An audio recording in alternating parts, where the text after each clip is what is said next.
Salutations, everyone. One second. I think I just... I want to lower it in a different way, but... I guess I'll just do that there. Salutations, everyone. How's everyone doing? And I'm gonna make sure everything is correct here. Ugh. How's everyone doing? I'm doing pretty good. Just kind of chill. Sadly, Kellen couldn't be with us today because of just he had some issues come up that made him not feel great. So you know,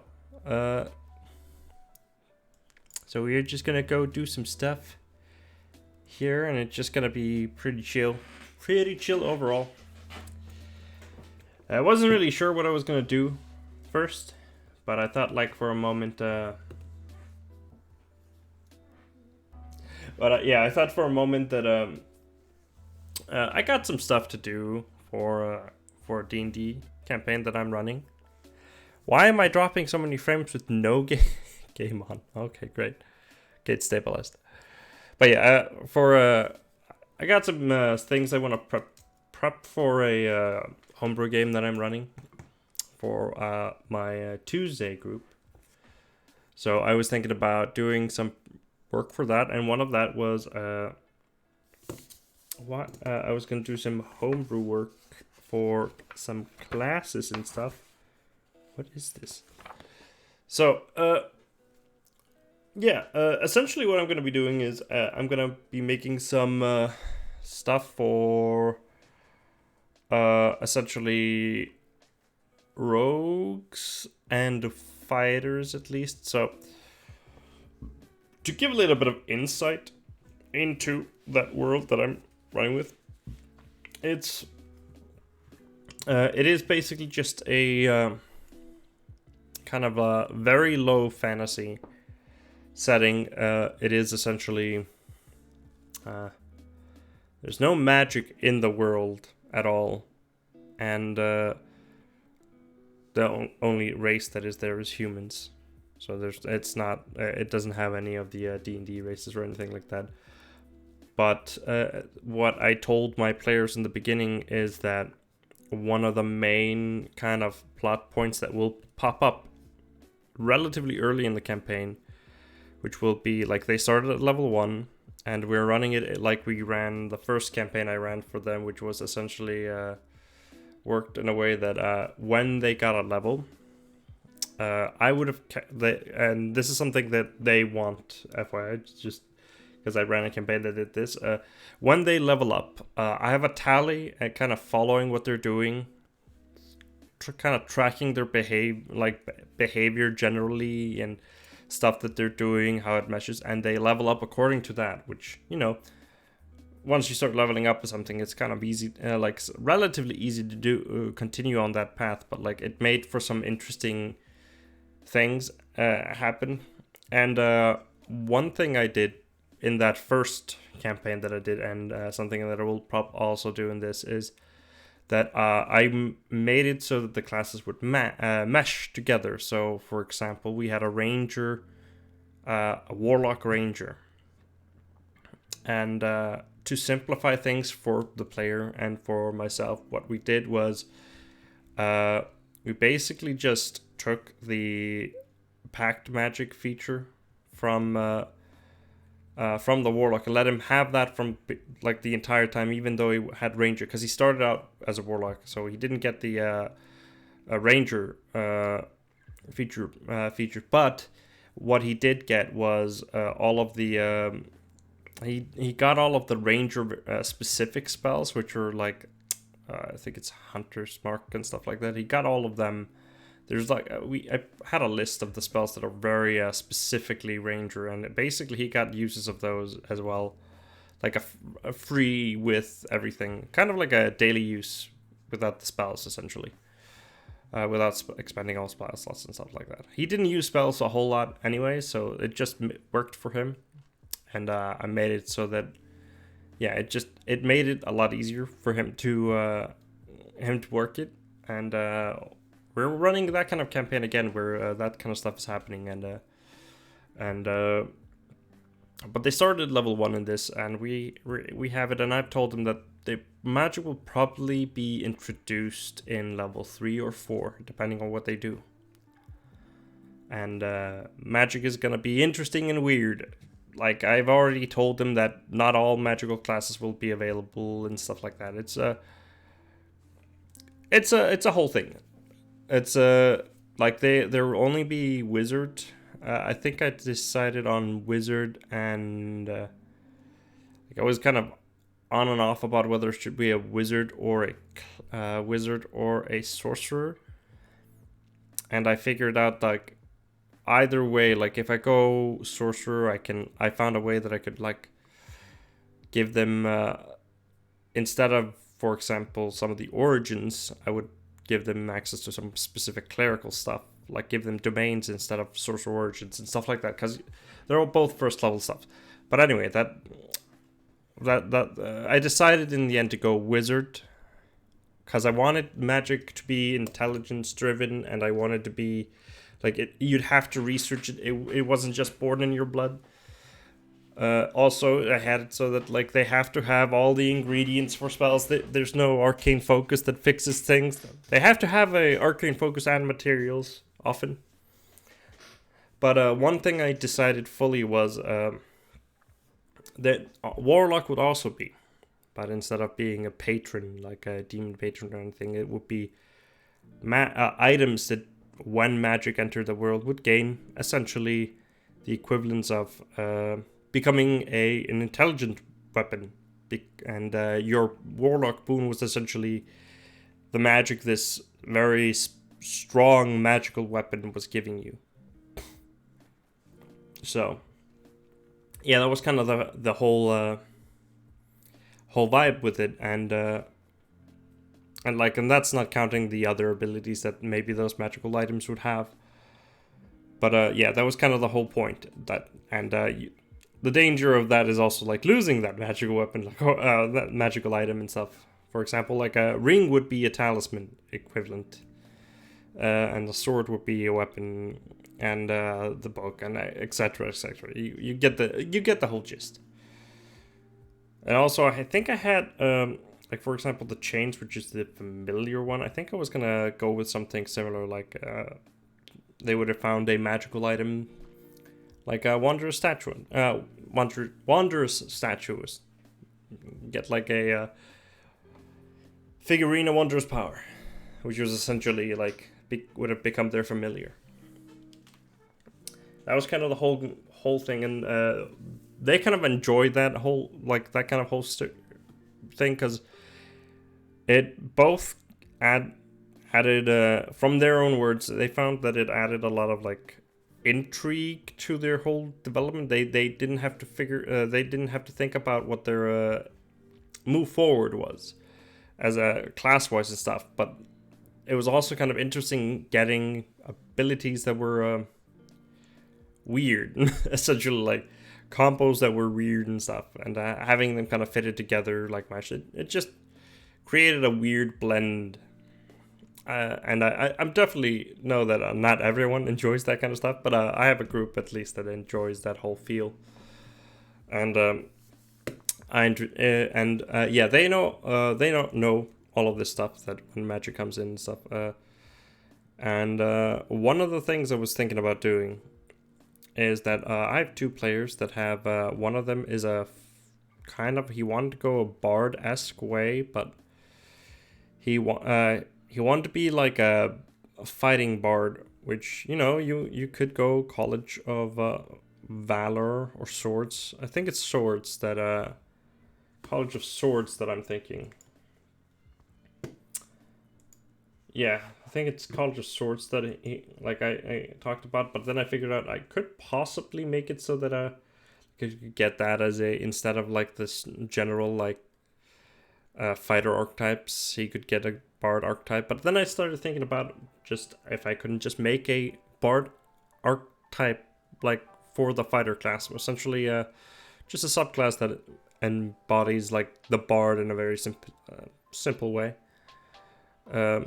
And I also wanted I also wanted bards to be like, I don't wanted them like, I didn't want to have for example, bards weren't a playable one because they rely a whole lot on magic.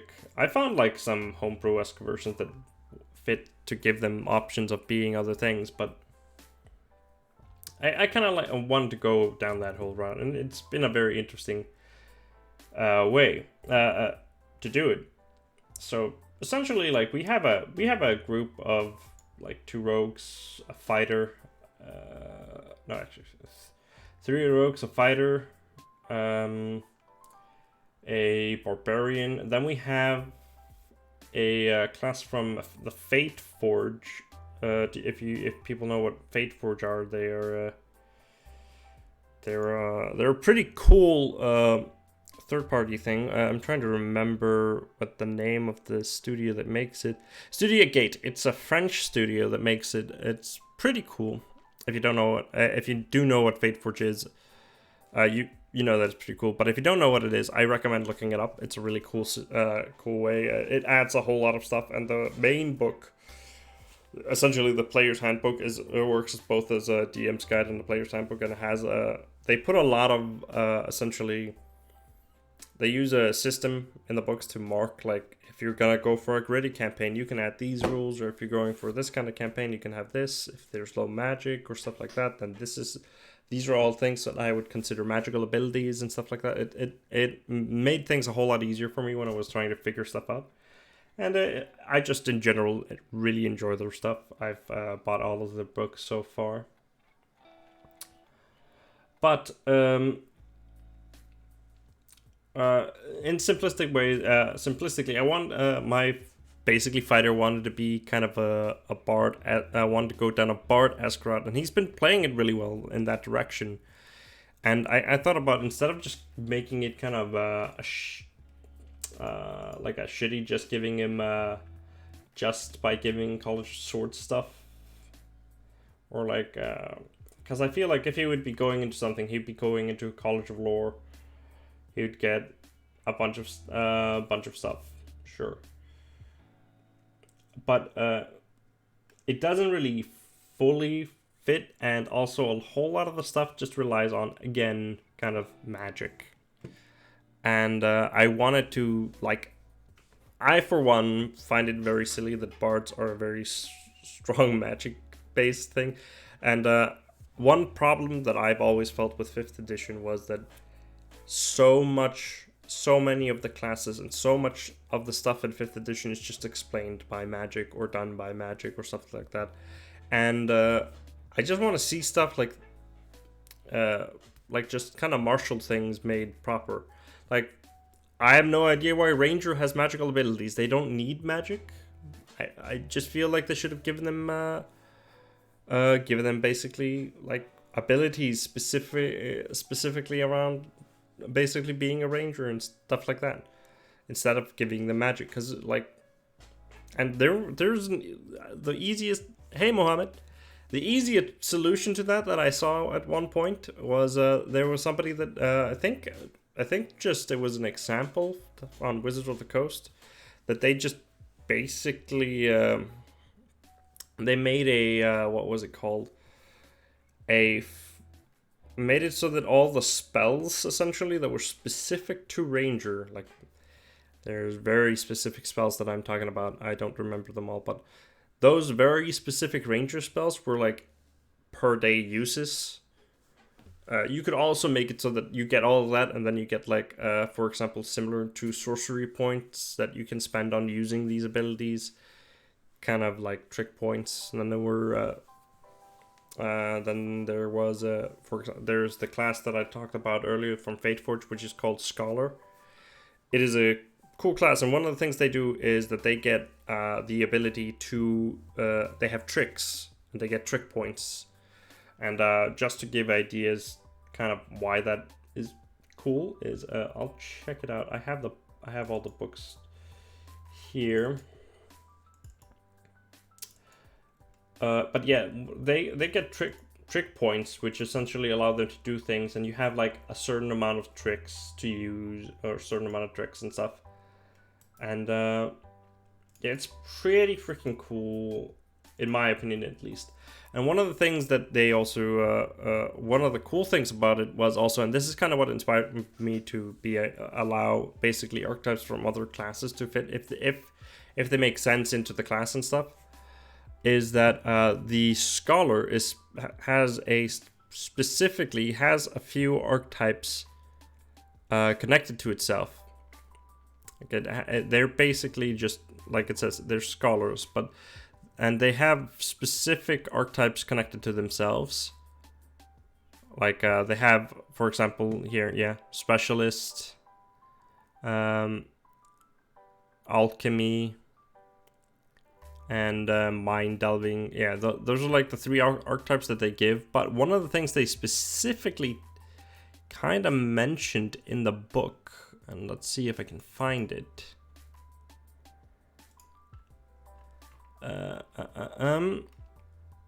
I'll find it. Yeah, so yeah, for example, in level 1, you get 4 trick points and 3 tricks. And the tricks that you get is like diversion, excellence, fortitude, gauging, and stuff like that. And very to give you an idea of how they work, how one of them works is like getaway is when you take damage or are subjected to a condition that you can use your reaction and spend 5 when you take damage or are subjected to a condition, you can use your reaction and spend 5 trick points to move up to your speed without provoking attacks of opportunity. If your new position takes you away from the source of damage or condition, you're unaffected by it. So yeah, it has stuff like this, and like, for example, taking that, like, max trick points you have at level 20 is 20 trick points. So yeah, they're so you can do that like 4 times, and I feel like it's a pretty cool system. It gives you stuff here. Moxie takes a lot to impress a brilliant mind as brilliant as yours. When you fail a saving throw that results in being frightened or charmed, you can immediately use your reaction to spend a trick point to remove the condition. They have stuff like this, and it's cool. It's not attacking, it's to help. They're basically kind of like an intelligent support type that doesn't rely on magic. It's just using your wits. And the cool thing that they get, which I was thinking here, is also at level 3 you can choose must choose a specialty.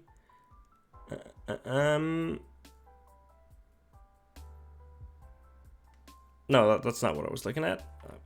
Looking at the wrong thing. So they have a thing called adaptability. Scholars are so flexible of an adventure that they can learn from anything. So they can choose basically to take a archetype of other classes.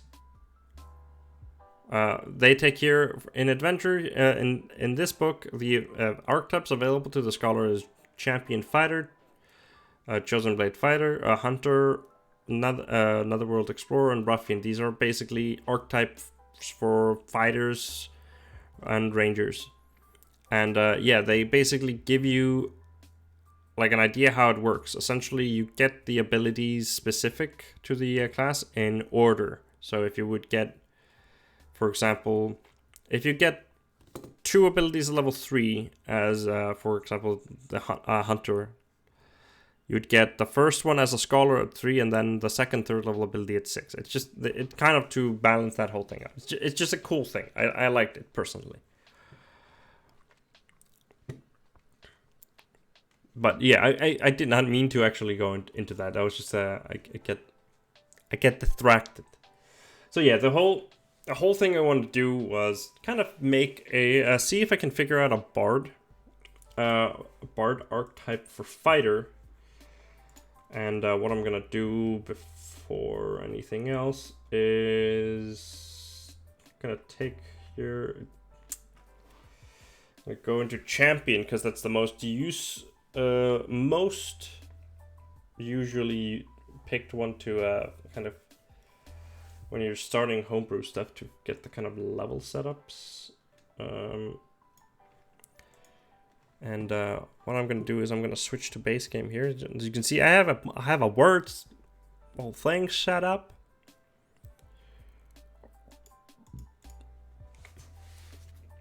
So I was gonna start by doing fighter stuff. And I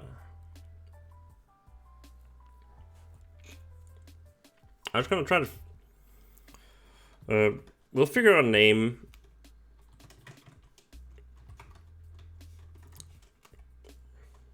Yeah, we'll figure out a name later, but let's to begin with start with this stuff. I want to do that, and I want to have this like that, and then I'm gonna have the rest in the generally correct sizes. I was also not gonna have it in this font. Let's do god damn it,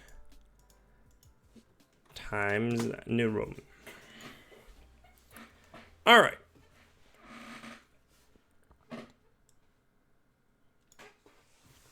So I also have a player's handbook in front of me, and I have D&D Beyond open as well to kind of get an idea.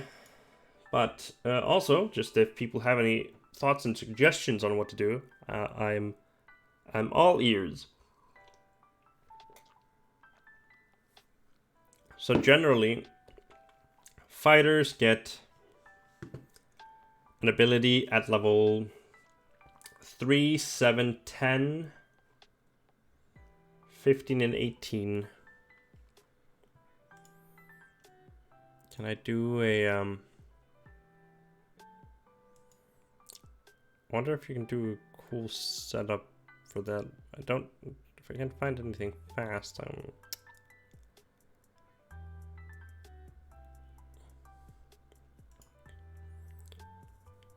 yeah, we'll just do, for now, just something like this. All right, so,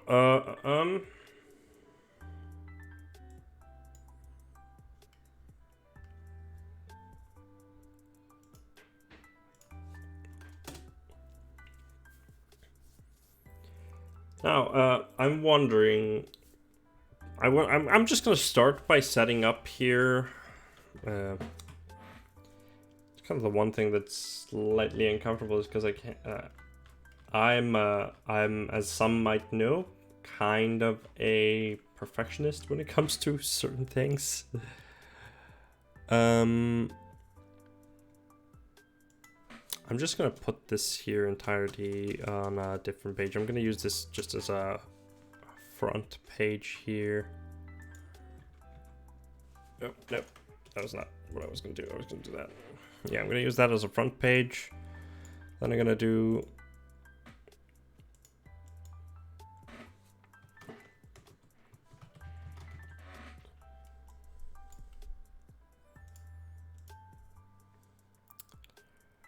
all right, so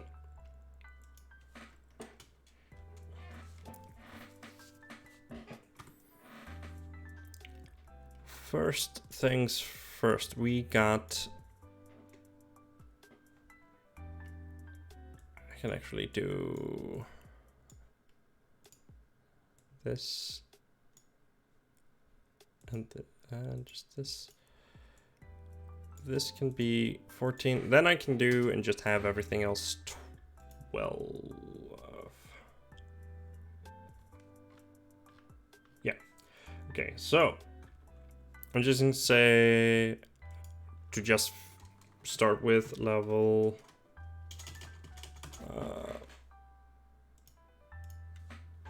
level 3.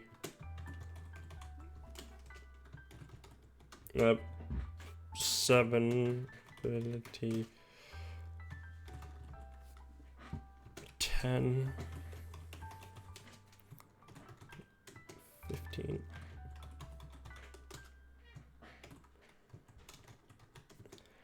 and level 20 18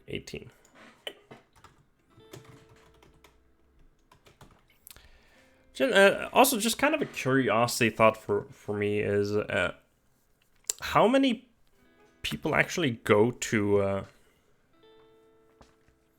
go and do all the way up, like play one class all the way up to 20? Like, I feel like a lot of a lot of people dip at least a little bit into other classes, just a tiny bit, not a whole lot, but I feel like it's kind of a common thing. For me personally, I never like to be one class. I just enjoy kind of mixing and matching and getting kind of a weird combo.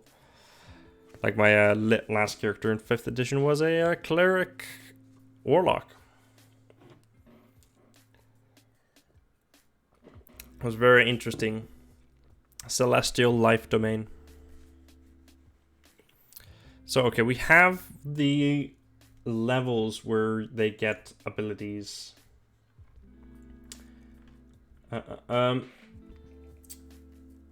So fighters generally they get ability score improvement in 4th, 6th, 8th,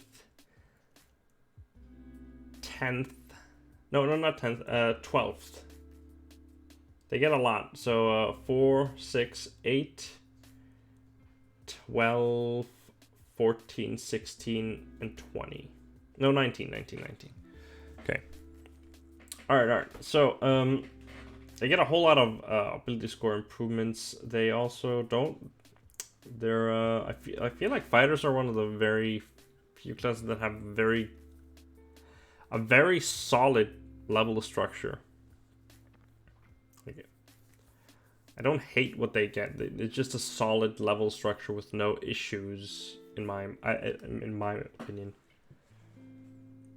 Like you always get something. It's hard for it to be useless. One of the things that I dislike a whole lot about a lot of caster types is that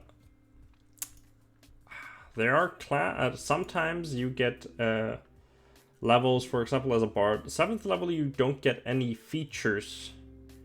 You only get 1 4th level spell slot. Then the same happens in level 11. And even though you get 1 spell thing, you get that also in like level. You also get 1 5th level spell slot in 9th level, but you also get Song of Rest. And I just feel like 7th level, there are often as spellcasters where there are essentially, I would say, the 5th edition version of dead levels. They're not nearly as bad as 3.5 and stuff like that, but still feels kind of shitty. Like sure, they get powerful stuff. I'm not gonna argue with that whole bit, but I feel like you could get. I feel like the blank levels just kind of, yeah, you get 2 spell slots. And this kind of it's not very interesting. I feel like you could definitely do something more with it than just give a spell. Have like a smaller feature that doesn't necessarily need to be something very strong. Yeah, sure, buddy. Let me open it here. Can you give me an input on a homebrew? I created a 20th level ability for wizard called Master of the Arcane. When a wizard gets to 20th level, they gain 3 extra 9th level spell slots, so 4 total in all spells from their school.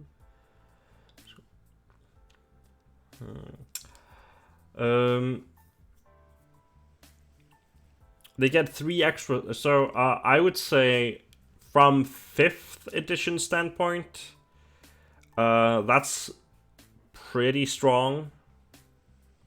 I would have gone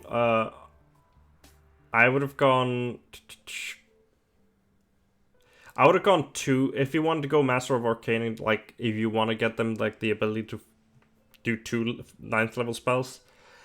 I would have gone 2 1 extra 9th level slot for the total of 2. 9th level slots are ridiculously strong.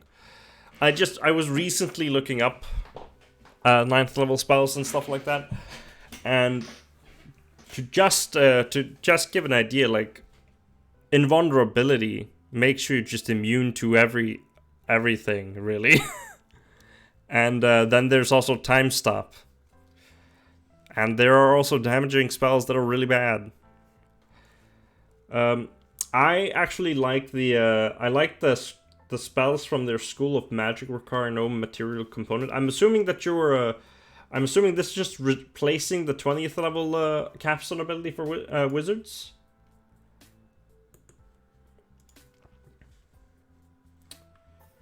Which I'm just gonna look up wizard here real fast. I have it here open. Yeah, it just replaces signature spell.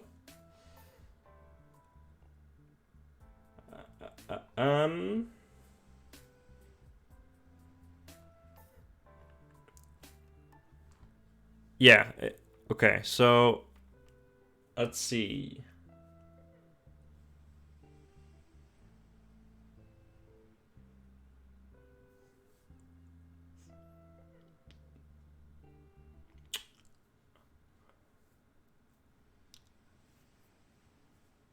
Yeah, I would either go with the ability to. I would. Yeah, it's kind of tough. Yeah, I would say like 2 9th level slots is like it's pretty strong, but like that would be kind of an equal spot. I would also say that like. I would also say that like.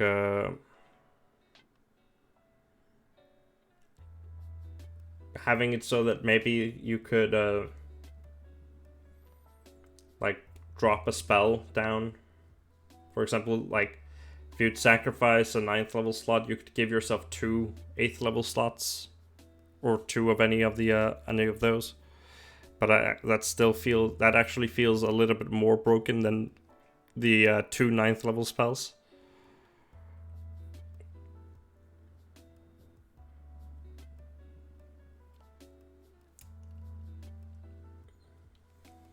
I do like the. I actually think the material components part is not too bad.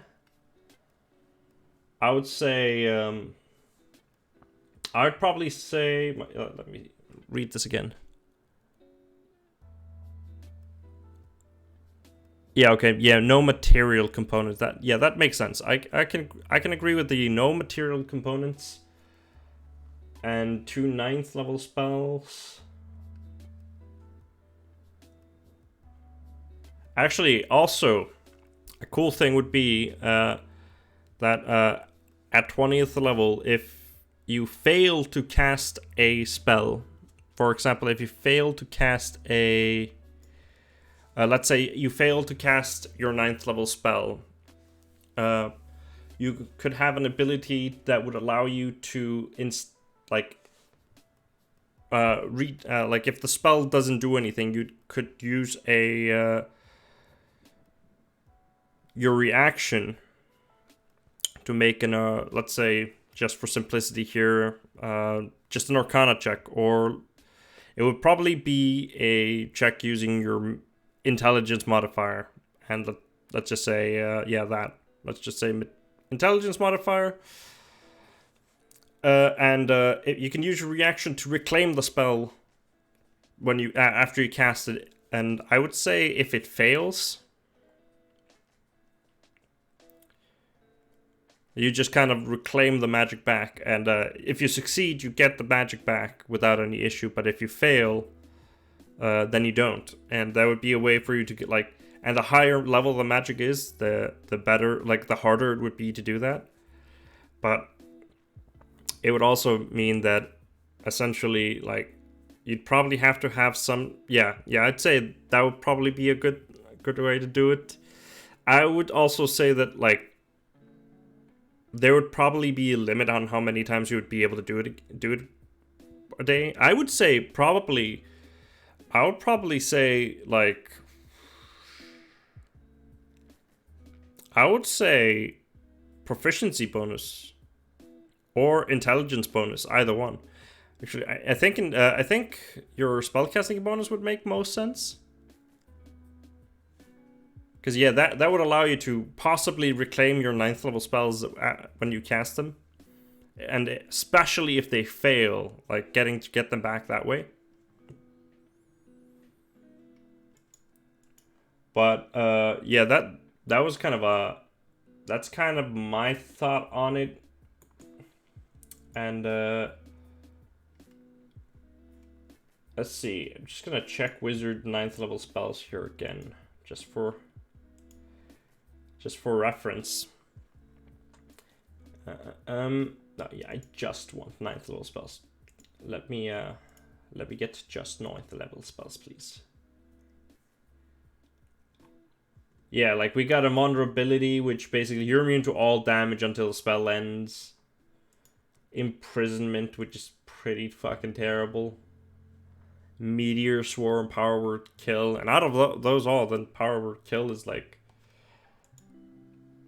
using it on someone and it doesn't work because they still have more than 100 hit points left, and then reclaiming it. That's pretty badass, I would say. Psychic Scream. Like even then, like I'd say you could also like argue that you could reclaim it even though the spell works. You could just reclaim the magics back.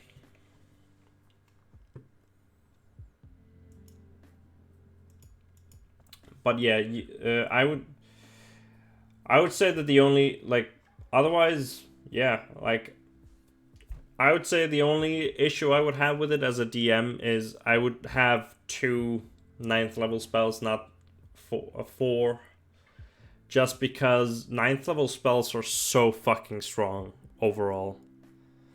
But I do get why you would want to have 4, because playing with a 9th level spell is so fun.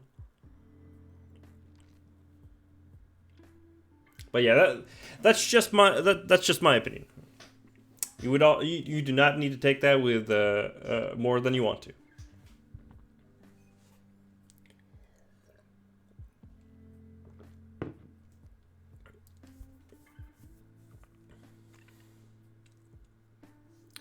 But it is an interesting way, like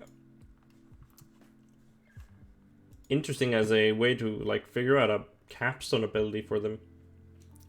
I would say that the capstone ability for freaking clerics is both great and terrible at the same time.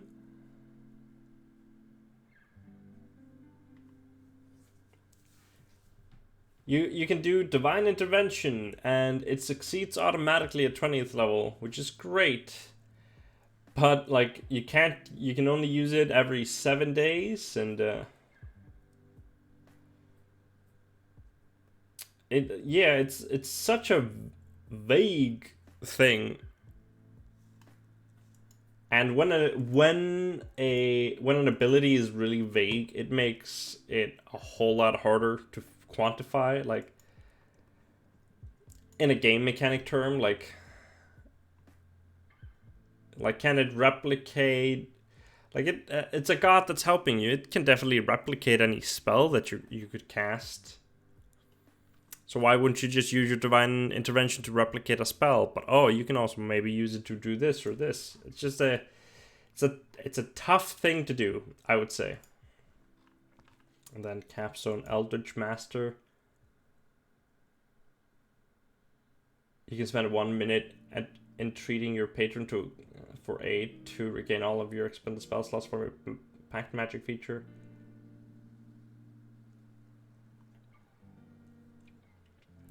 Yeah, Eldritch Master, sure, it's interesting, but like you also gotta remember, like at level 20 as a 20th level warlock, you have 4 spell slots. 4. And your magic is not more powerful than like the magic of a sorcerer or anything like that. So yeah, you have all of this stuff and like a cleric of 20th level. Like, see here, 10, 16, 20, 22 spell slots at 20th level, 22, and you have a measly 4, and your capstone ability is that you can retrieve those 4 back. And I know that I'm not counting the Mystic Arcanum, but like it is like the Mystic Arcanum is basically your way to get like 6th, 7th, 8th, and 9th level spell. But you know, it's you can't so like I don't know if you can even use, like, for example, your 6th. I don't know if you can use your 6th level Arcanum to cast a or no, your 7th level Arcanum to cast your 6th level one.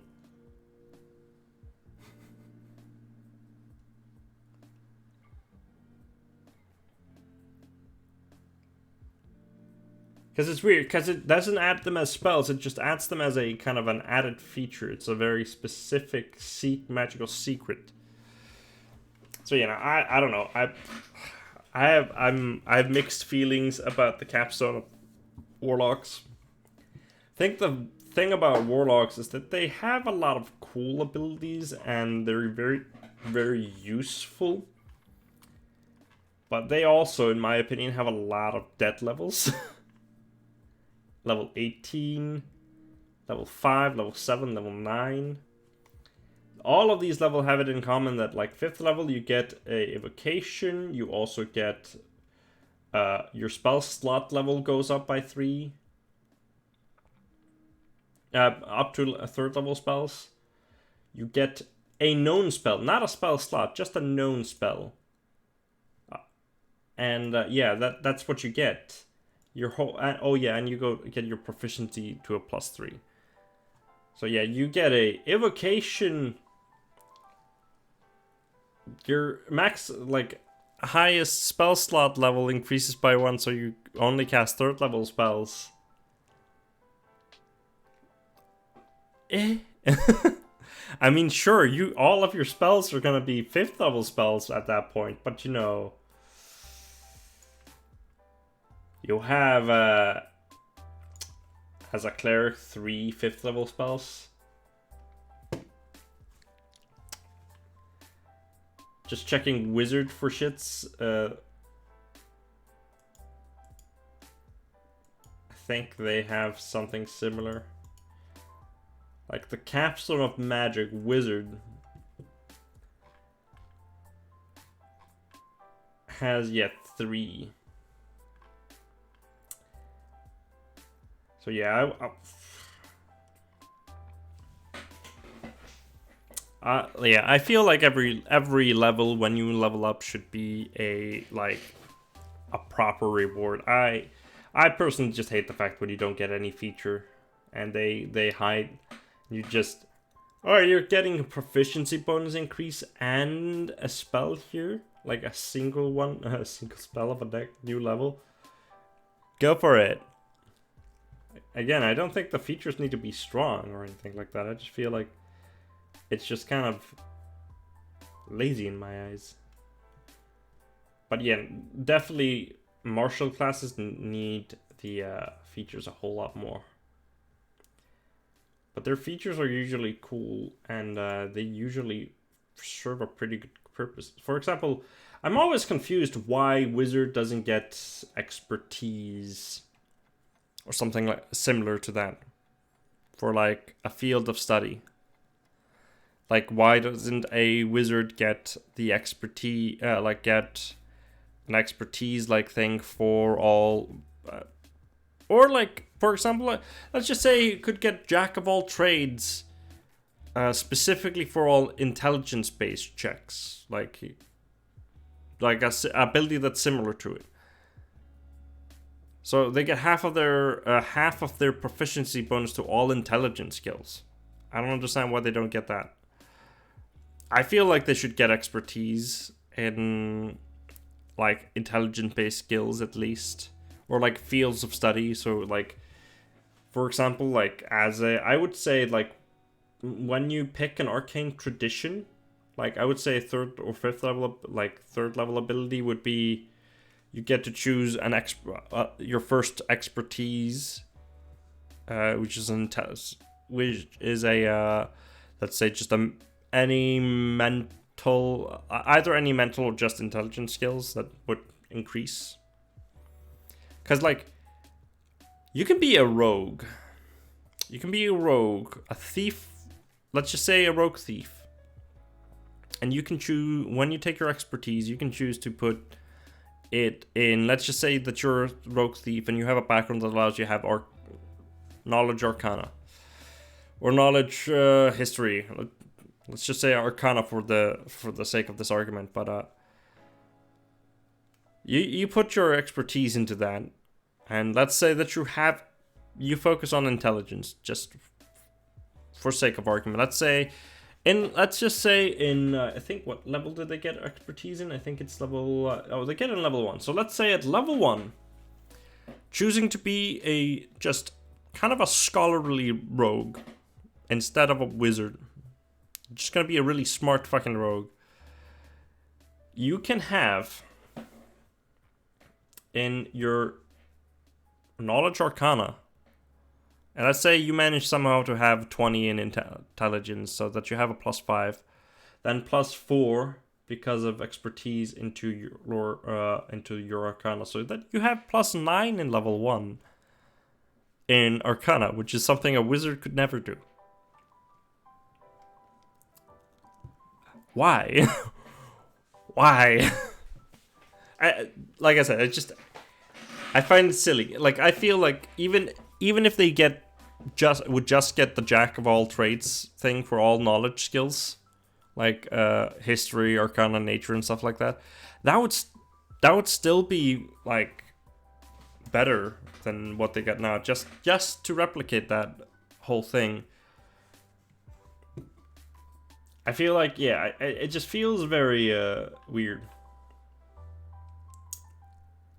And I think I remember when I first looked at 5th edition, I was talking about the one thing I didn't like about the proficiency system was that it took away your ability to progress your skills the way you want. You're always stuck getting the pluses into your proficient skills. You can't get any better at doing other things, even though you do them all the time, unless you do, like, for example, get a feat for it that allows you to become proficient in it. But like in 3.5, you just got skill points and you spent them, and if you weren't proficient in a skill, it just cost you. If you weren't proficient, you had to spend 2 points to get 1 point worth increase, essentially. So you could make yourself you could be really good at like stuff that you weren't proficient at, like didn't get like the trained part in. So you could you could get yourself like, you feel like you're role playing your character that was like very antisocial in a way and stuff like that, and you level up and you feel like, yeah, I feel like I got really good at talking to people. This like in between here, we had a lot of like social inquiries and stuff like that, so I feel like I've earned like maybe 2 points increase in in diplomacy or persuasion.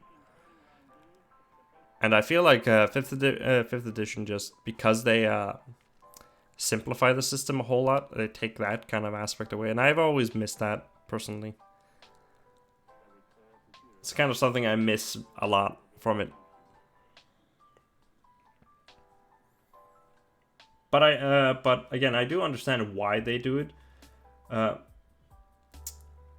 I feel like they could have definitely gone down some middle road or something like that. Like,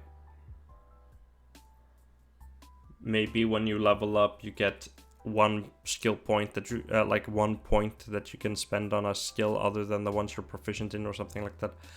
I don't know. I'm not a professional at this stuff. It's just my opinions on things. And I wasn't even going to do a whole lot of that stuff. I was just going to try to figure out how to make a bard fighter. So looking at the champion for fighter, they get improved critical, remarkable athlete, additional fighting style, superior critical, and survivor. Then if we go into, let's just Rune Knight.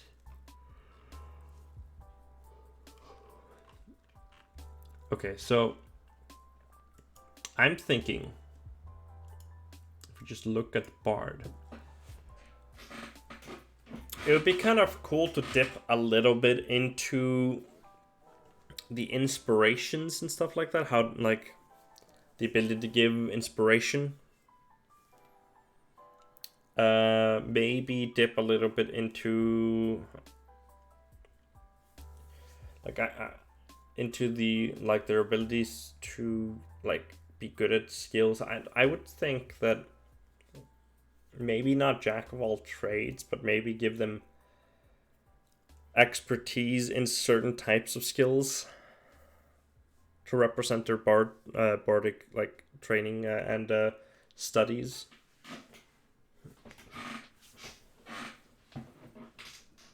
Bards get expertise at level 10.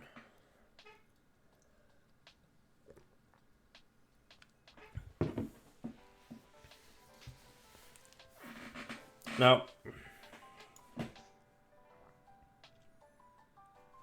I think that level 3 would be good with bonus proficiencies, like in the College of Lore, giving them proficient.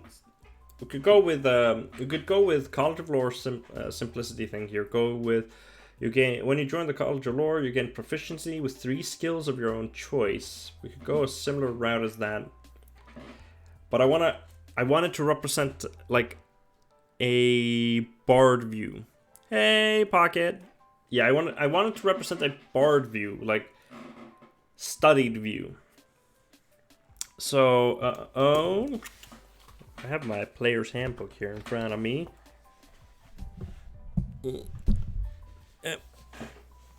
So if I open this here up really quickly.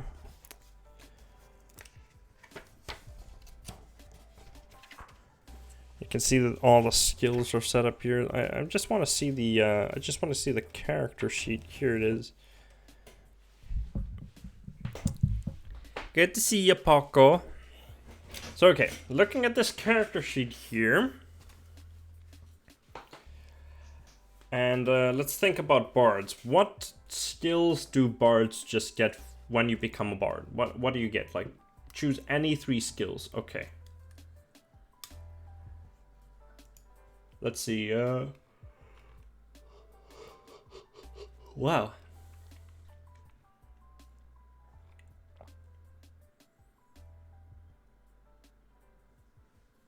See, okay, I actually like College of Eloquence more than College of Lore for this specifically, because they have basically the art of oratory, like basically the art of talking. Rip.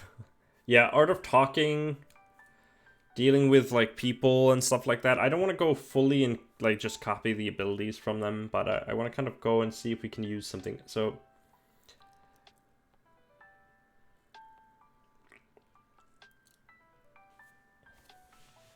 we could go. I have a paper in front of me here to just kind of jot down a quick idea. We could go with let's see, performer, and just to get the mechanic thing right, I would say you gain proficiency. You gain proficiency in a instrument of your choice, and the performance skill. Now, one thing that kind of they did in 5th edition was that when you do things as a bard, like when you did things as a bard in 3.5, you had to do often a performance check to succeed in it.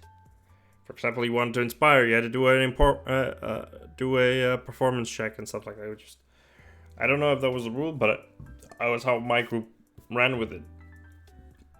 So, being good at performance made sense. So, yeah, you gain proficiency in an instrument of your choice and the performance skill. I want to add something more to it.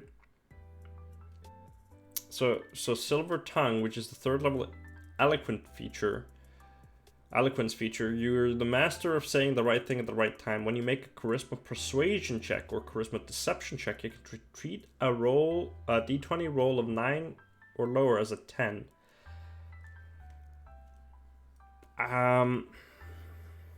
We could do that with this, that you could treat any roll of the performance skill any roll of 9 or lower as a 10.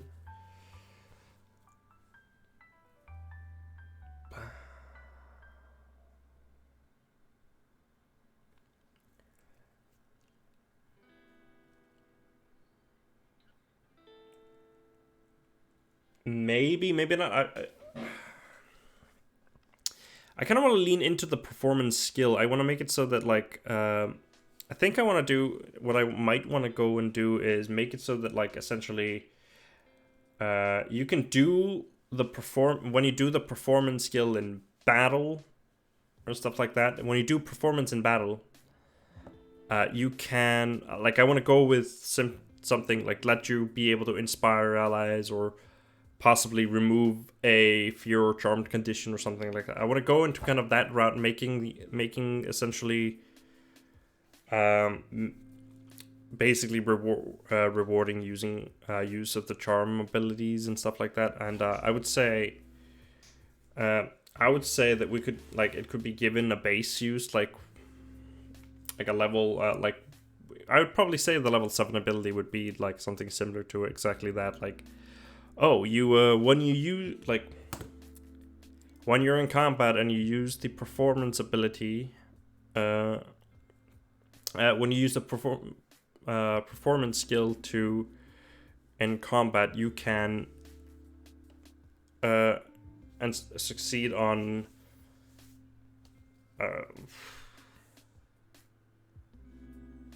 like, I would say, yeah, you could maybe use it to similarly, like, not like counterspell necessarily, but like as a counter, like to counter you could probably like counter charms or like, oh, you could make, ooh, you could give them a reaction.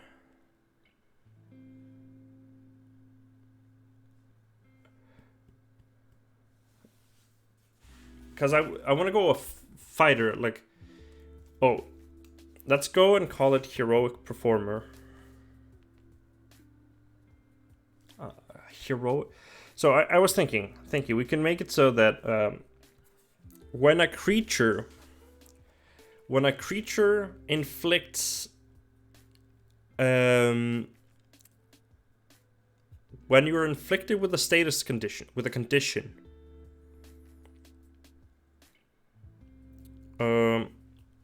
you can use your reaction. I would say not every condition. Let's see, what conditions are there?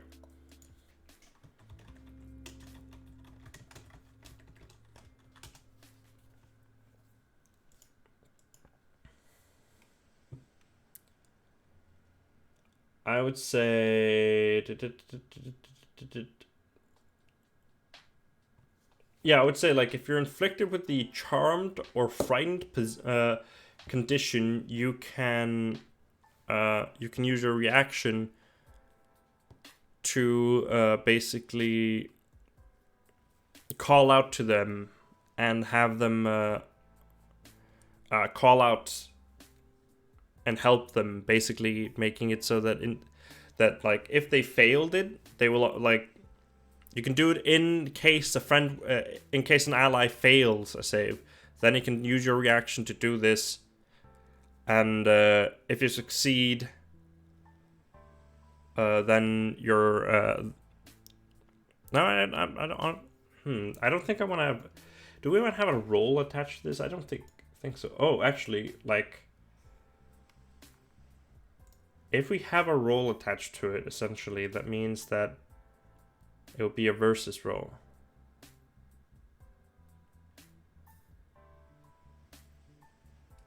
So that means that, like, if you are... How would you do that? I would say...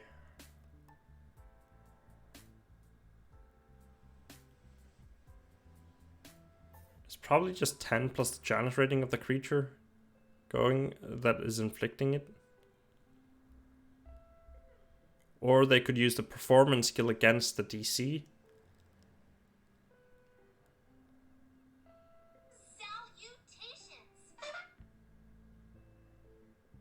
That could actually be an interesting thing.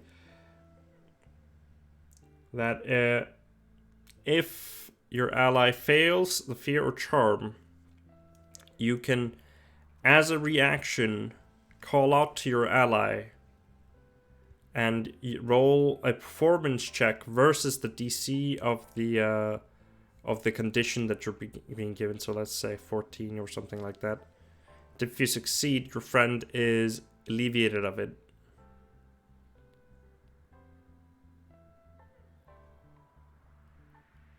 Because if you attach a roll to it, then you don't need to put like a counter on daily uses and stuff like that. And I don't feel like you calling out to your friends and asking them to do stuff would like trying to get them to kind of snap out of it is a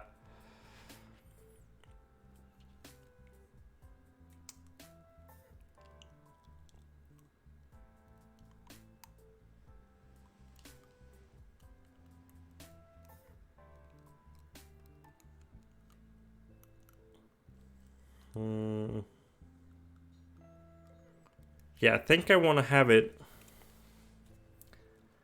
like that. So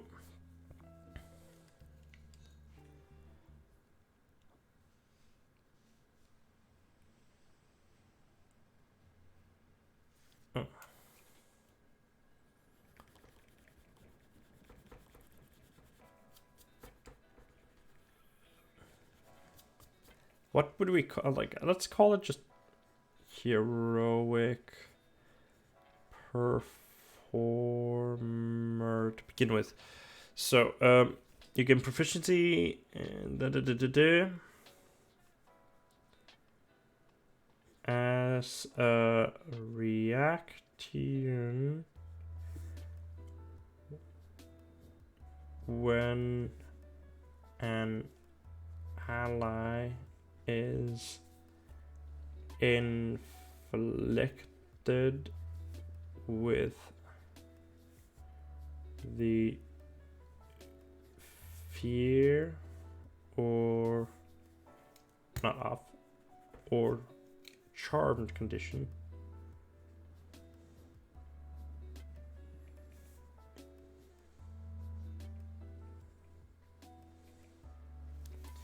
As a reaction, when an ally is inflicted with a fear or charm condition, you can call out to them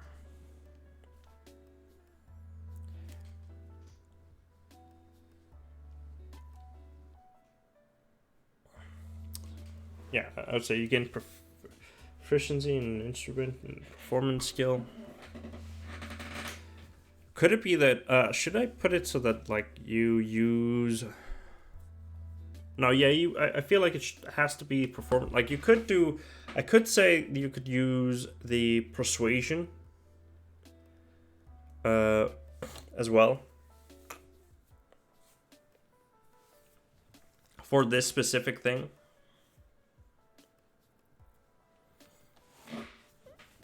You can call out to them and try to snap them out of it.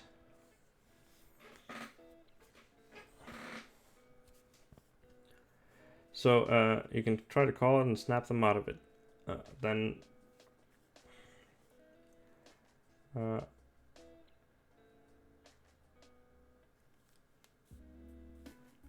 let's see, do I have it? Do I have something similar here?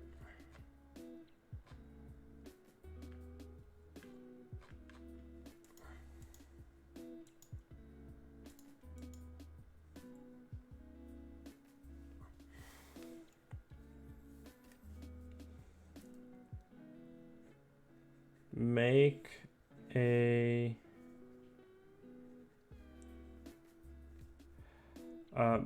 a let's just say performance, because you're like, I would say like as a bard you're trying to use like tales of heroism and stuff to make them snap out of it.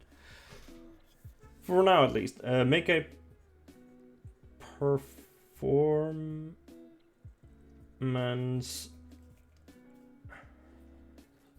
check versus the DC of the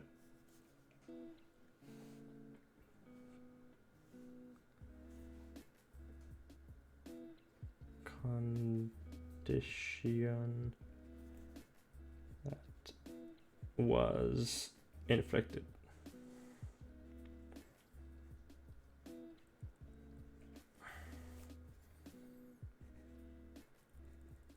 On success, the target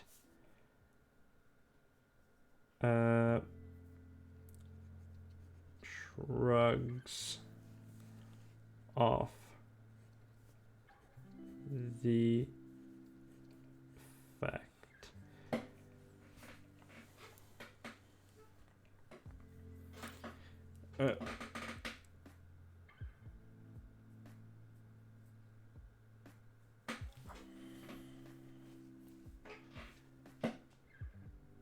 This ability doesn't work on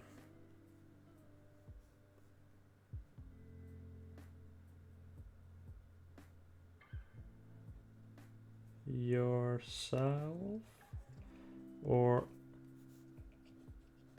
those already inflicted. Yeah, I feel like it doesn't, like, I feel like you could not do this like you're stopping it before it starts kind of deal.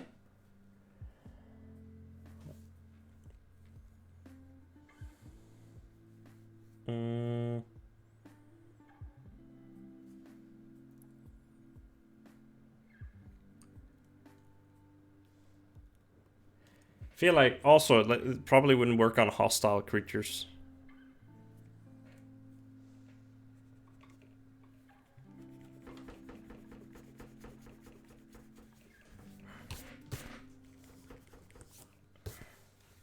Does it work on yourself? Hostiles and those already inflicted.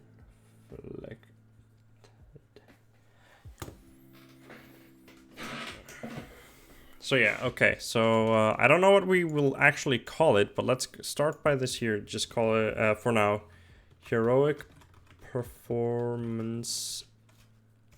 Why does it jump that long, that far down? I don't get it.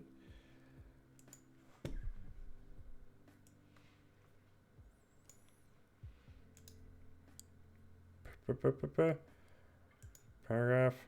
I don't know, just single. I don't need multiple.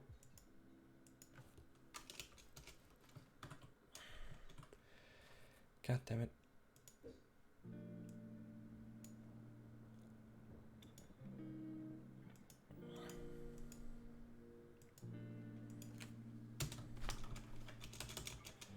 Hate how long this distance is between the words, but alright. So, alright, I'm gonna close the book here real quick. Yeah. You gain... Oh my god. You gain proficiency in the performance skill and one instrument of your choice.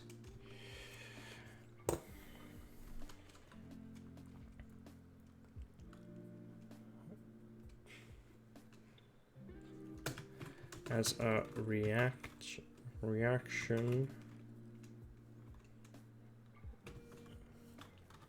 when an ally that you can see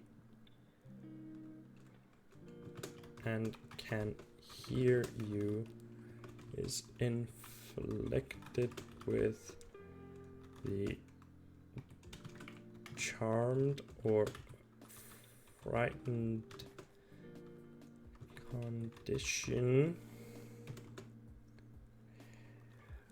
you can call out to them and try to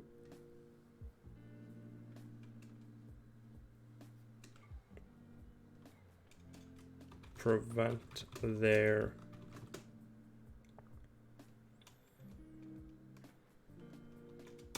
try to snap them, try to bolster them.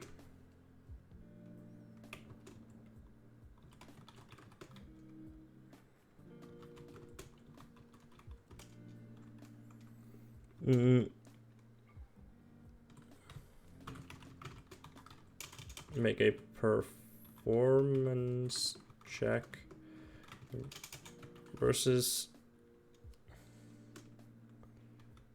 the DC.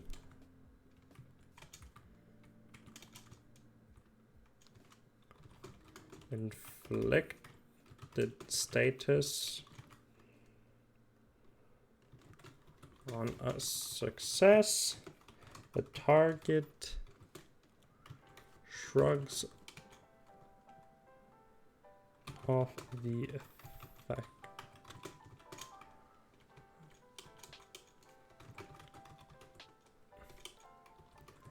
Condition.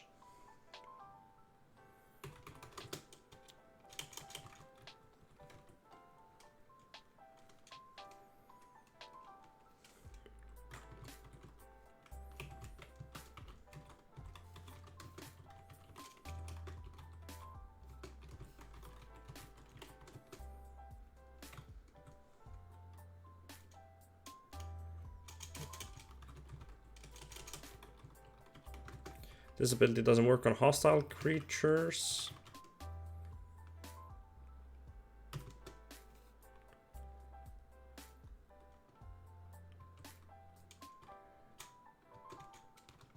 Creatures with less than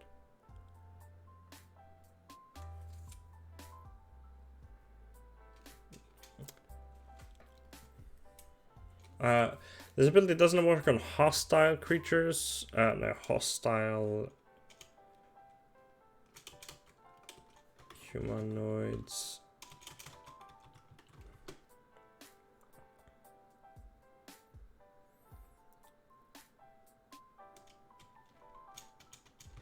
Let's just say creatures.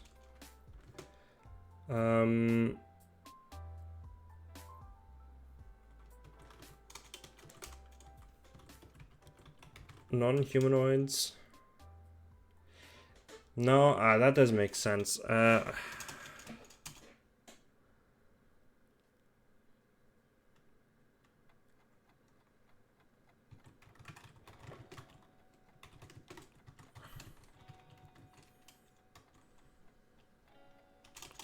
with 3 or less intelligent.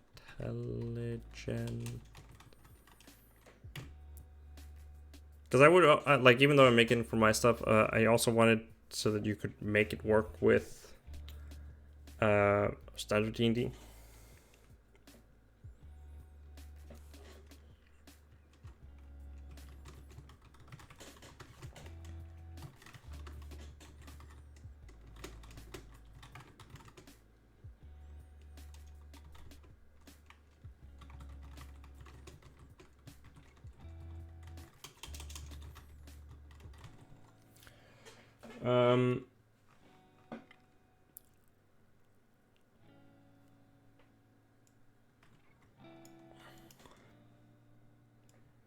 What do you call it? Like,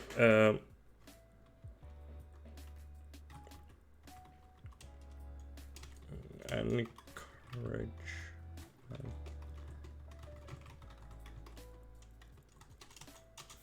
battle field.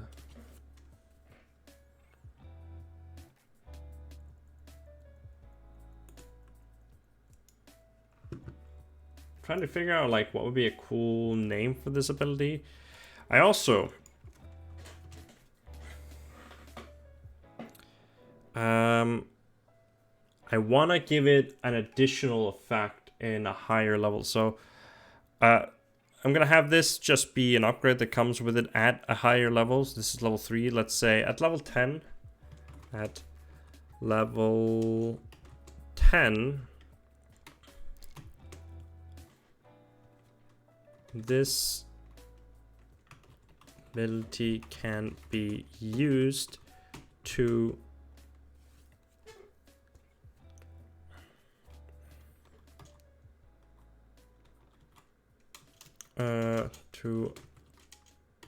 allow an ally to re-roll a failed saving throw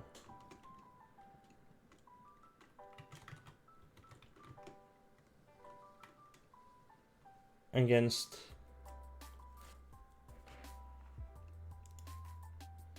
I think I want to make it so that at level 10 at level 10 they can use this ability. Like, it would work the same. You'd have to roll a performance check versus the DC of the inflicted status, but this would allow them to instead this ability can be used to allow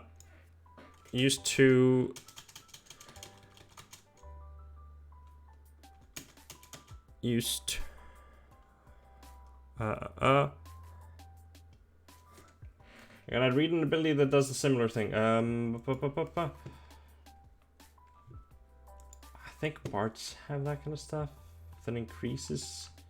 Yeah, let's go into bard. I want to see bardic inspiration really quick.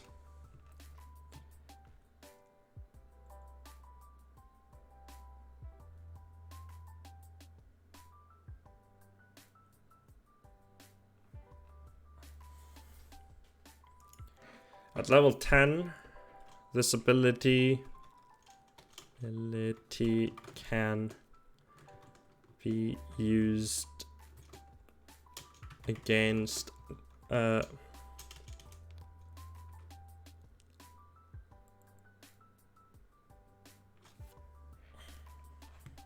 ally is inflicted. When an ally that you can see and hear and that can see that you can see and can that an ally that you can see and can hear you is inflicted with the charmed or frightened. So if you see them get inflicted with it, like, and I'm talking about like, if they do an attack and the part of the attack is to inflict with this, then you get the reaction. It's not while they're afflicted.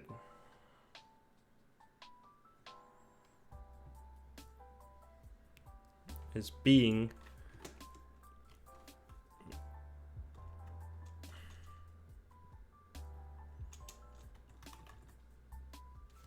Just for the sake of clarity here. Against to prevent the stunned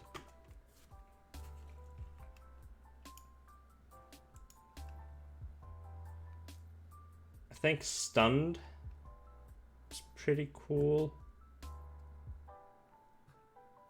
So yeah, being able to prevent stunned.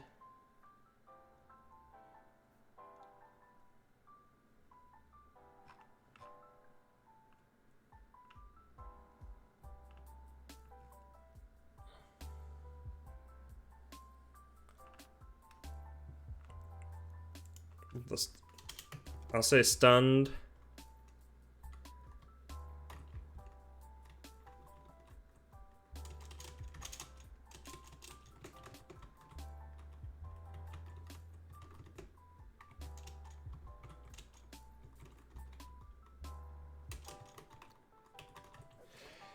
Should I go? I was thinking whether or not paralyzed would be theirs.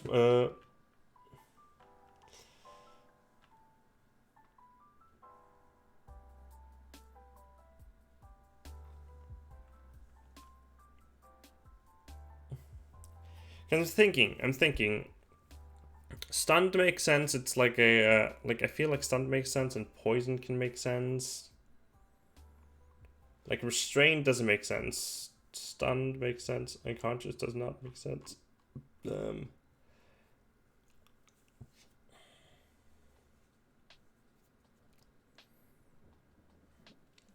Oh, actually, then we can do. We can just do that at level 18. This ability can be used to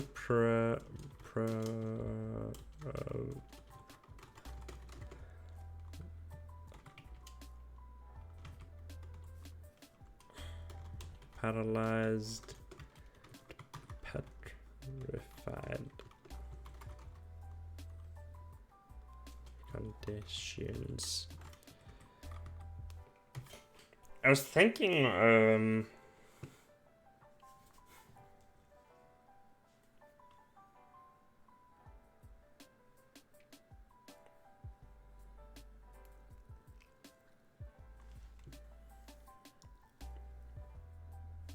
this ability doesn't work on a hostile creature with intelligence less.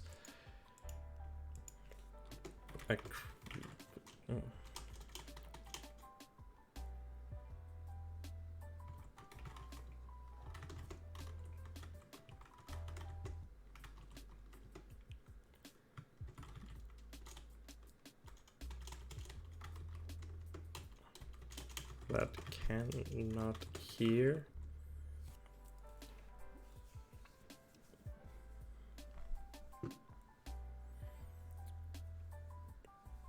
Yeah, I feel like you couldn't do this on hostiles. You can't do it on creatures with 3 or less intelligence. I'll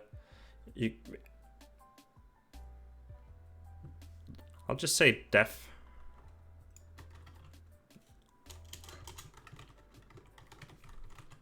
Yeah, deaf creatures and creatures already under the effects of Charmed and Frightened.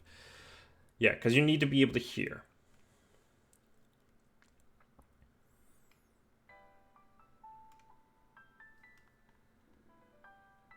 Because I don't feel like blinded and deafened aren't like something you shrug off like that. I feel like paralyzed, like getting them like the extra ability to like bolster them enough to help them get through.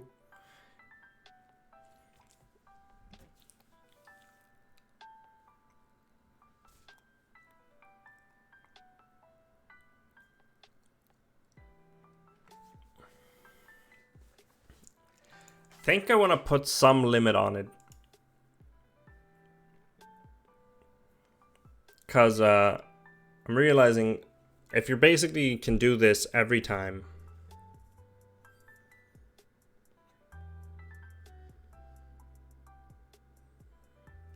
and the DC isn't necessarily difficult. For example, if you're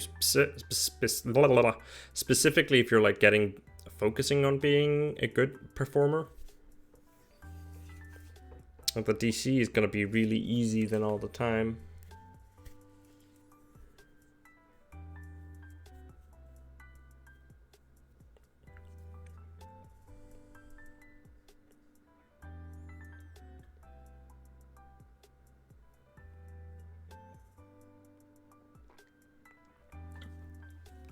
Could go DC of the inflicted status +5. Well, then you need to make a 19. If the DC is 14, then you need to make a 19. And if you're actually good at this whole thing, then you're gonna have a pretty high performance. I think that's fair. I would say either that.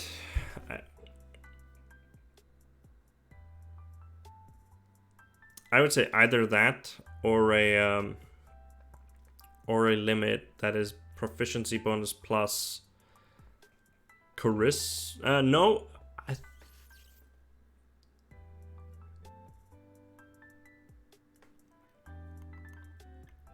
yeah, charisma bonus, I would say.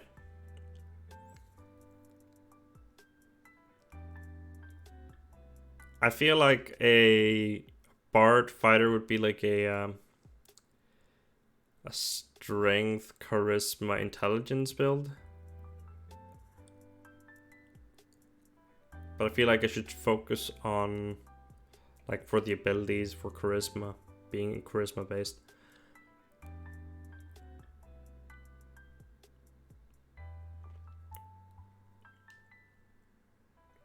Yeah, I think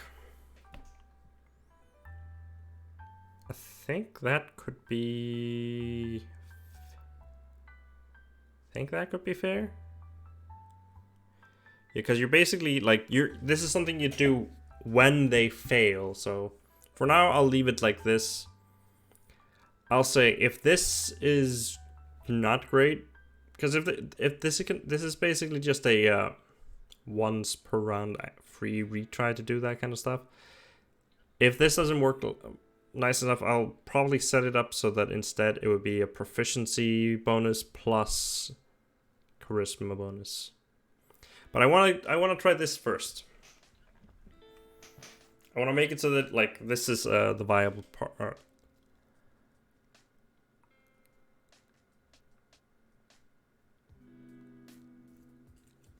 But yes, so this is a decent start here.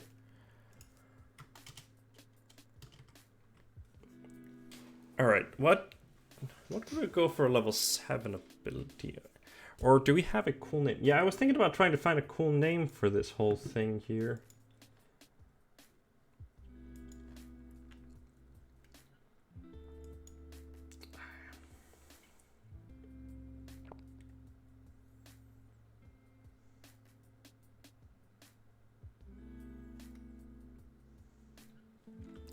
Ooh.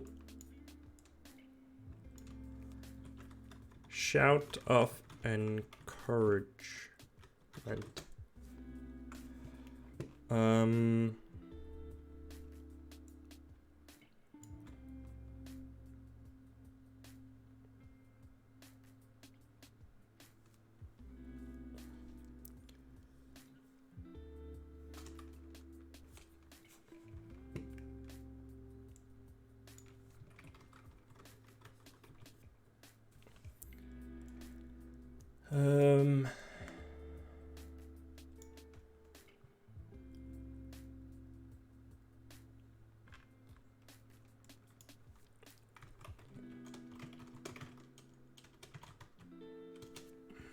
What could we call this? Really want to figure out like a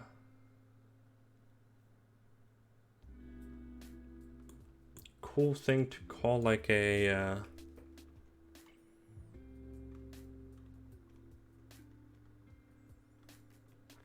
what would be a cool name for like a basically fighter archetype that focuses on kind of like it's a bard, kind of bard inspired archetype that goes like you get performance and instrument, you get also you like part of this whole their whole thing is to help their allies perform better.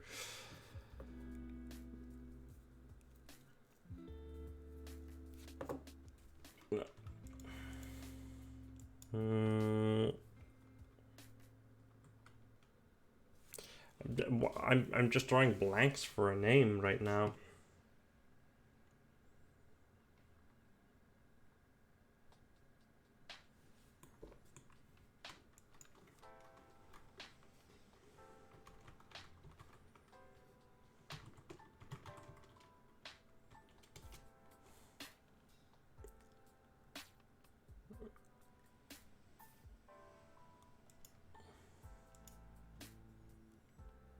Wait, what? No. Not historic bars, historic bard. Yeah. They are mostly musicians and stuff.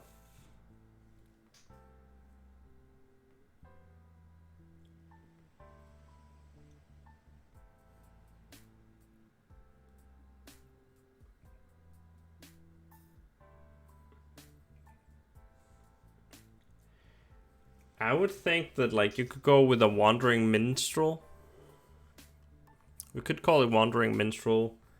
We could go with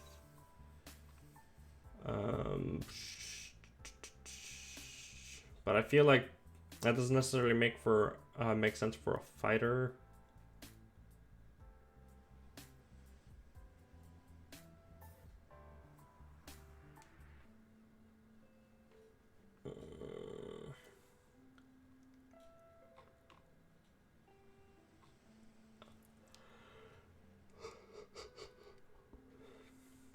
Wait, weren't there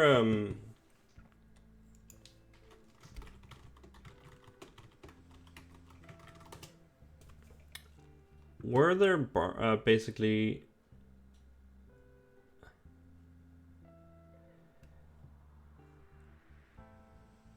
I'm thinking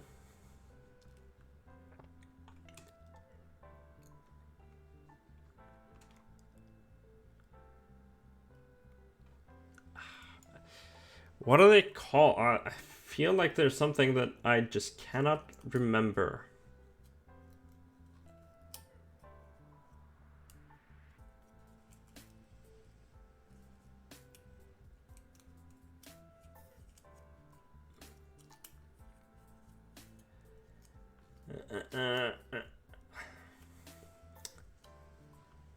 Yeah, damn it.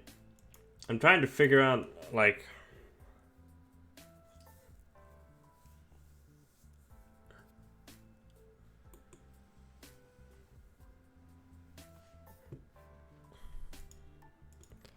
We can call it War Poet.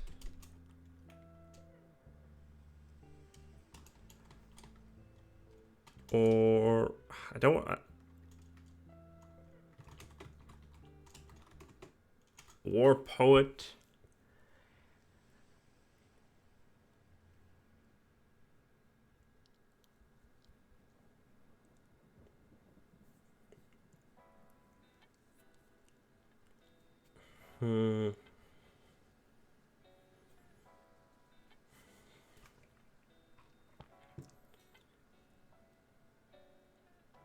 I feel like that could maybe work. For now, let's just go with War Poet. Yeah, that's okay. For now, it works. Doesn't really, like, it's shot of encouragement. I'm gonna go and X this here, and I'm also gonna go and do here. Bonus proficiency. If we go War Poet,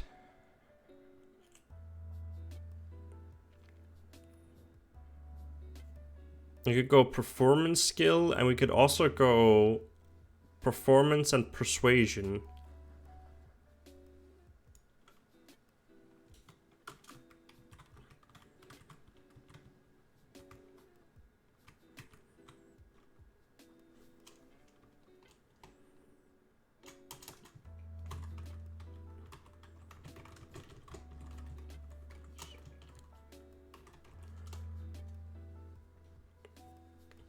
If we go like that.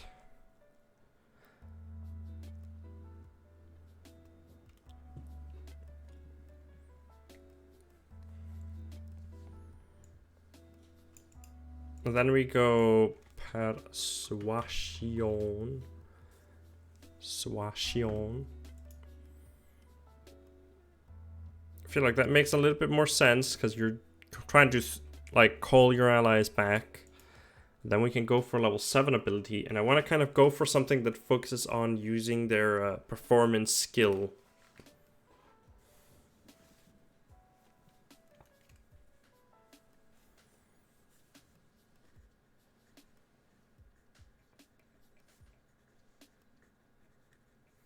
I don't even know why I'm using a book on the side here. I just should think actually on the table here in front of me.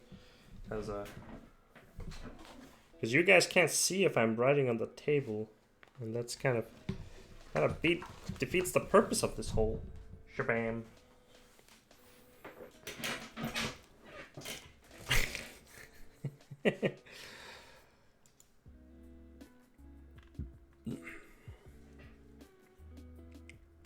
I was thinking about seeing if I knew anyone that would have been wanted to help me or like chill with me doing this, but I can't really think of anyone at the moment that has either the time or just kind of isn't busy.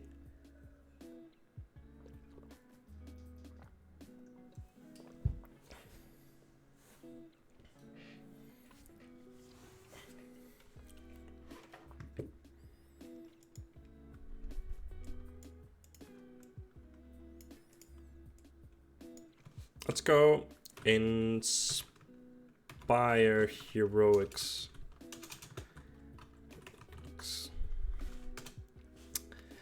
I want this to be kind of like an inspiration thing. I want to go with I think what I want to go with is like the ability kind of similar to heroism.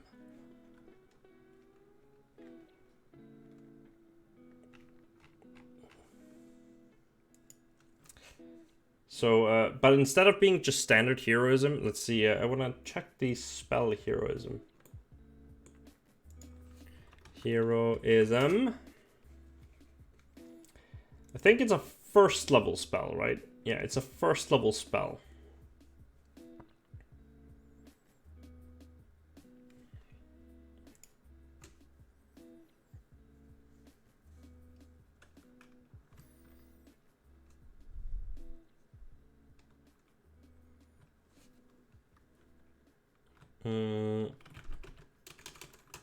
So let's go with we would go with as an action.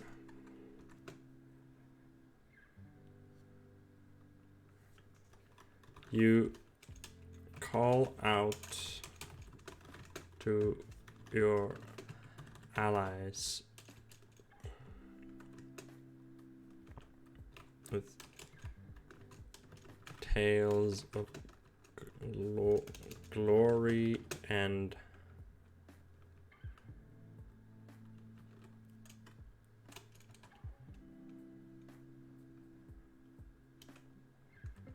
let's just go glory and valor.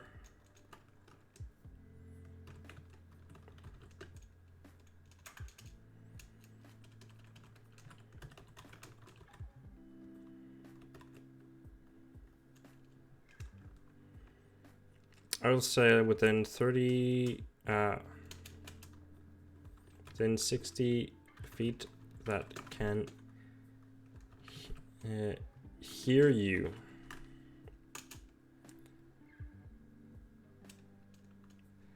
Yeah, I think they can hear you. Allies within 50 feet that can hear you.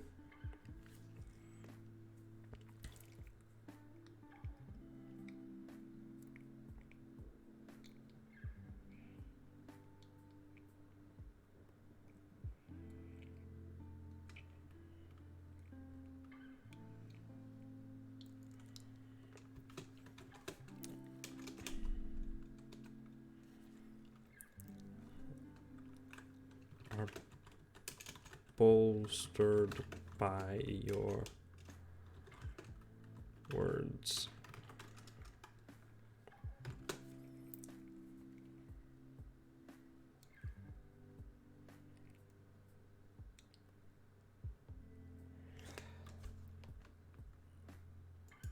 I'm gonna say not 60 feet. Let's say 30 feet they can hear you, because feels better.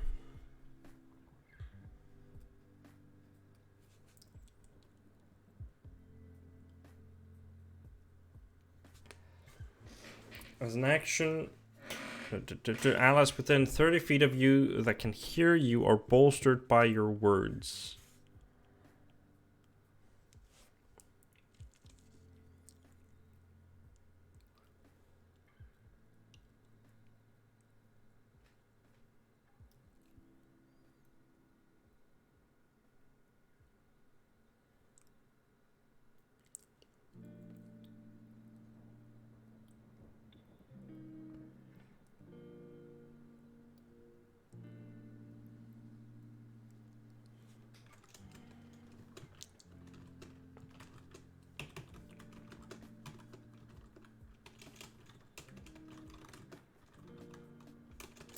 Being frightened.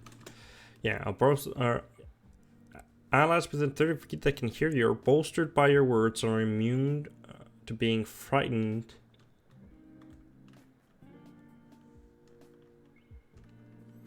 And gain temporary hit points equal to your charisma modifier.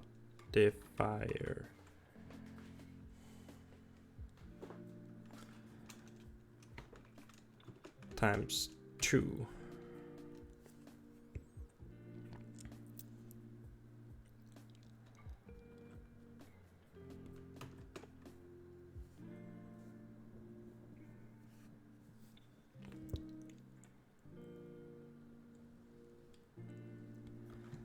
This lasts for 1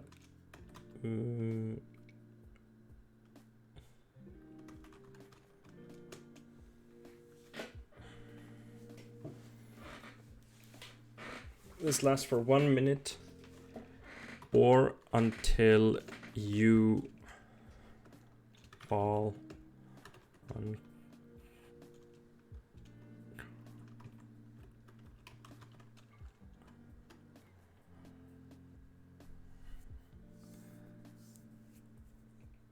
I was thinking whether or not like I should make it so that like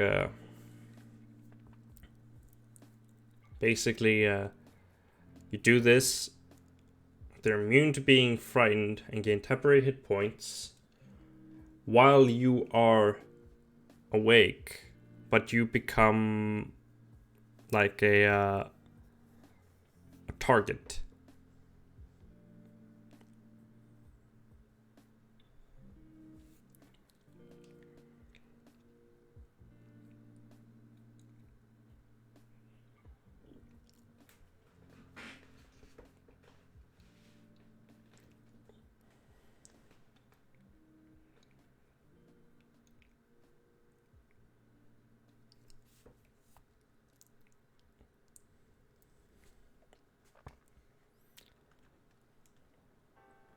Let's go shot of resilience. Shot of resilience.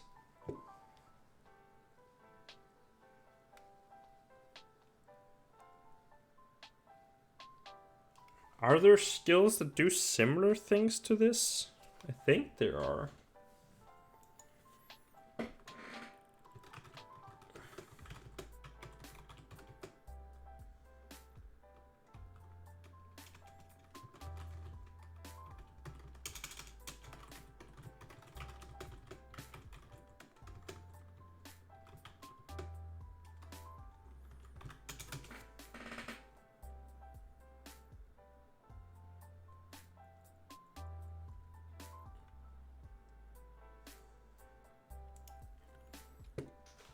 I don't know, like, I kind of want to see. The Shot of Resilience is cool, but I feel like it is, like, the more I look at it, the more I'm thinking, like,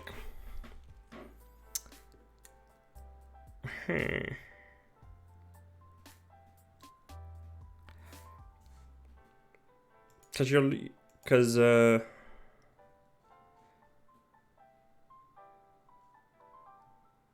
I'm gonna take this away.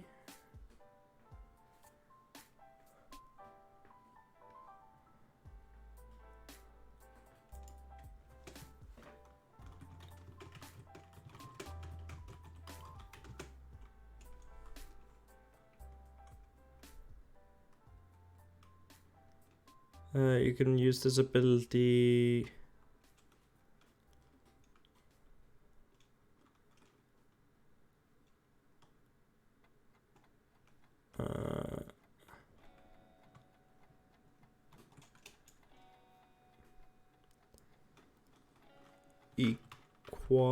Equal to your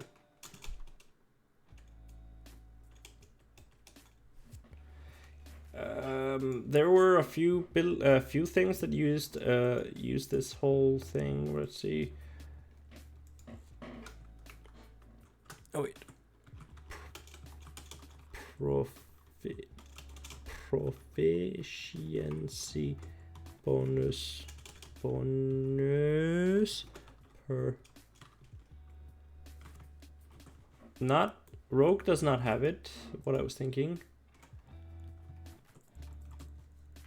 They do not have it.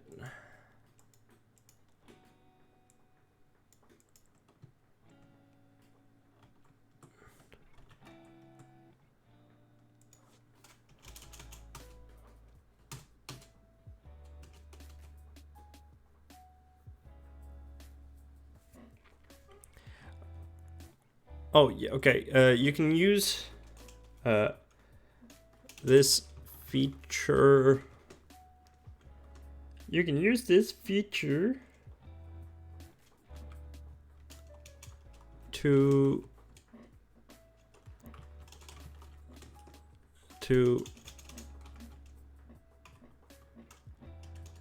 aid your allies.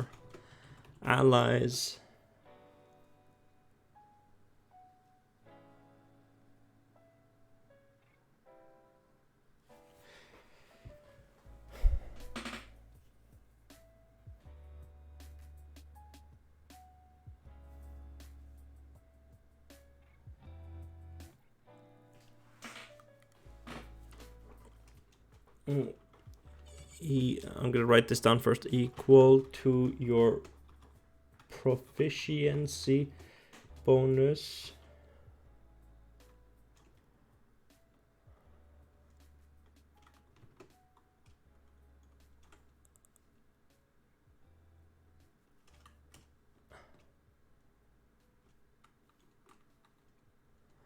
You can use this feature to aid your allies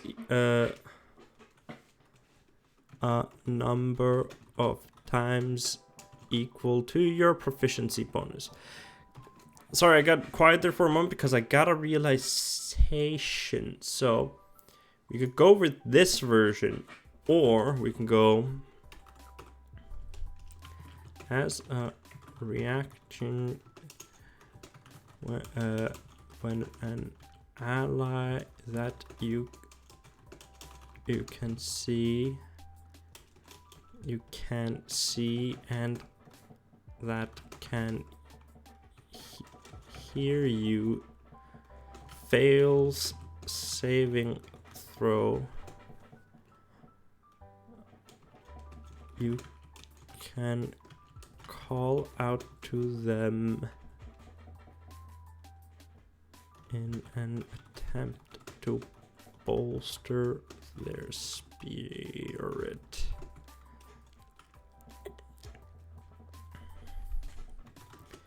The target gets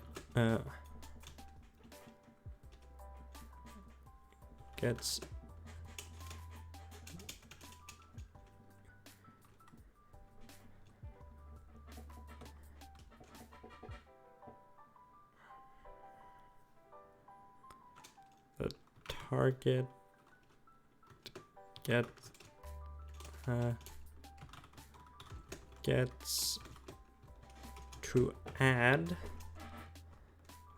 1d4 to their initial roll, possibly allowing them, allowing them to succeed.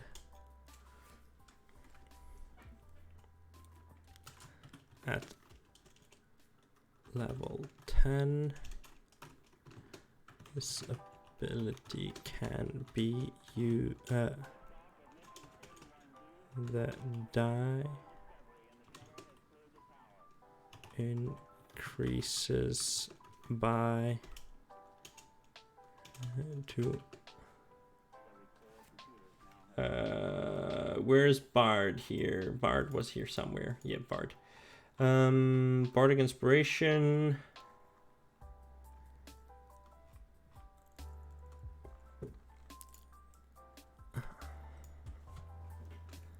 Your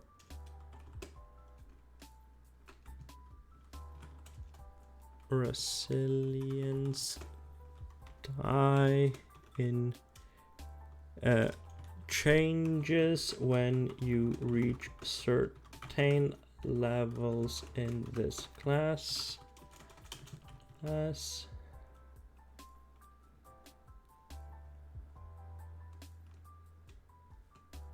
And we'll go with the die becomes a D6.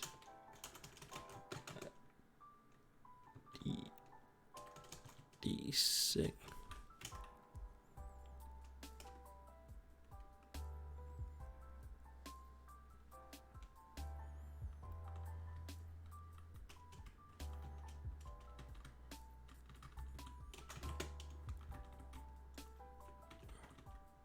At 5th level, at D8 at 10th level, at D10 at 15th level. I have it one die lower than no actually let's actually have it the same size as the Bardic Inspiration die.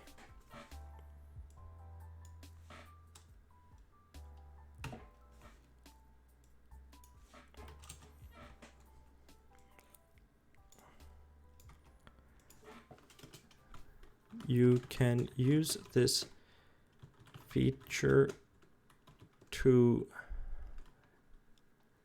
aid your allies a number of times equal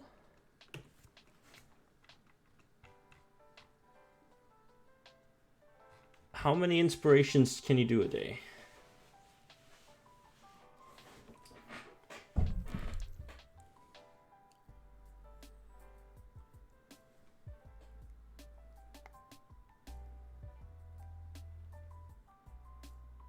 Aha! Equal to your charisma modifier, a minimum of once. You can use this feature a number of times. You can use this feature a number of times equal to. You regain any expended uses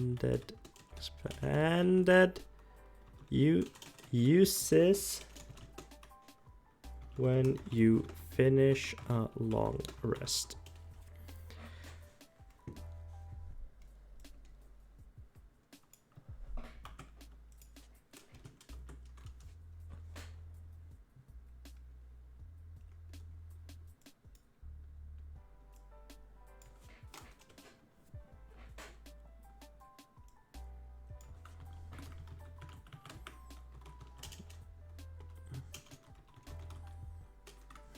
Oh, modified. Oops.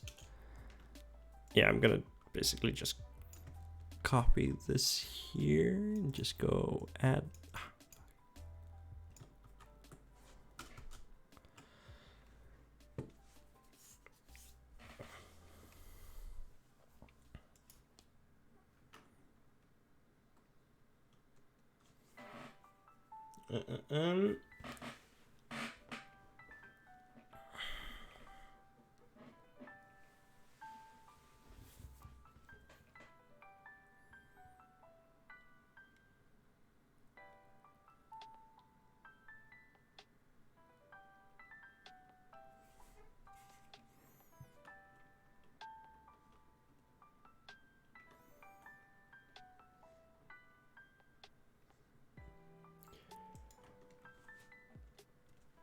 I actually like the lower one a whole lot better. It's a much stronger skill, but I feel like it's more kind of...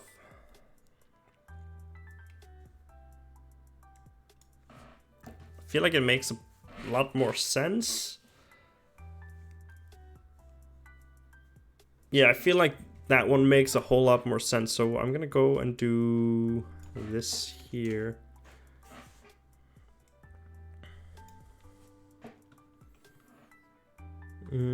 You can save those that might not be able to save themselves.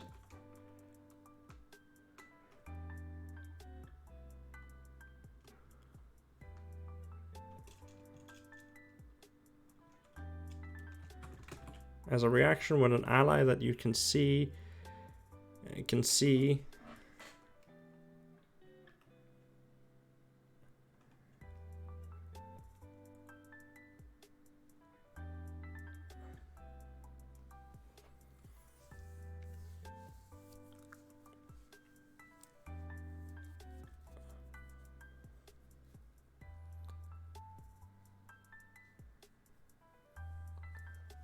wait, am I...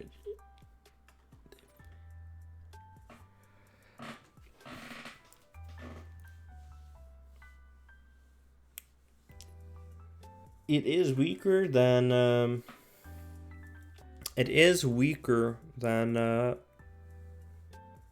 Bardic Inspiration, because Bardic Inspiration you do as a bonus action, but I feel like because this is instead a reaction to do this, you can do it to those that need it. I feel like that is what kind of ups it, in my opinion at least. And you're a fighter that gets this as a secondary thing. I think that's pretty good.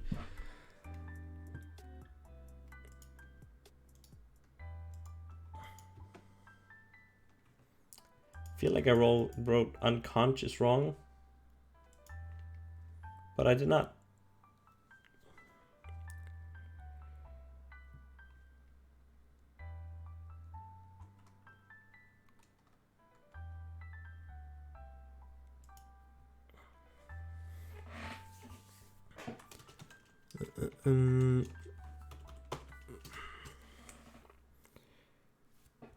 Let's see. I was thinking, as an action, you call out to your allies with tales of glory and valor. Oh, I don't need to have my glasses on, do I? Where did I put my stuff to clean my glasses? Okay. Allies within 30 feet of you that can hear you are bolstered by your... Wow, my glasses are so dirty right now. Oh boy. That did not make things better.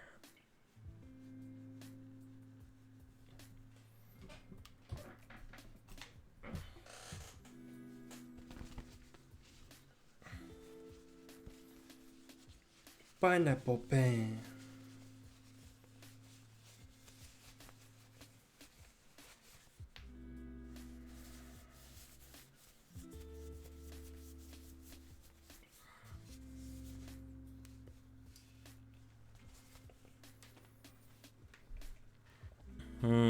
Okay. As an action, you call out to your allies with tales of glory and valor. Allies within 30 feet that can hear you are bolstered by your words and are immune to being frightened and gain temporary hit points equal to your charisma modifier.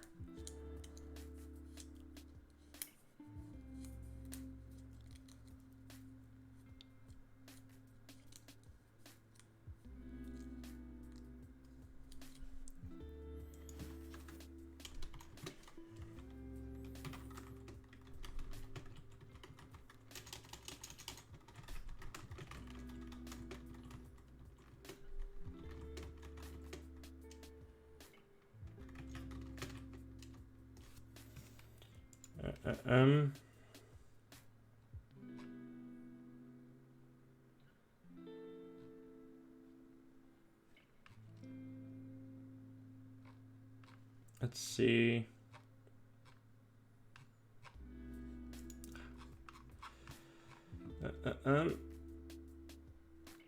Let's see. Is there anything that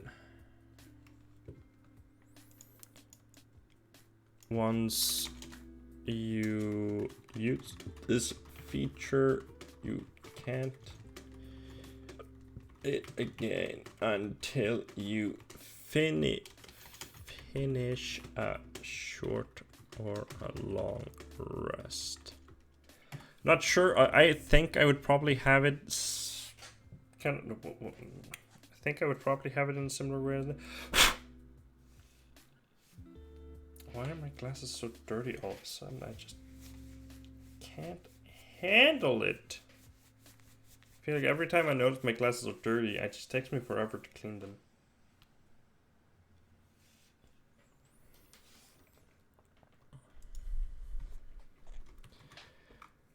You know,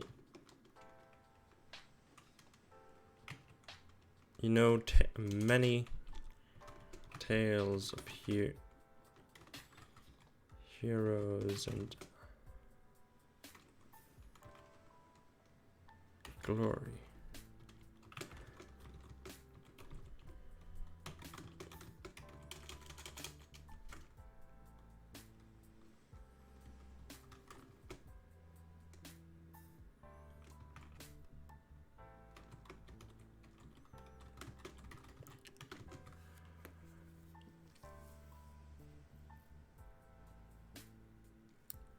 I feel like this would be like, I want them to have kind of a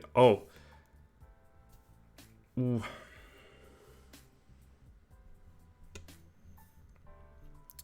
Okay, I think I have an idea. As an action,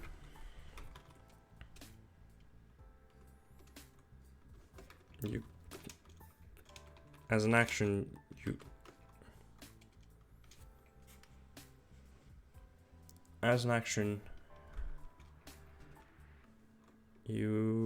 shout out to your allies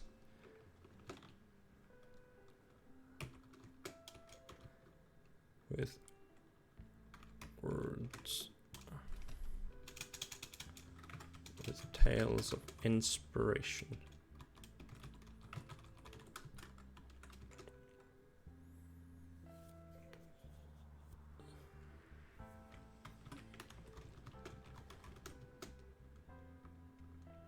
I think 30 feet that can hear you are bold. I think resistance to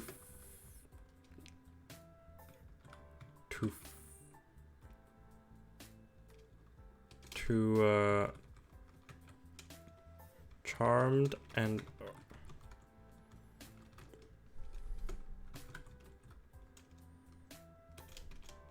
gain resistance to charm and frightened.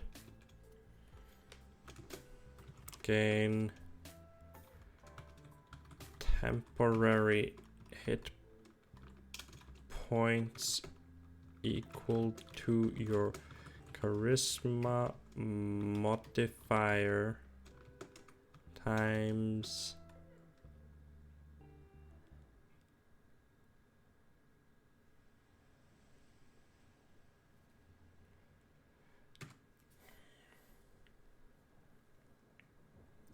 I was thinking times your proficiency bonus, but then I thought, like, that's a lot at higher levels. That's a assuming that, let's assume that you have a +5. That's like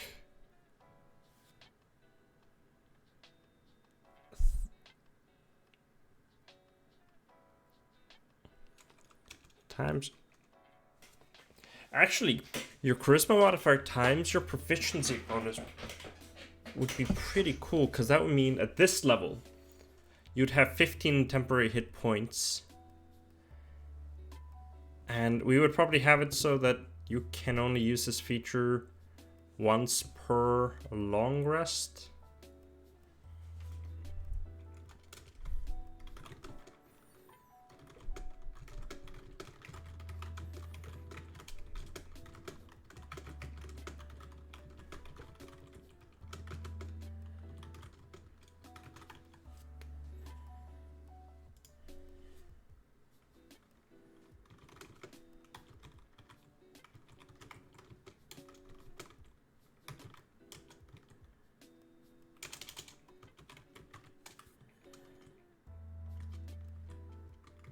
I don't know why I feel like I need to do strong.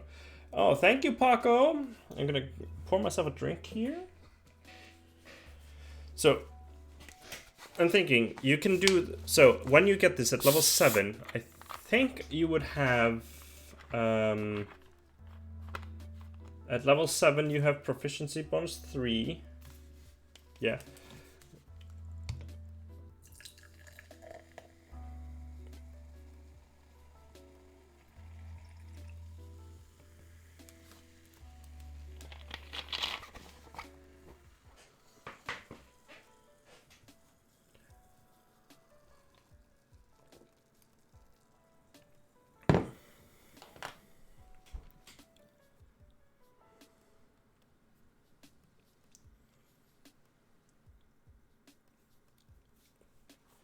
Resistance to charm, frighten, gain temporary hit points equal to your charisma modifier. I want to do something one more.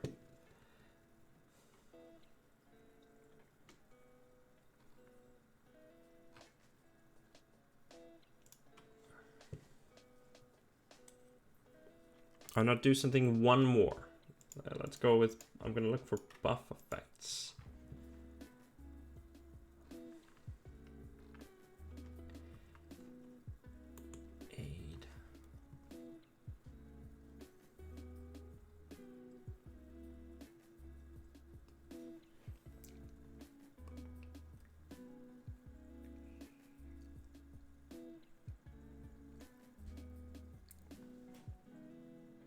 Yeah, oh yeah, I'm gonna posture check, stretch.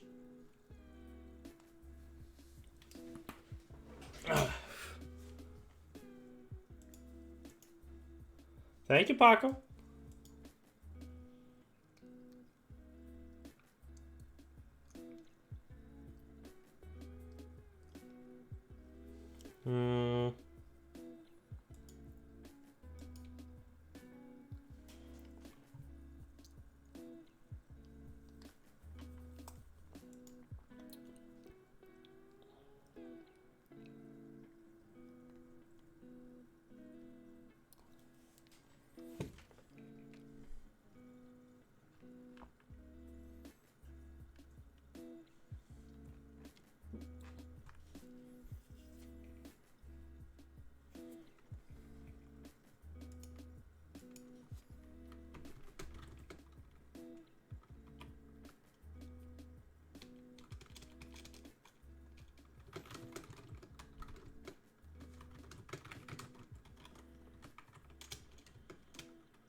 And once per turn, as a bonus action, you can grant one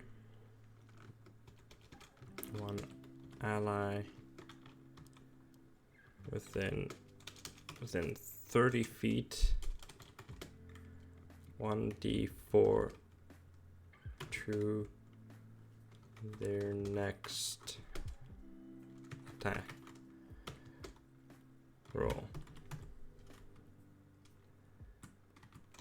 A d4 to their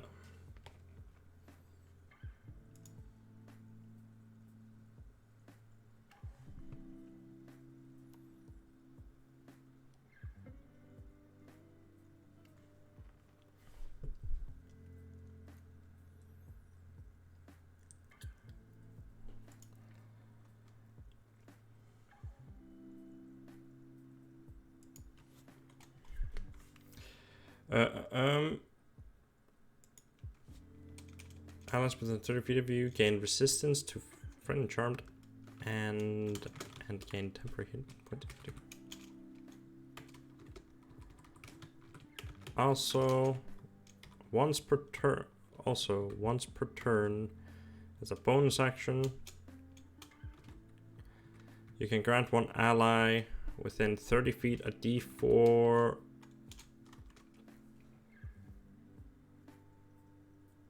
to their next attack roll.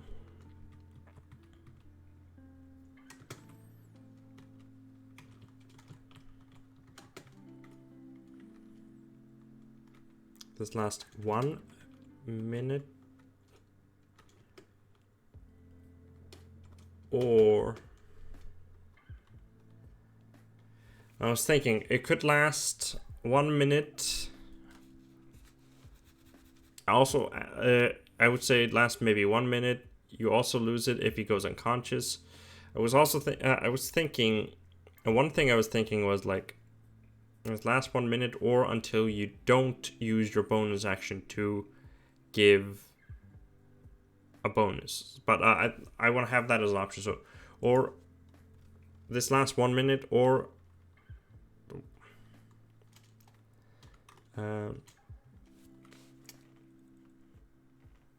this effect ends if you go on, ends early if you go unconscious.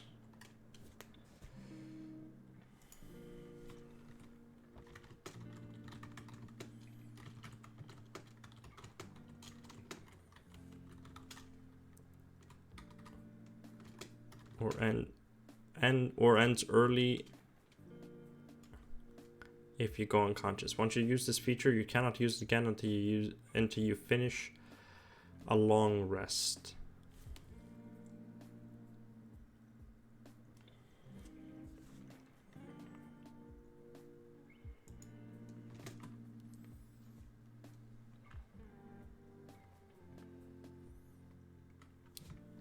You gain 1 additional use of this feature at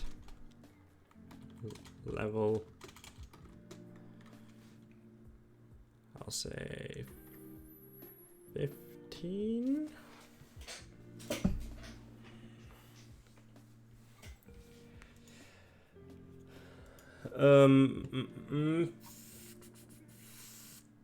There are features that you gain additional uses of at specific levels, right?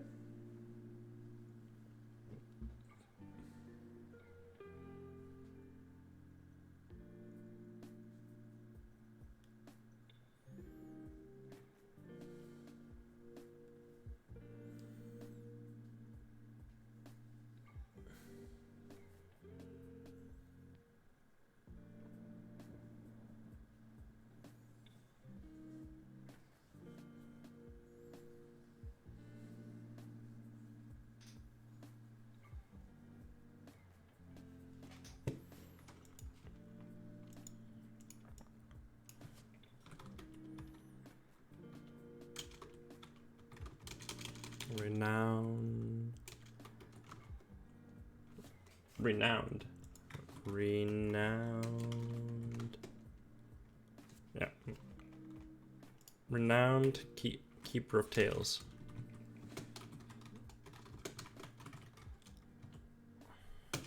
Yeah. I like the second iteration a whole lot more. It makes you resistant instead of immune, but it gives you also a whole lot more temporary hit points, and it gives the bard ability to give bonus to yeah.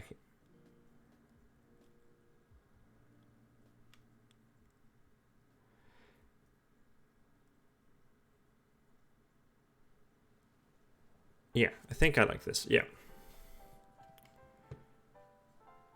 This is level 7. go level. Let's go.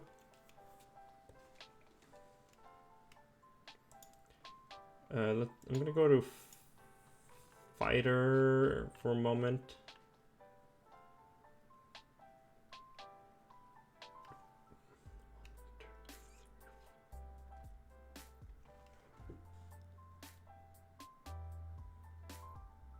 This is a level 7 ability.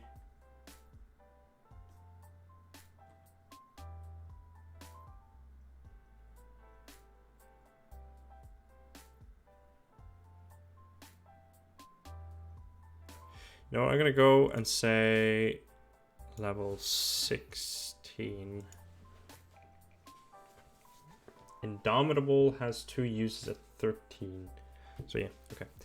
Renowned Keeper of Tales. Alright. So, I wanted to actually do something not combat-wise here. I wanted to go for, like, actually the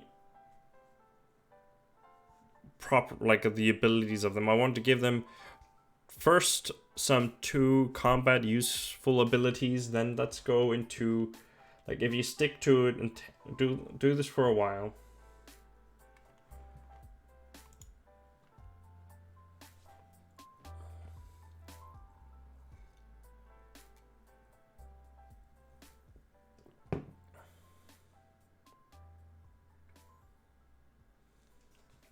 I want to check the, I'm going to go and open up a character sheet here really quickly, just for myself.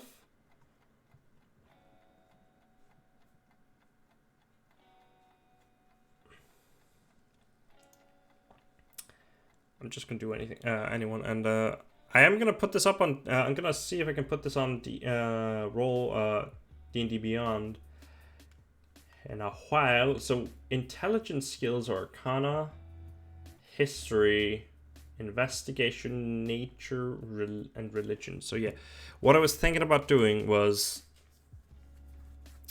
the Keeper of Tales. I want to go and say here,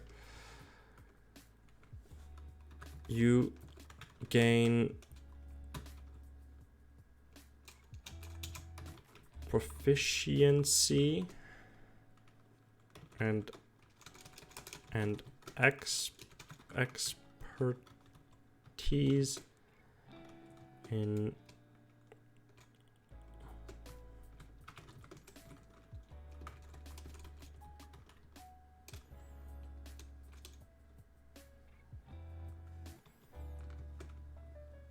one intelligence-based skill. You gain proficiency. I'm gonna read actually how they fucking how they word this for, because they have it in Bard here. Expertise.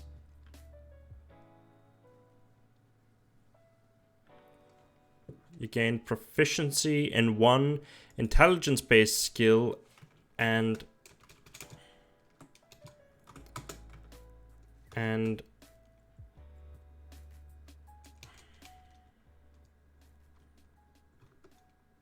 can choose 1 intelligence-based skill to get double proficiency in.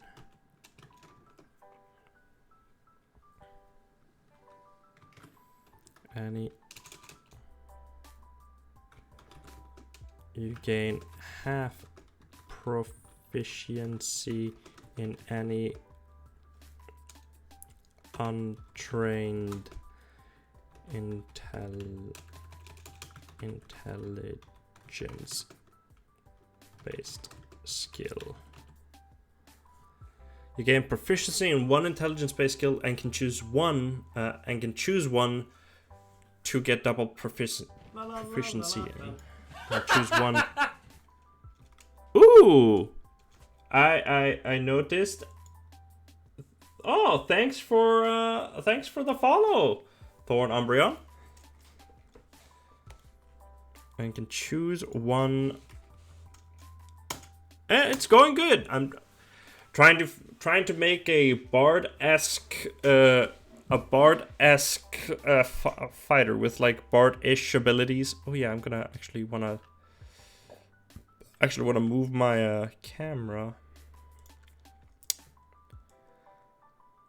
and have it here. But yeah, it's going pretty good.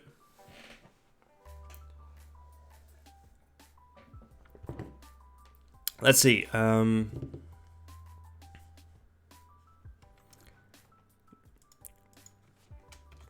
Untrained. You can choose one to get double one to get double proficiency in, and you can also choose one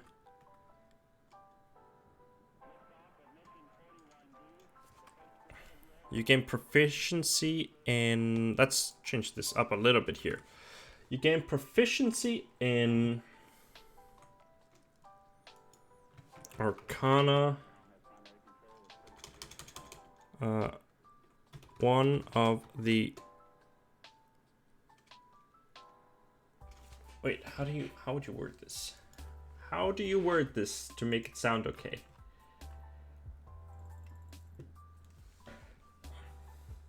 When you get bonus proficiencies and you have to choose from it, does it state, what does it say in expertise? Okay, it says that. Bonus proficiency is what I want to figure out here. I know that lore has.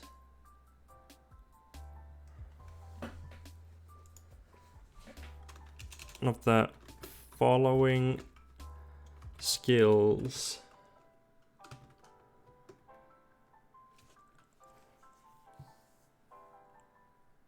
Yeah, I'm making a fighter subclass that has essentially bardic kind of bardic inspirations in it. So basically, because a player in a campaign of mine is he's playing a fighter but he wants to be kind of, and we're playing this in a low magic where basically bards aren't a thing, like at least D&D bard, because like magic isn't a thing yet. Magic hasn't been discovered in the world. Like that's a plot point. And he wanted to be a fighter with kind of like kind of similar to skalds and stuff like that, where they can like he's a bard. They can like still help, but is not magical.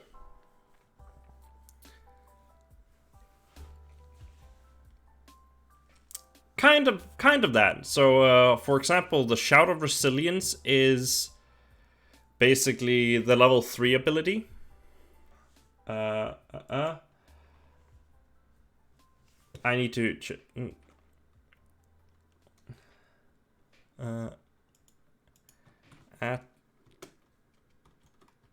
let's see. I'm gonna actually jump into champion here again.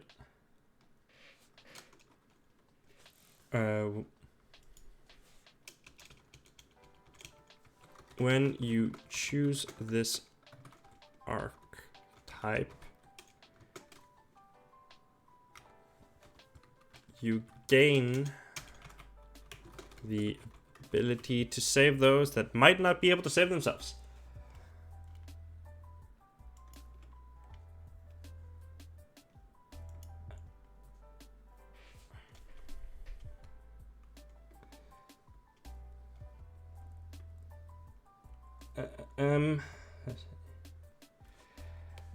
You know, yes, but yeah, it's kind of like a leader-esque based. It's kind of like that. It's at least a support-esque fighter. I want to go at level 7 as an action. You you can shout, as an action, you can shout out to your allies with Tales of Inspiration. Oh, where did I... Yeah, there. 2.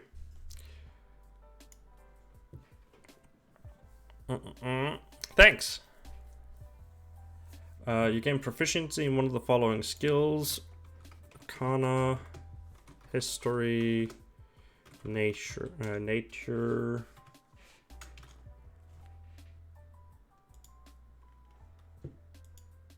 and Religion.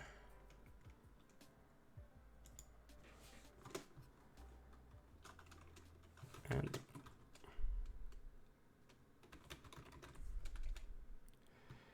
you can also choose one to get double proficiency in. You get half proficiency in any untrained.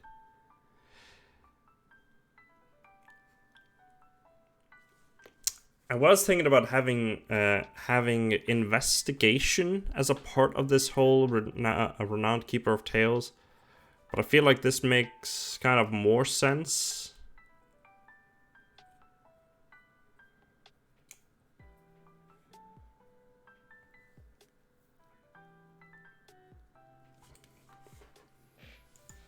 I also want to try to make it so that, like, at least the 10th level ability is not kind of like, it has to also be useful more. You gain proficiency in one of the following skills. You can also choose to get one to get double proficiency, and you get half proficiency in any untrained base. Untrained.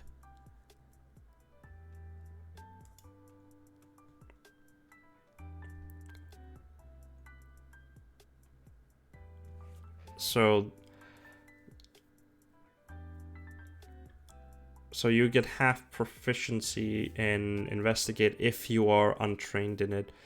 You gain half proficiency in any think that makes sense.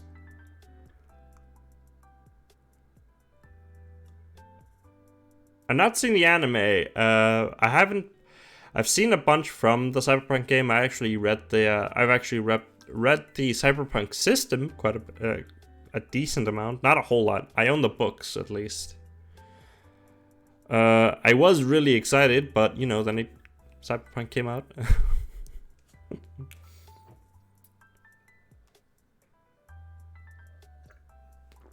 I've actually heard that, and I've been kind of thinking about watching it. I've been kind of interested in it. Okay. You can also choose one to get double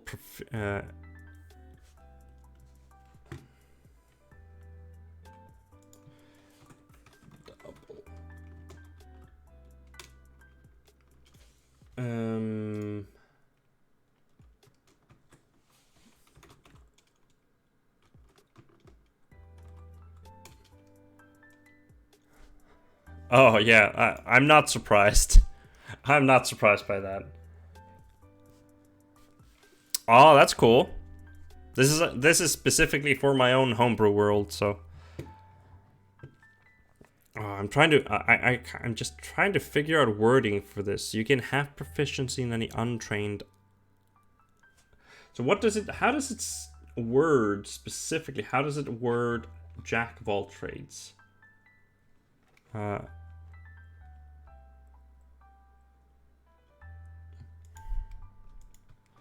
Starting 10th level, you gain half proficiency to all. Oh, let's do all in. Let's see. Half proficiency, rounded down to any ability check you to any intelligence check you don't already include your proficiency bonus in.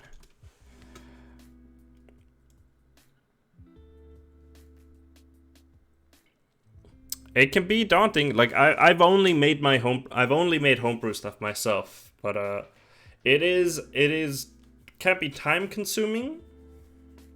It is a lot of work, but it can also be really rewarding. So you know.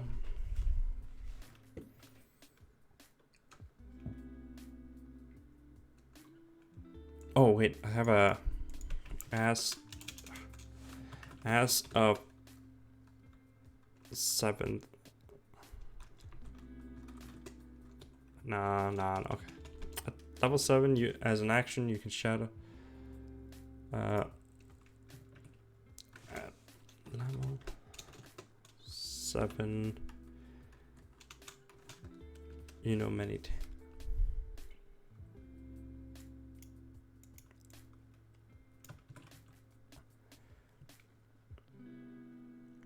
Oh yeah, have you seen the cyberpunk system? Have you seen the actual like system for it?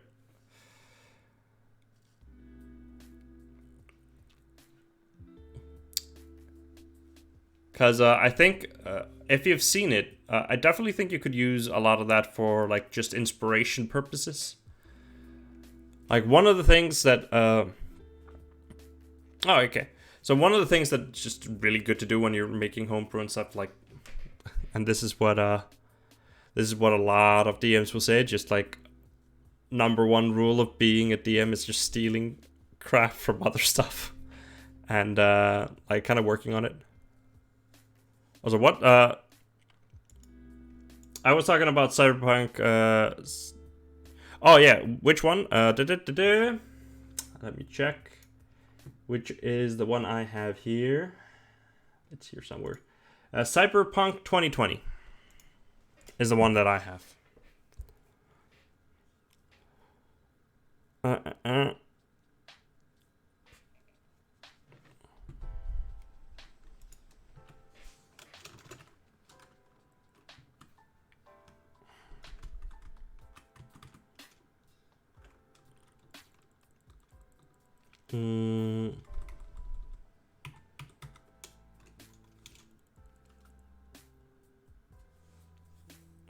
Yeah. Okay, yeah. That's smart. You can technically also, if you want to include magic in your whole thing, then I would recommend looking at Shadowrun, because that is cyberpunk and magic.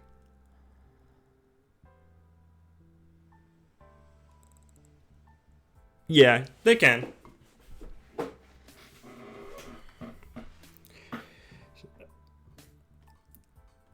Okay, so 10th level, you gain half proficiency run down to any intelligence ability check you don't already include your proficient bonus in. You gain proficiency in one of the following skills. In addition, you can choose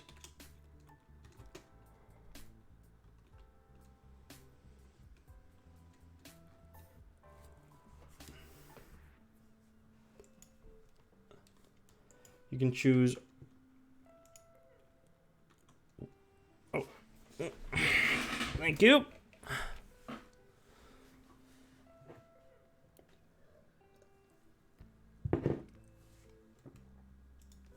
Thank you for that. You gotta do what you gotta do, buddy. Okay,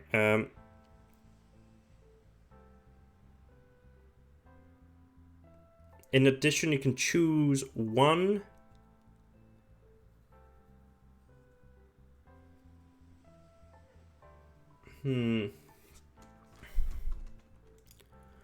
one on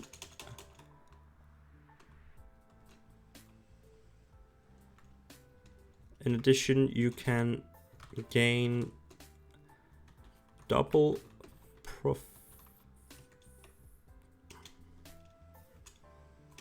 you gain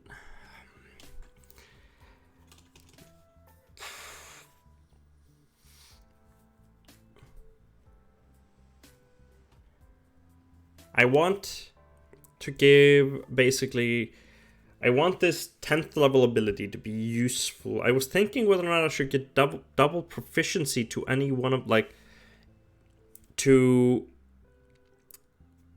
you can choose, in addition,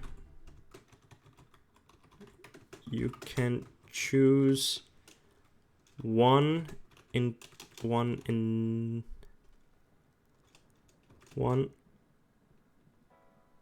of the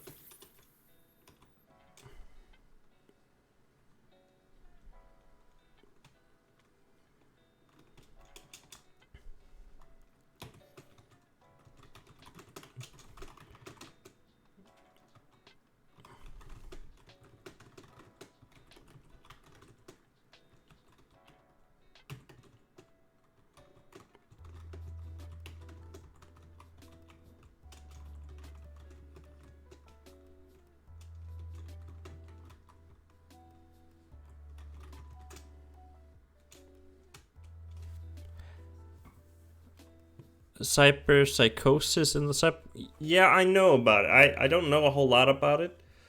I know more about Shadowrun than Cyberpunk.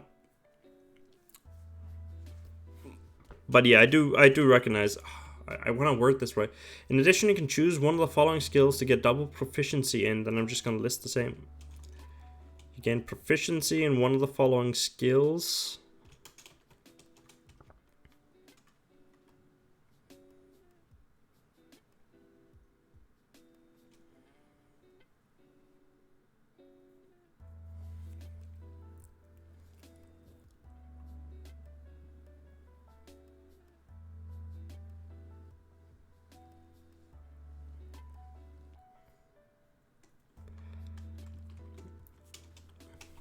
In addition,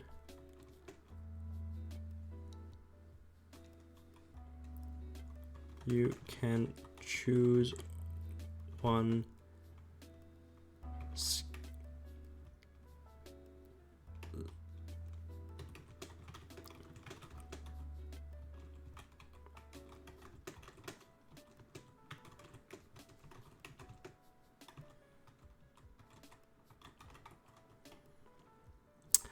yeah, okay, yeah, I know that. I know there are.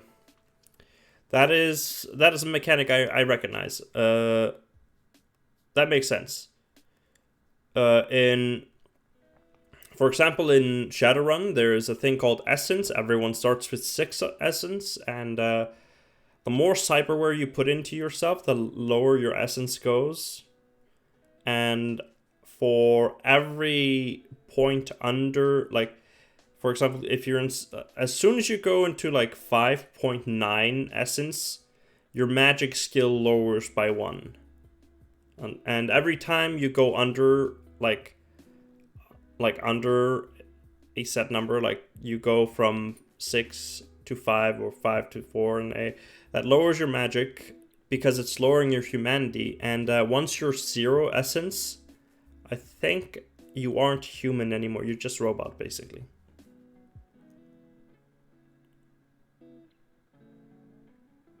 But yeah, that's a good balancing way to do it. Using basically kind of humanity points to like balance them out. Yeah, basically. Except like essence except essence is not replenishable. It is basically it's basically a finite resource. So yeah, basically you can't once you lose essence, you can never get it back. Yeah. Because like the tech and magic doesn't work well together in that world. It's basically like opposites. They don't mesh well.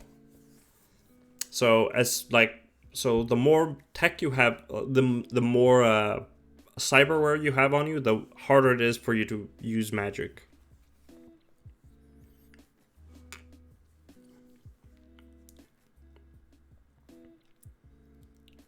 Yeah, I think I'm gonna go with an addition. You can choose one skill that you're proficient in to gain proficiency. To gain double proficiency. Yeah.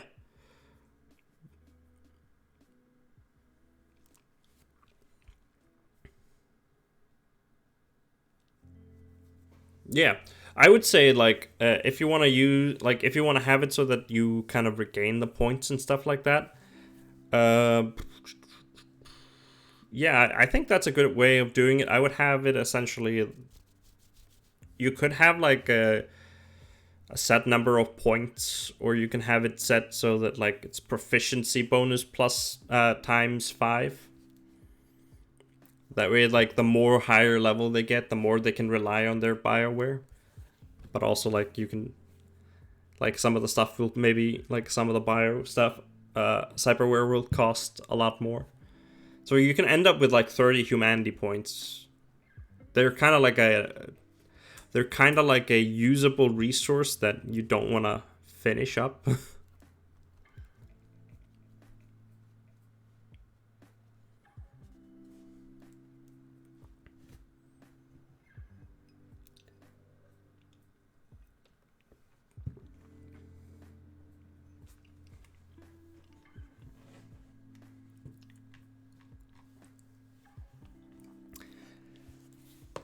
Renowned Keeper of Tales, you're starting 10th level, you gain half.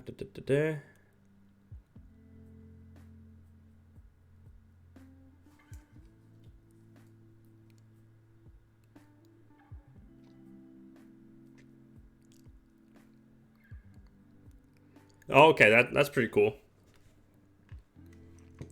I do not remember a lot of the rules for it. I kind of want to add something a little bit more to it. This is a 10th level ability, which you give. Actually, it is giving you quite a bit. Like, that's okay. I'm gonna check really quickly what level 2 Bard gives you. Song of Rest and Jack of all Trades. What does... I'm gonna compare it to a fighter level 10.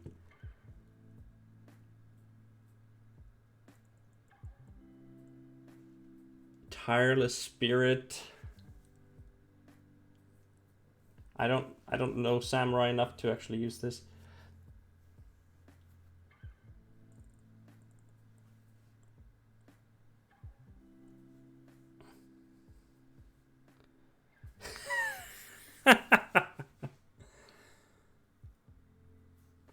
Great stature. The magic of your runes permanently alters you. This when you use this gain this feature, you roll 3d4. You grow a number of inches equal to the in height equal to the roll. And moreover, the extra damage you deal with your giant's might feature increases by 1d8. That's actually kind of cool. I like that. That is a cool ability.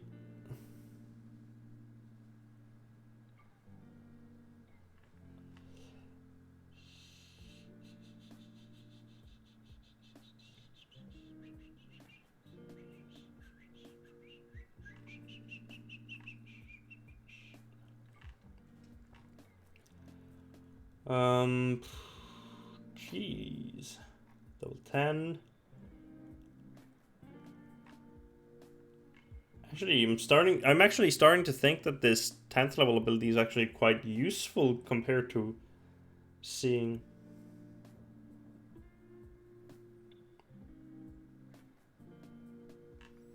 Like, it's not combat useful, but it is useful.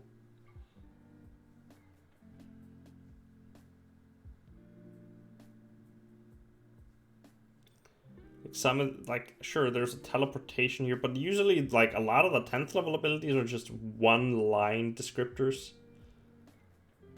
Like, additional fighting style, you gain one second fighting style, and, like, that can be something very basic. So yeah, I think this is actually good enough for 10th level. Can I, while I'm doing this, just out of curiosity... Can I go into my homebrew creations, and I'm gonna go and I'm gonna create a subclass for fighter. I don't need nothing. So, oh, my homebrew world. Okay, so it's a low fantasy setting, essentially kind of like if a very good way to look at it for now is like imagine just Middle Earth without any magic, like Gandalf, there's no magic. However, one of the plot points I'm going to do in the story is that magic is going to be introduced into the world. Something cataclysmic is going to happen, and a part of that is magic entering the world. So all of the classes and stuff that I'm using is essentially like stuff that isn't magical. No magical classes. But when magic comes into the world, there will be 2 magical classes. And perhaps archetypes like that fit. So Wizard will be one of them, and Warlock will be another one. But difference is, like, when you get the Wizard level, you will get 1 level Wizard and only 1 cantrip in the beginning. Yeah, it is kind of complicated. And the Warlock, instead of having a Warlock patron like a demon or a celestial or like an eldritch creature or whatever, what your Warlock patronage is instead is a magical is an item that when magic entered the world, it was because I had my theory with magic in that world is like when magical items become a thing in that world is items that have a lot of history, a lot of care put into them, just with a lot of story behind them specifically. But like the more story it has behind it, the older it is, like the more care it has gotten, the more likely it is to become a magical item. So essentially, like every item that had, like for example, like a standard pencil that you'd be using, like not really caring for, you'd get like a zero, like there would be a 0.1% chance that it would become magical. Very unlikely. But for example, let's say you have let's say you have this ring that you've gotten from your father, who got it from his father, who got it from his father, who got it from his father. It's a family heirloom, has gotten really well taken care of, really loved. Just a lot of love was put into it, and a lot of history. That would like make it 50%, 60%.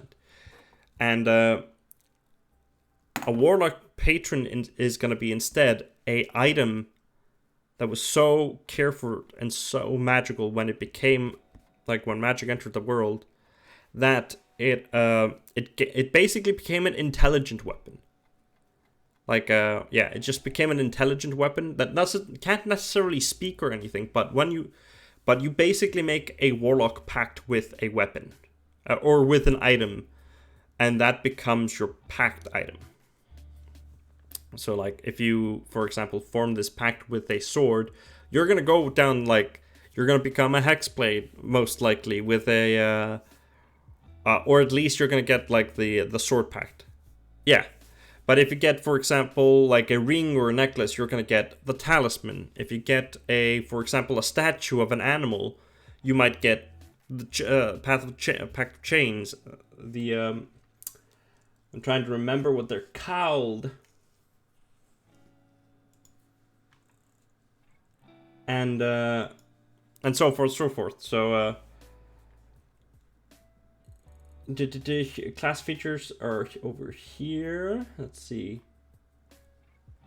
Yeah, the bonds that you no, not bond. What am I talking about? The level 3 thing is that you get, which is very hard. Yeah, the pact boon essentially. Your boon would be dependent on what you would get. And how, like, I would probably flavor the type of boon. Like, for example, if you get let's just take, for example, like the celestial kind of Warlock would be basically like, that would be, let's say, yeah, that may be a priest owned this item. Well, yeah, because basically all magic's complicated because nobody's gonna know how it functions. Literally nobody knows anything about magic when it comes into the world. And that's kind of the point of it. And but yeah, basically the only thing really is that, like, instead of having a demon as your patron is a magical item that you get. It's basically like having a really strong magical item with charges which act as your spell slots. That's kind of like the easiest way to explain it. Have you seen like the legendary, or if you've seen legendary artifacts in D&D? For example, the staff of the Archmagi.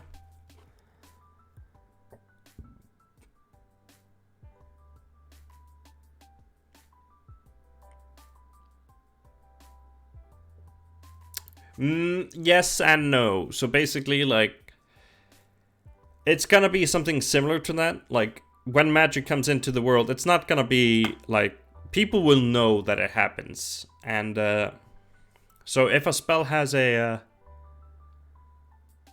okay, then I'll see if I can bring one up in a moment then. But for example, let's say so if you were, like, for example, gonna cast a spell in that world, like, you'd have to figure out, like, how to channel the magic to do what you wanted to do. And that's just kind of how it's gonna be. Like, it's gonna be weird. I have, like, I'm still figuring out all the kind of details of it, but essentially it's gonna be weird.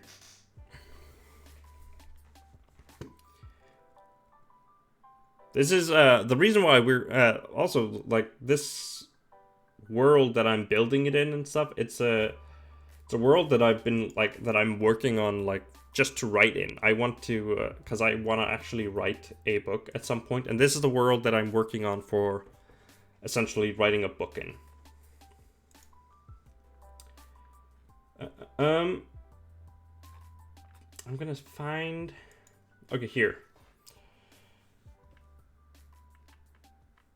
This is a fuck ton, but, like, I'll see if I can get, like, just a snippet of it. So here is a, like, this is not all the information about this artifact, but just enough to kind of get the general idea of it out. So this is the axe of the dwarvish lords. You can see that, like, it is a artifact. It has a lot of magical abilities. Like, it's a magic weapon. It gets a +3 bonus and everything. It functions as the belt of dwarven kind, the dwarven thrower. Like, yeah, they're basically like it's like if an item could have class levels. Yeah. It's basically like if an item could have class levels, this is essentially what it would look like. A lot of these stuff, like, there's a reason why you don't get artifacts willy-nilly. They're fucking amazing when they come up.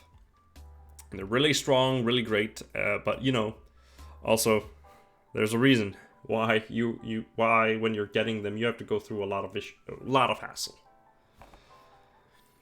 But yes, essentially what magic will be in the world is a chaotic force.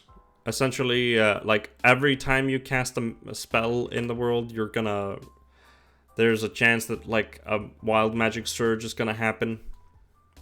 There is essentially just, yeah, it's gonna be a thing. It's gonna be interesting, and a lot of the things that I'm gonna do for it is, like, I'm gonna kind of reflavor, like, depending on what, like, the players are doing.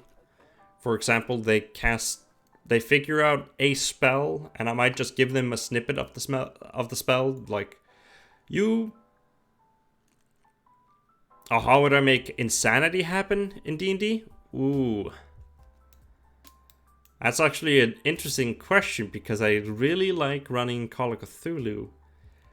And I've run a D&D campaign where I was essentially just doing kind of something similar to Ravenloft. True, but again, so insanity, and this is how this is basically what I'm gonna say about this whole matter. Like, when you're running something like that, something that like insanity isn't thing, like it's all about trust for players. Like, if your character's gonna go insane and act irrationally, like that's just kind of a part of the story. Like, it's all a question of whether or not it's permanently insane or not. One way that insanity is defined really well in the Call of Cthulhu book. I'm gonna read it here. I can find it. So, sanity. There's a whole chapter on sanity in Call of Cthulhu, which is can be really complicated, but let's see. Insanity. In Call of Cthulhu, insanity is induced by traumatic experience and ghastly comprehension. So, like, madness and insanity, that, like, how I've used it is essentially in very quick bursts. Like, I've described things for the players that just, I say, like, even though this isn't rational to you per se, it's rational to your player. You just kind of, if you don't want to take control, just basically, then it's all about trust. Like I said, essentially just describe to your player that you are going insane. You feel this and this and this. This is what's going on for you. In my current campaign, the one that that I'm making the class for is there is a entity in it that is only known as the Ruby Eyes, and my players encountered this entity. The only thing they know is that they found these ruby eyes following them. It was really creepy in the darkness. And after, they got a flaw that just, the only thing the flaw said was the ruby eyes are watching. And every time they're doing something, like they go, is somebody looking at me? Is somebody following me? Or anything like that. And they're checking on that kind of stuff. I always describe that, other than the lingering feeling of the eyes on the back of your neck, or the eyes following your every movement, like, I always make sure that they know that there is something, they know that something is watching them. The feeling of something watching them is always there. And it is fun if you, like, when you're doing this and doing this for your characters, and like, this is a very if you're specifically, if your group is roleplay heavy, like, they'll probably pick up on that stuff and go, like, act upon it. Like, in that group, there's one item that they found. Yeah, basically. Basically. But there's one item that they found that is essentially this kind of rainbow rock, which they know nothing about. But the one thing they do know is that the person that has it doesn't feel the ruby eyes watching. They feel safe. They feel guarded. They feel good. And when they lose the thing, they don't feel good. So essentially, it's like imagine like the Lord of the Rings with the ring. Like, you feel good when you have the ring, like, and when you lose it, you kind of want to get it back. And you want it back because Sauron is watching you when you don't have the ring, essentially, in this case. So it's not like you put the ring on and Sauron is watching. You feel you put the ring on and Sauron is not watching in their case. I just Puck, I'm just describing I'm just describing a thing in the campaign. But yeah, essentially, when you're playing something that involves having insanity and involves having like any sorts of madness or anything like that, first and foremost, you just gotta know whether or not your table is up for it. If your players aren't up for that kind of play, then it's just kind of, that's just up to them. But you just gotta have, like, because I've streamed a Call of Cthulhu game where like, one of the things is like a big part of Call of Cthulhu is terror, sanity, paranoia, stuff like that.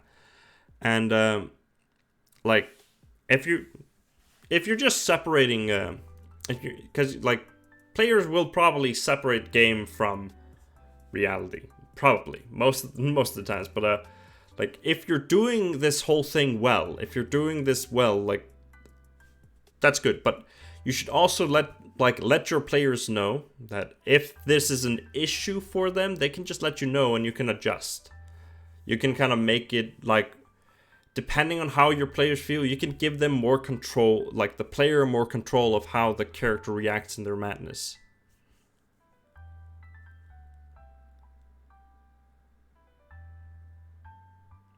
Yeah.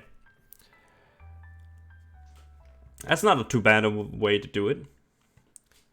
But yes, for example, here are 3 states of insanity that can result. It's temporary, indefinite, and permanent. So basically, in at least Call of Cthulhu,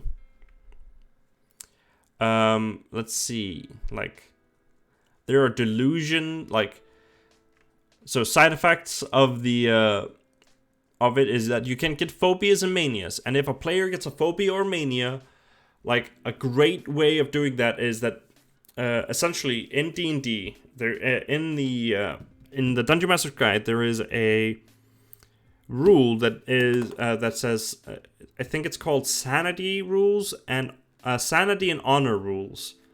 Basically, it creates a stat for sanity checks. So not only do you have strength, dex, con, intelligence, wisdom, and charisma, you also have sanity. Some people just use wisdom for it. I generally use wisdom because, like, it's unnecessary to have a 7th stat. But, like, if you want to go there, you can do that. So so if you fail, for example, so let's say you fail an insanity check in 5th edition, and you have a phobia. And for a while, we'll say, like, for a while you are going, like, you are insane, and player still has control. But how they do this in Call of Cthulhu is that when you're not insane, a phobia is just kind of like a general flaw. You're scared of, like, you have a phobia of water. You're afraid of water.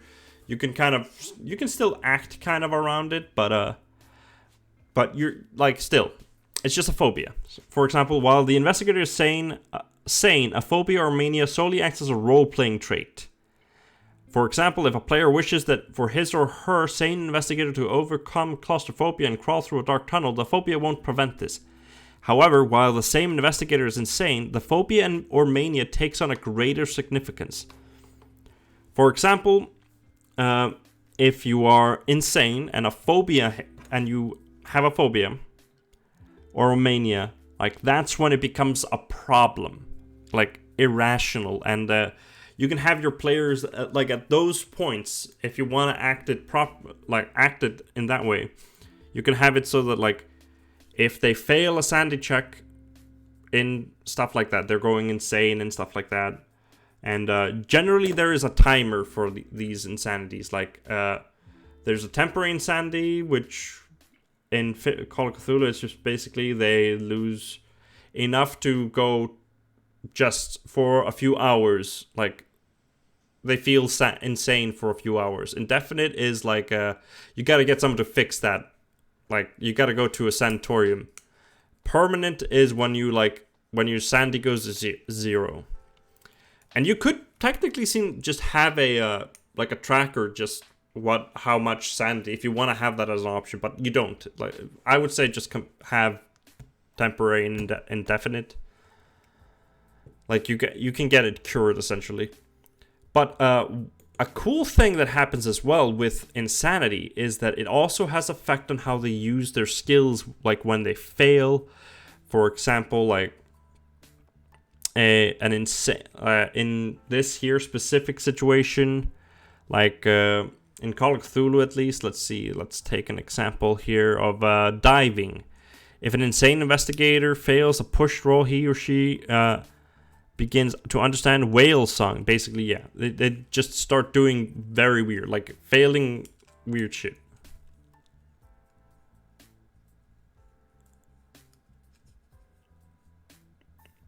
I would say cyborgs. I would not add a cyborg as a race. I would probably add cyborgs as like enemies. If you're gonna go for a cyborg, I would essentially just say like, and then you're basically playing a human with a bunch of cyberware on them. You could technically make it. I would probably just use Warforged for it. For simplicity's sake. But yeah. So yeah, insanity and stuff like that is a really cool tool to use. But like I said, it needs to be a kind of a... It needs to be like... Players need to know that this is stuff that can happen. They need to... Like, they need to know that if you're playing a horror campaign and there are sandy rules in it, that, like, stuff can get weird, essentially. Like, I have madness in my campaigns, for example. I have, in my not Call of Cthulhu, in my 5th edition campaign that I'm running now, I have madness as a thing. You can go mad. That is, yeah. Essentially here. I kind of customize the rules a little bit because I do because I like it. But essentially you can just use the general madness effects. Madness is basically insanity in 5th edition. If you were to add races to Cyberpunk World, I mean, most common would be probably, like, I would say... if you want to go like the Shadowrun style for it, then it's human, dwarf, elf, orc. They have trolls there as well, but you could go with like hobgoblin or stuff like that. You could also just technically you could add any race, but like those are kind of the common ones. I would say like at least if you wanted to add more races, I would say at least dwarf and elf. At least those. But yeah, I personally feel that madness is very uninteresting in 5th edition, personally. But yeah, like indefinite madness just gives you a flaw. And like it's not a lot of flaws available. Like it's like 12 flaws. It's a D100 list with 12 items on it. And one of the things that bugged me a lot, and I did this a lot when I was doing when I was running with just standard, is that I personally put the rules that like lesser restoration wouldn't like a restoration spell would not get rid of madness and stuff like that. You would have to get like rid of it in proper ways. I don't like magic being like a easy solution kind of thing.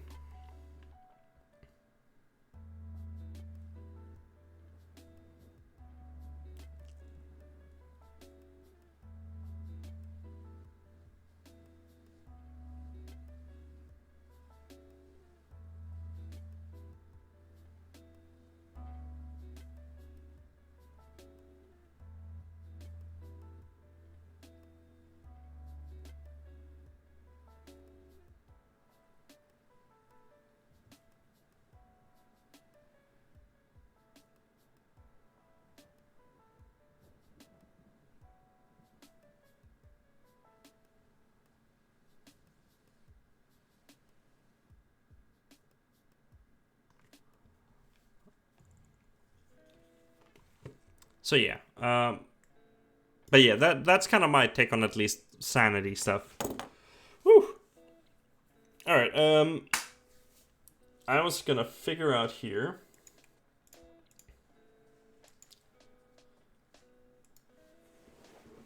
I was gonna figure out level 15 ability and level what?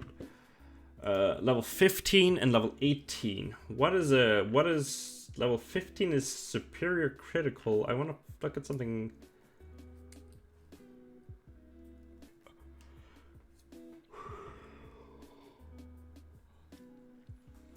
So a 15 for Cavalier. Let's go look at Battle Master.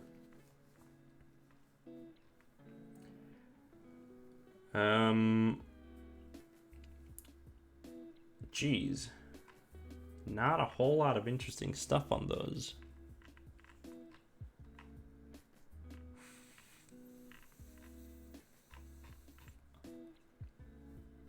It's kind of hard to tell on a lot of this stuff.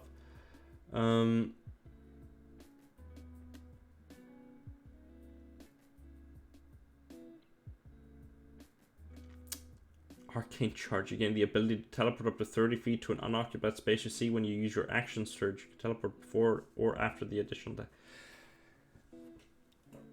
See, I actually think that that should be just at level 50 you gain the ability to do this a number of times per day, not like your action surge a day. I feel like that should have been a slightly stronger ability.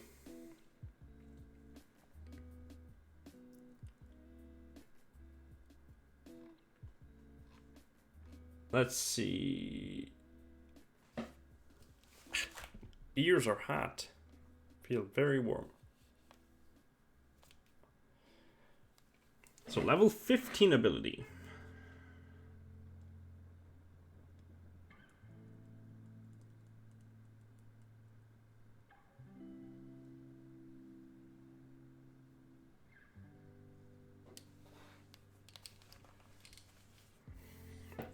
I'm wondering, like,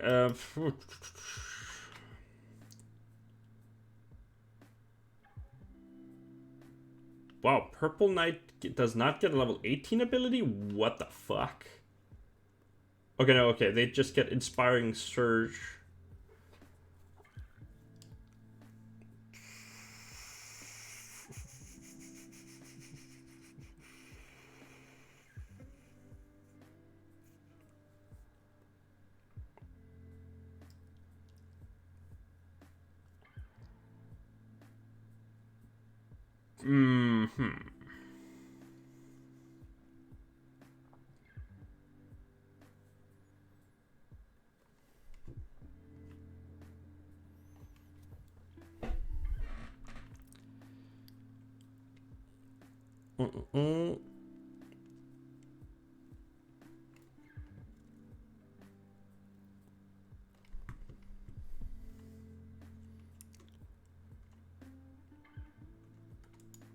Alright, when you choose the stock club at 3rd level.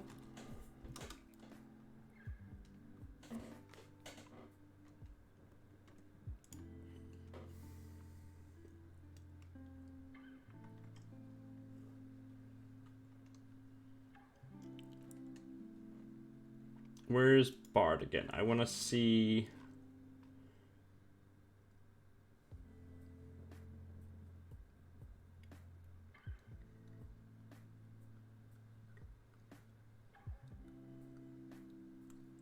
I feel like you don't need to mention that. Okay.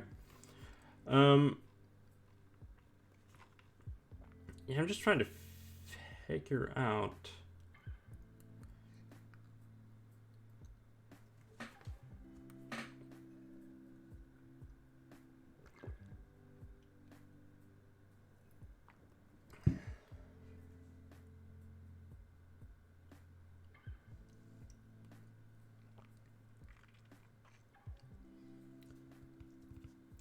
Okay, so I kind of want to figure out an ability for 15 and 18. Basically, something that kind of just let's look at champion for this. Something that can kind of like equal to at least increasing your like something is equal to superior critical, which is starting at 15th level. Your weapon attack score a critical hit on 18 to 20, and the level 18 ability you can attain a pinnacle of resilience in battle. At the start of each of your turns, you gain hit points equal to 5 plus your Constitution modifier if you have no more than half your hit points left. You do not gain this benefit if you have 0 hit points.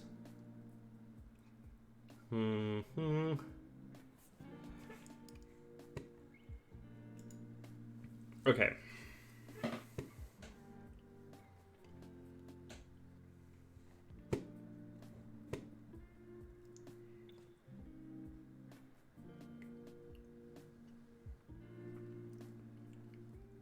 Mm-mm.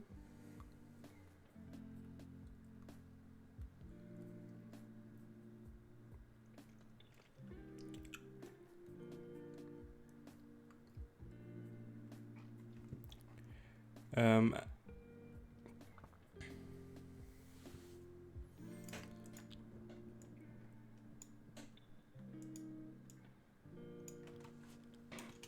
and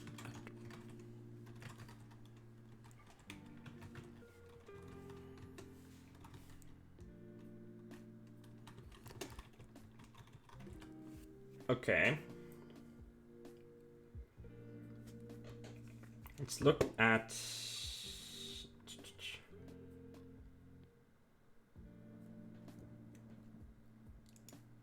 So, eloquence.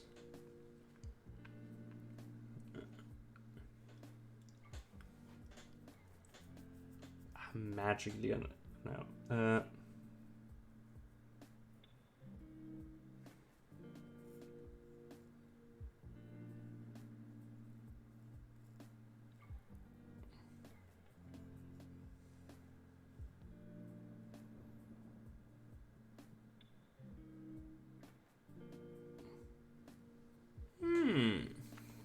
Cool.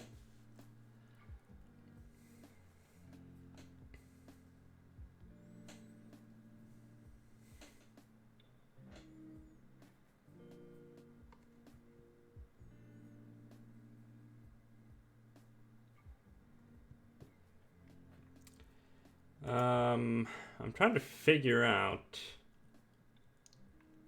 What would be nice to add.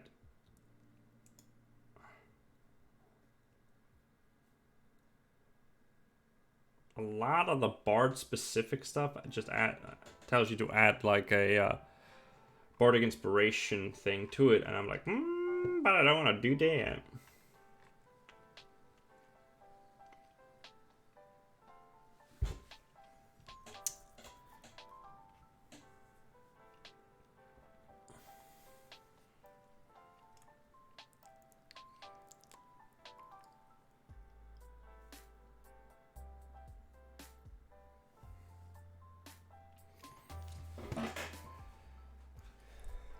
I was thinking about whether or not it should give it, whether or not there should be an ability that allows them essentially to, for a limited time, learn a skill. If they have, I'd say, like enough time to kind of grasp the general gist of it, they could get proficiency in it for a while, but it doesn't really fit specifically.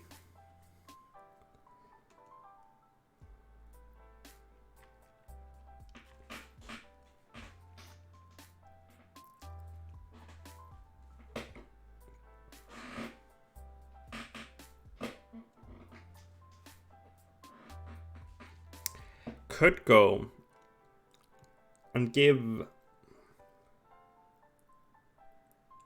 It could get expertise at level 15.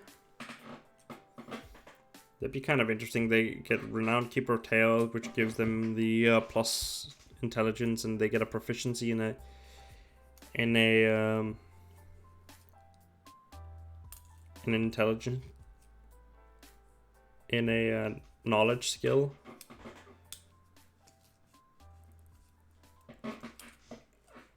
Yeah, I think I would go for. I think I'm kind of leaning currently towards expertise.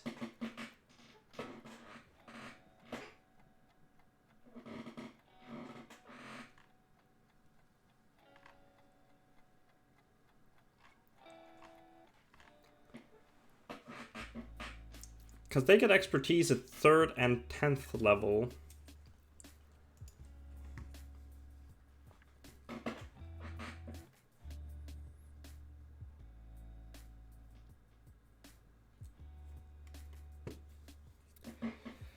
So if I do Shout of Resilience, Inspire Heroics, Renowned Keeper of Tales, Expertise, which is basically at that level they would be getting,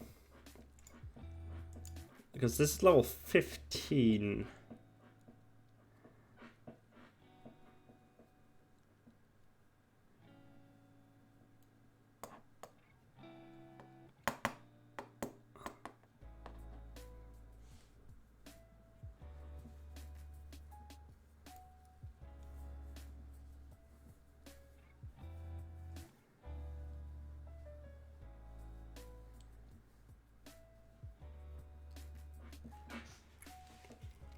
Inspire Heroics is a really strong ability just because of its advantage against Fear and Charmed and Frightened.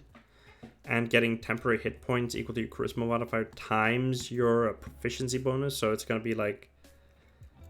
It can be really good or really bad, essentially. Like if you're more Charisma focused, you're gonna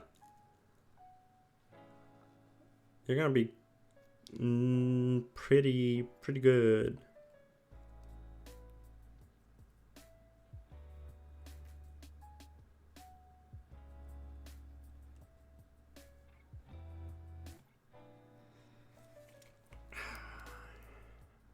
I was thinking that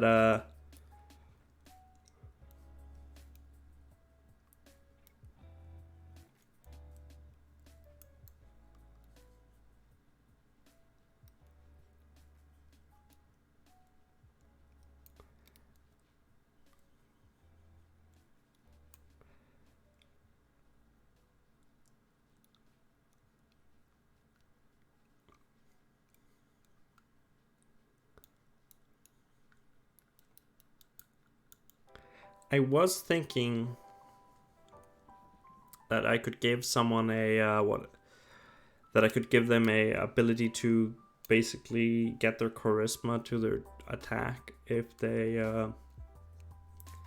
do something specific, but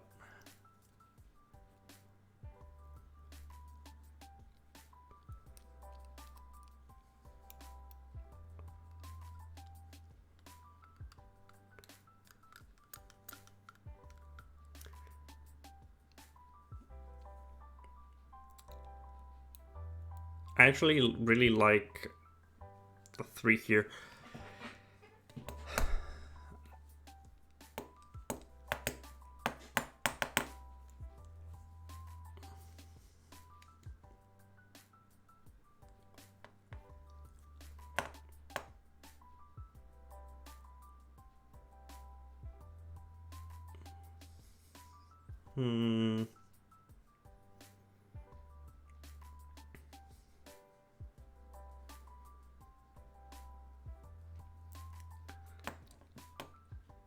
Because like at that level it's gonna be pretty hardy. Like, for example, let's say if I did it here, I would have to, like, if I do it at 3rd level, I would have to say like they can use charisma instead of this, but I don't want to do that. I feel like that is weird.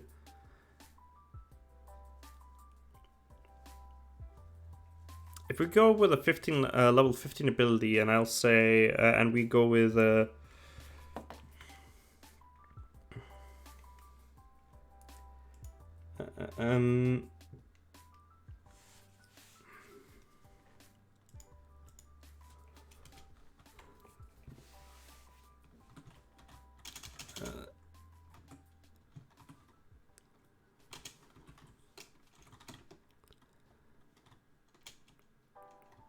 you've begun to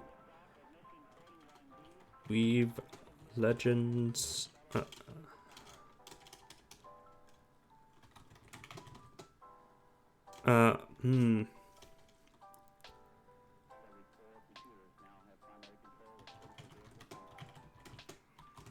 You've begun to weave grand tales of your own.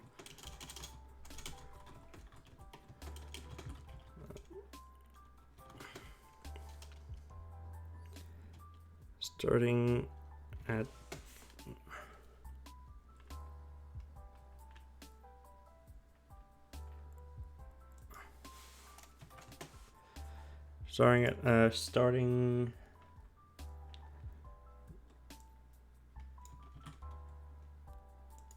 starting at 15th level, you gain the ability to spend your bonus action to give yourself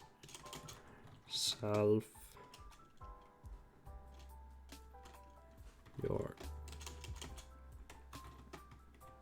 charisma bonus to damage. Your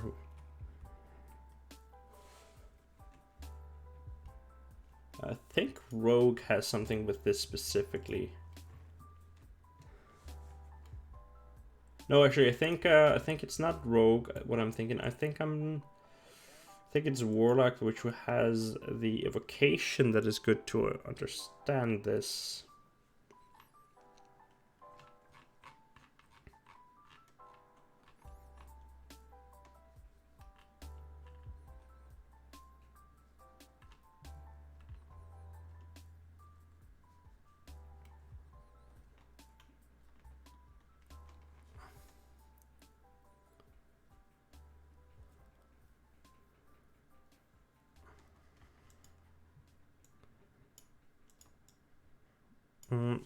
Starting at 15th level as a bonus action, you can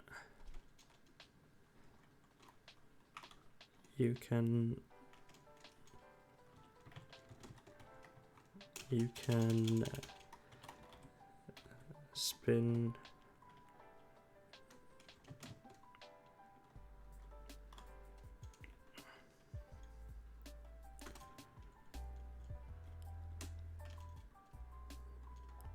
a tall tale, adding your charisma to your weapon attacks.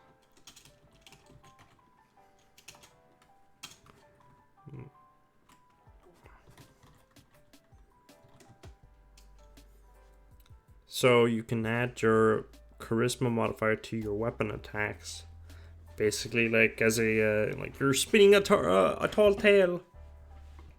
Don't want to have it to hit. Damage would be okay. It could basically make damage, like in the improbable event that strength and charisma would both be 10. That would be 10 plus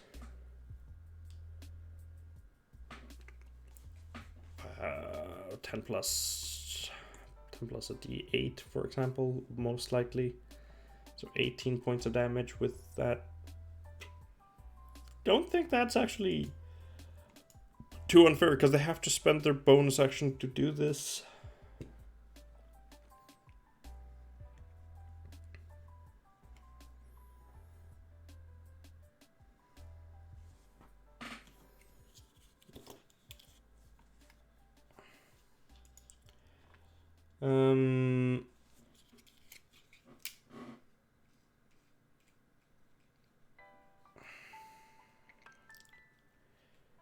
Now, we could then do it so that,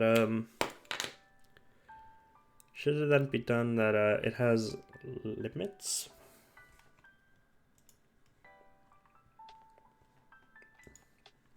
Arcane Archer, let's see what level 15 does there. What does level 15 do? Okay, just regain a use. Poop. I think it's a regain a use on this. Yep. Terrible.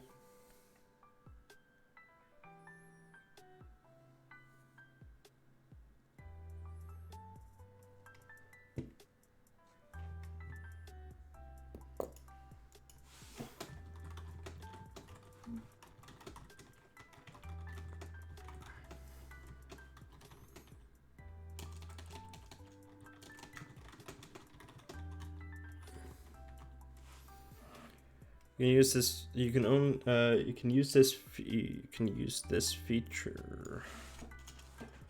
This feature only once on each of your turns.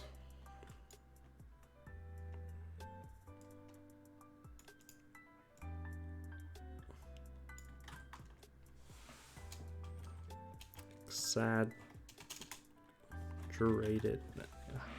Exaggerate.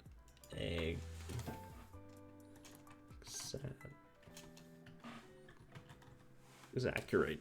I don't know how to fucking write exaggerate. Sag-erate. Did.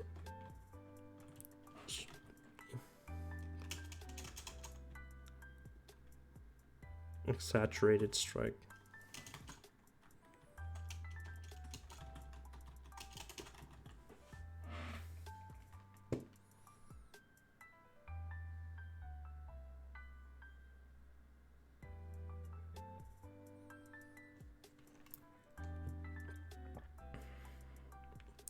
Exaggerated blow. You've begun to weave grand tales of your own.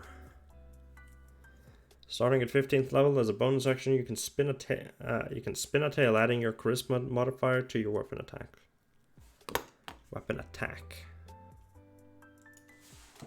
You can use this feature only once on each of your turns, so you can.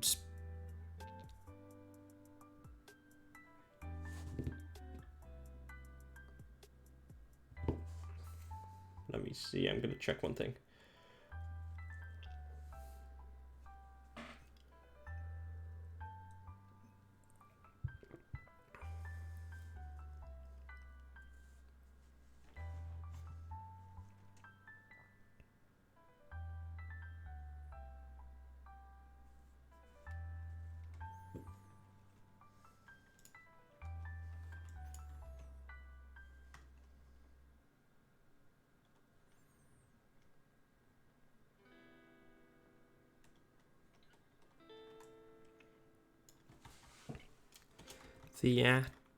Theatrically describe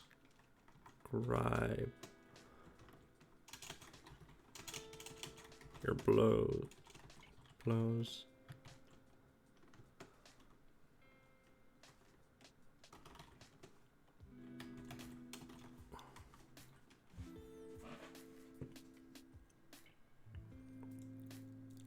Yeah, okay, so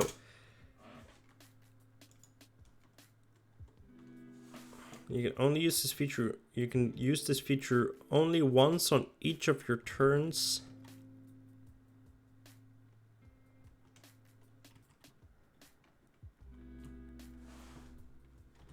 You must be able to speak to use this feature.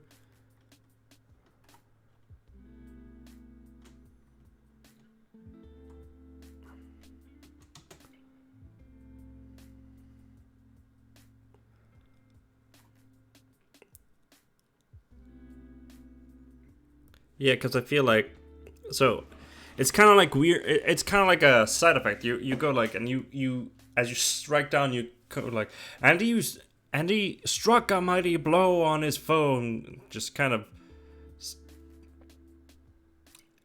it's just kind of adding a little bit of theater to it, and I just think that's kind of interesting.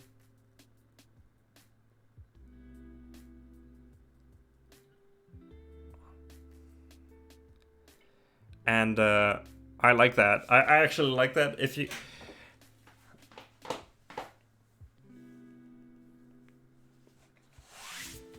Oh, actually, I'm not gonna have the... Actually, yeah.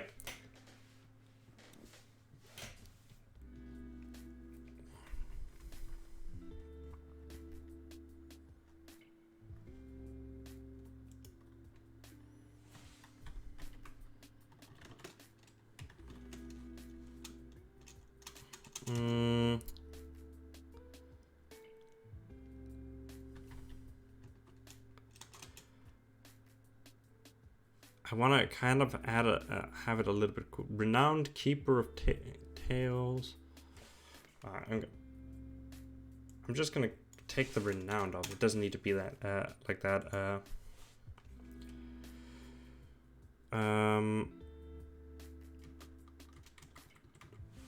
Yeah.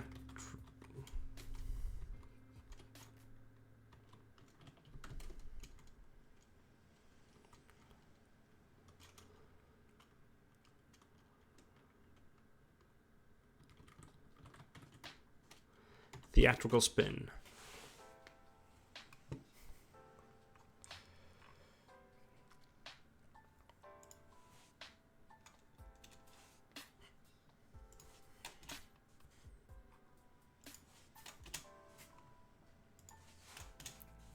Okay, level 18 ability. Level 18. And I think once I finish this, I'll probably call it for tonight. I've done a lot. Taken a while. I might throw it on D&D Beyond and kind of see if I can stick things together here, but yeah, I want to finish up at least this before. So what would be a cool level 18 ability for a basically theatrical supportive kind of supportive fighter?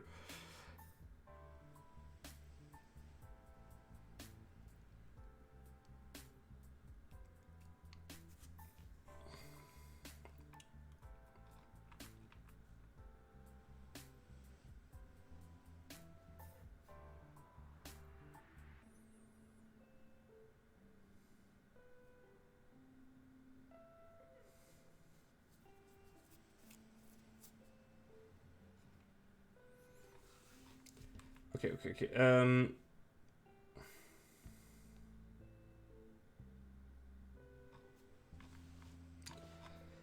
I want to go with something that is kind of cool for it. Let's see. Can I figure out?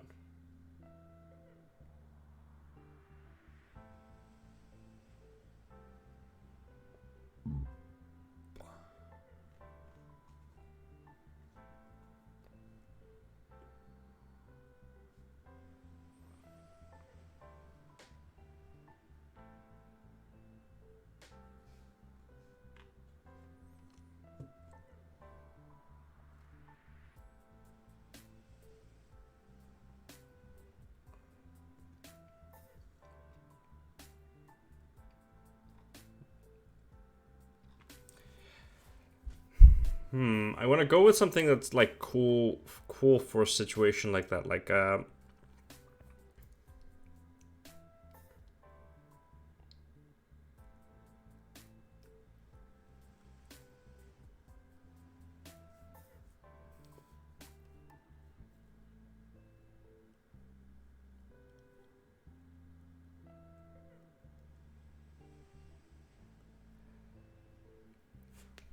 let's go with a hero stands.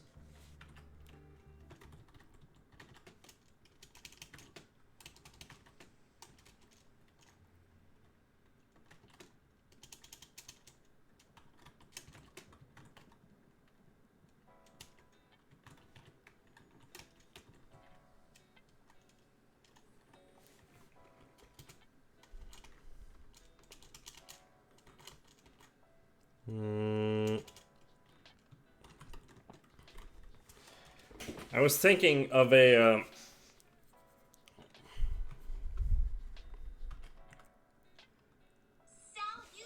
so I want to go with something interesting.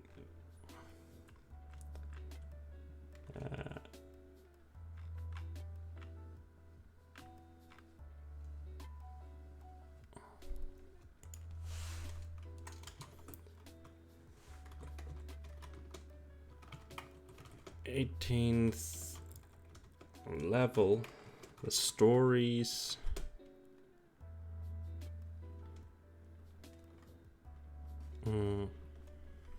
That.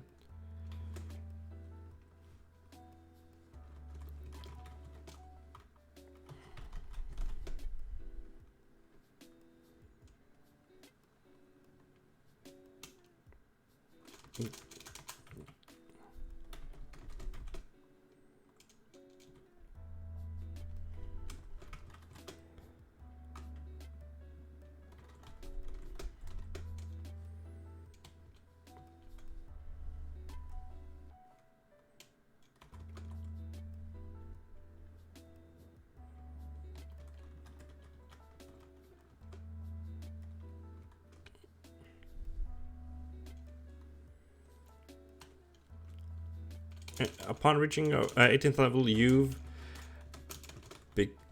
begun to embody the tales of old.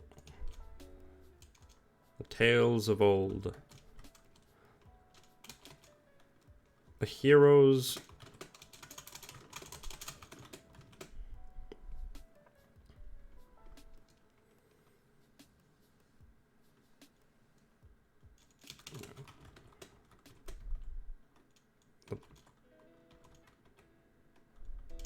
from the songs, poems, and stories you've learned.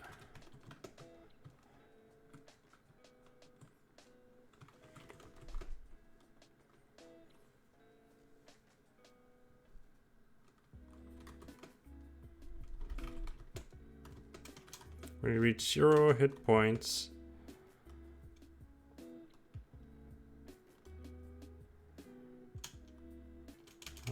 once per long rest, when you reach... No. I'm actually gonna check Sorcerer really quickly, because they have a they have an ability that really works well. Oh, wait, actually, I think Barbarian does it too.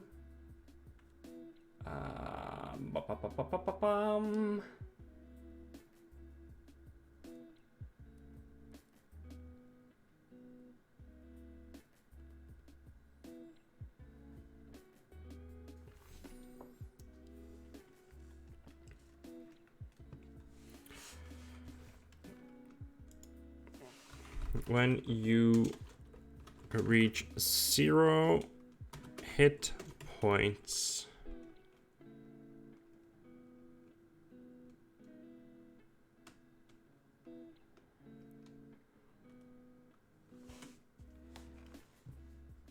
oh my god, this is tough to word.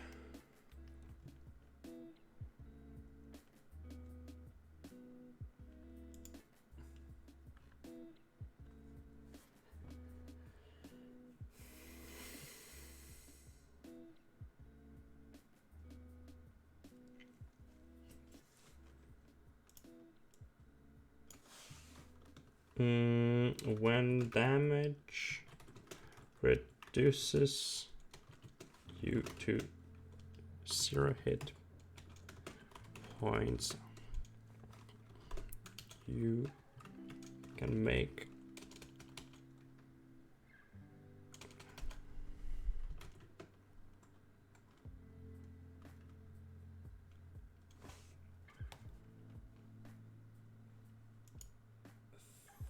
did they have this in Cleric?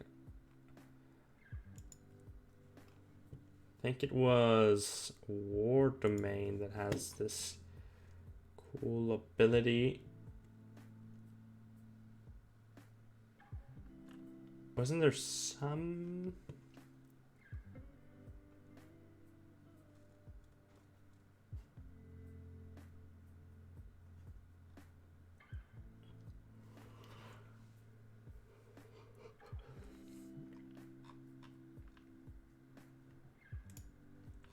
Light Domain.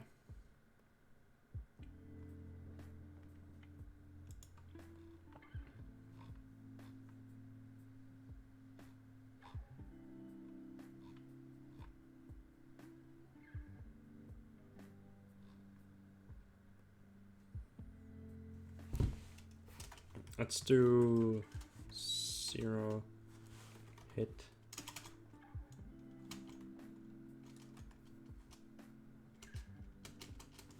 Damn it. Okay.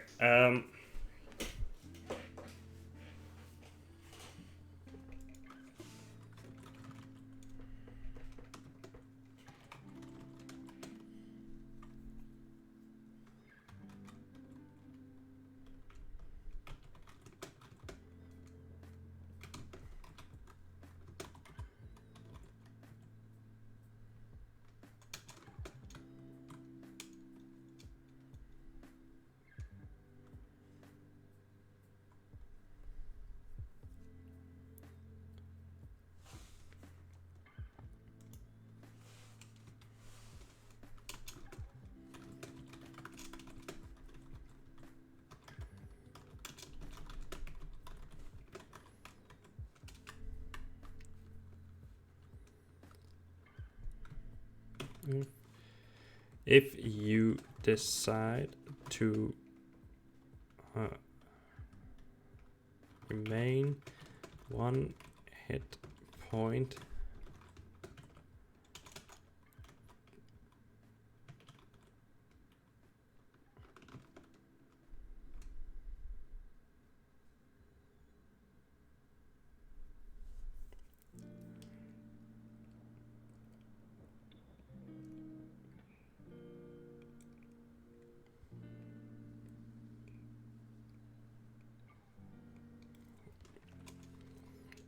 if you decide you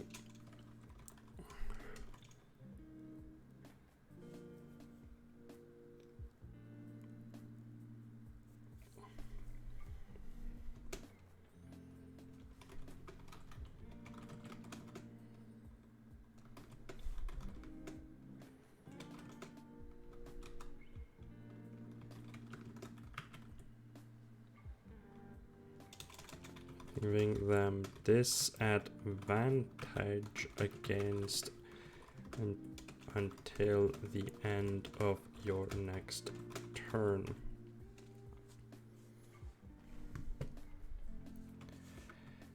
If you decide to not decide, if you instead decide to go unconscious, you can shout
in addition, if you are killed out,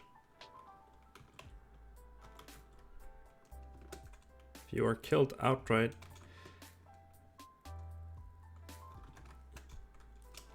your allies gain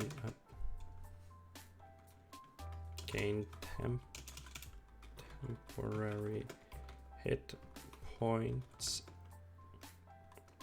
equal to the to your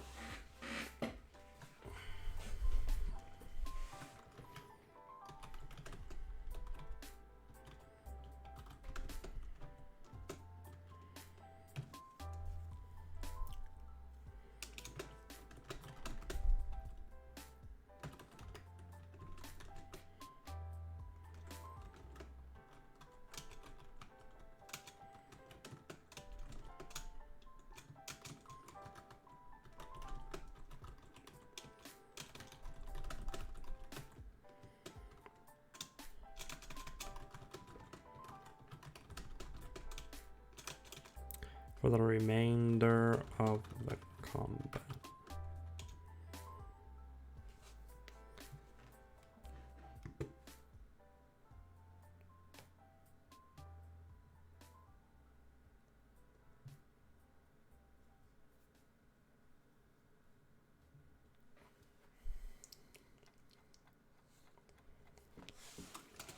This feature can be used once per short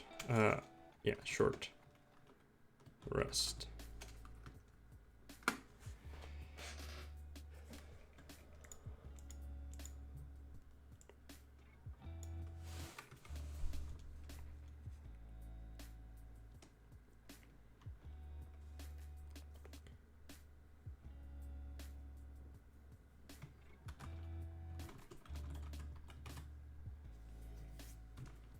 Last verse.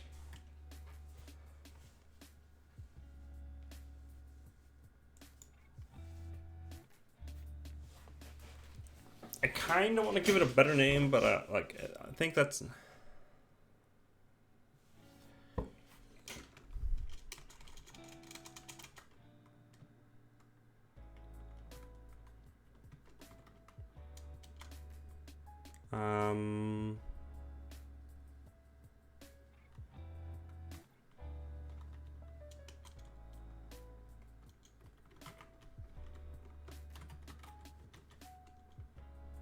made legend.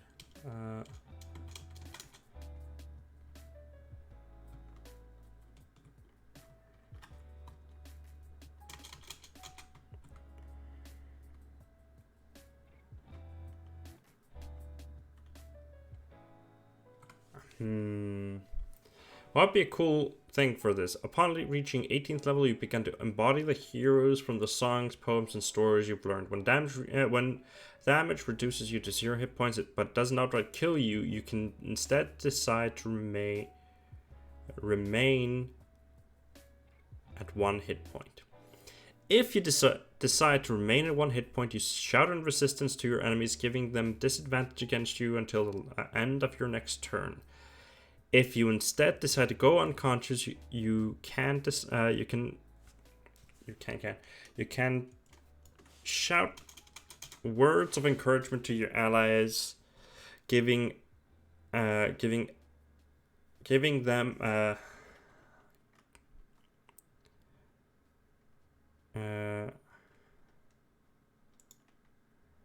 allies within 60 feet.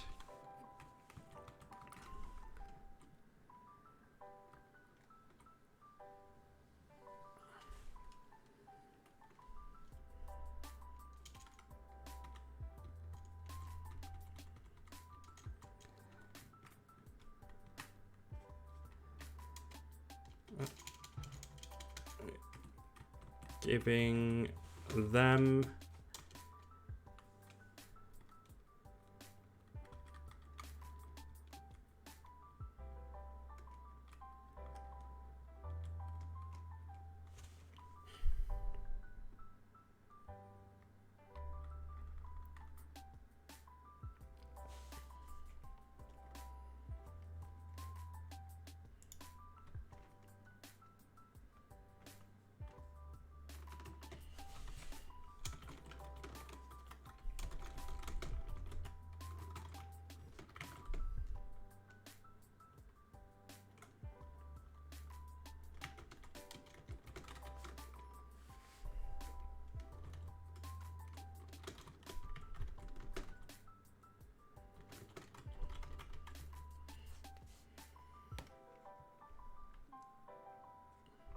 let's see.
You may spend hit dice equal to your charisma modifier as if you had taken a short rest.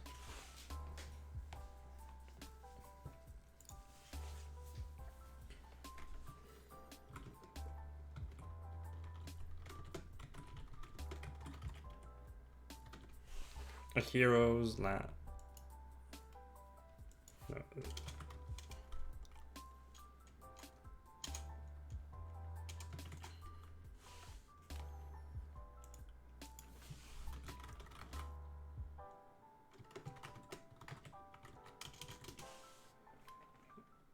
Yeah, okay.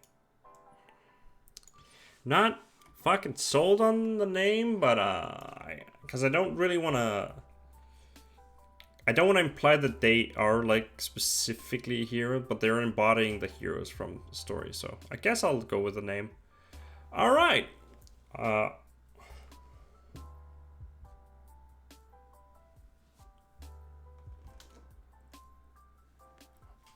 War poet. I want to change the name of this.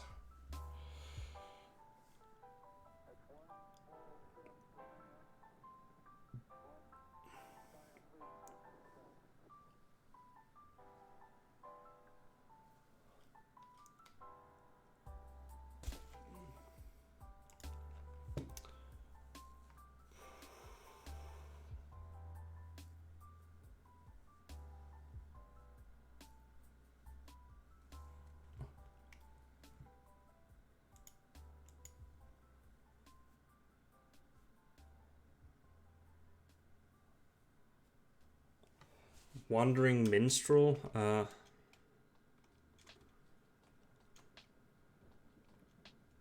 No.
What name could I go with? I want to figure out a name before we end.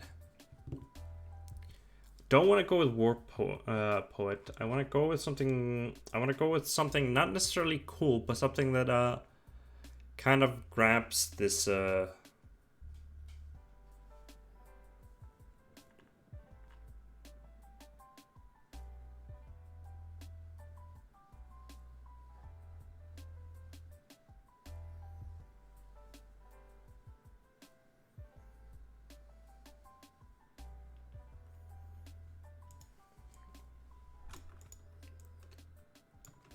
tail spinner.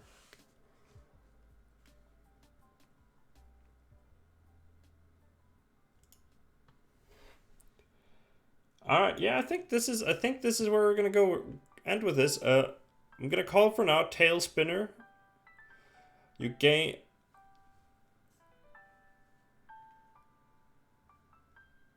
Yeah, tail spinner.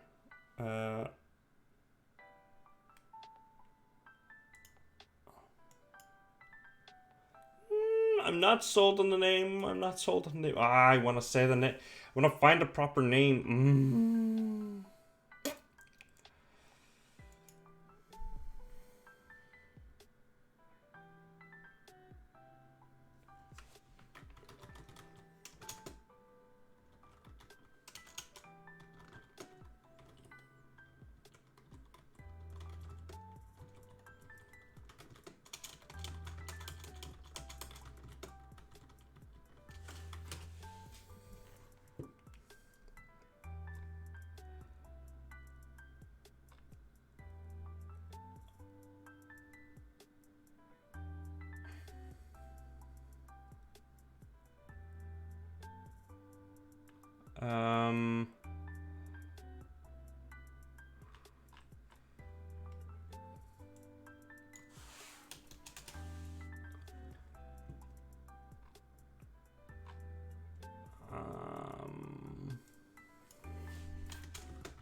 I can only find essentially minstrel.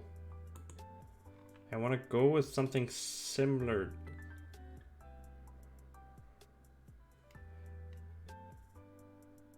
I want to go.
I don't know. I don't know. I don't know. I want to go, like, I want to add a flavor to it. With champ. So, okay, they have titles here for each of them. There's Good Night, Altitude Gunslinger.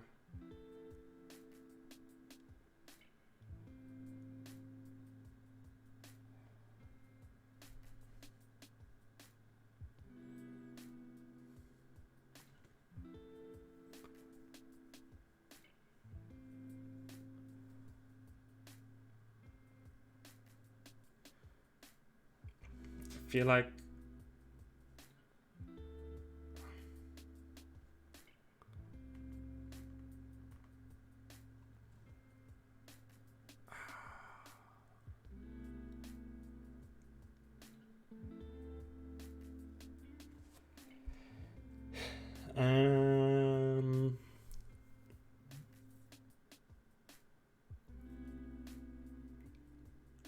wait.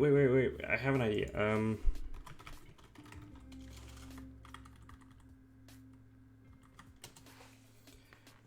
There was something here that I may remember. Types for this. This is terribly set up.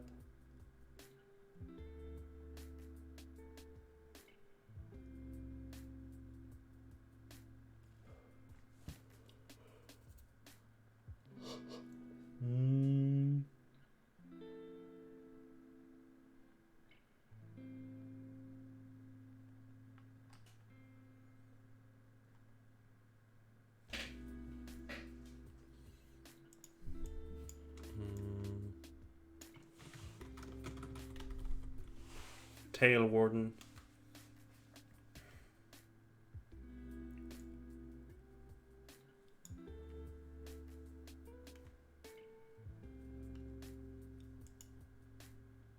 For now, I'm gonna go with Tail Warden.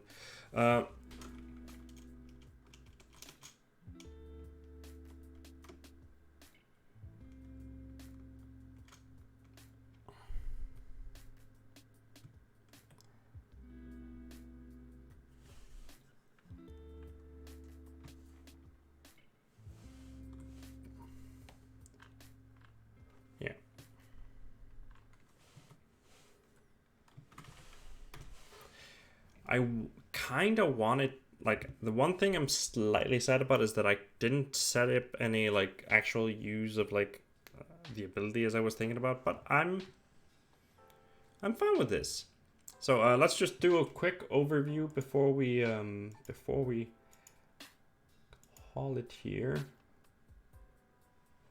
Which, by the way, I will probably test this just to put this on something. I'm gonna probably put it on. Can I do this really quickly? Okay, Warden version 1.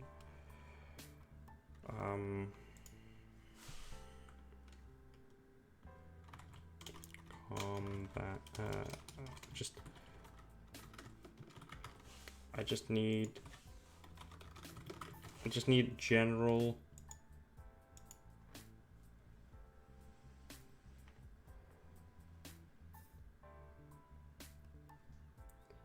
Just need general stuff right now.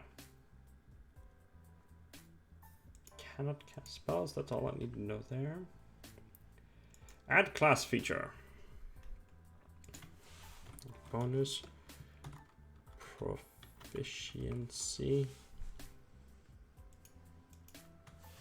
when you choose this archetype. Level 3. Gain proficiency.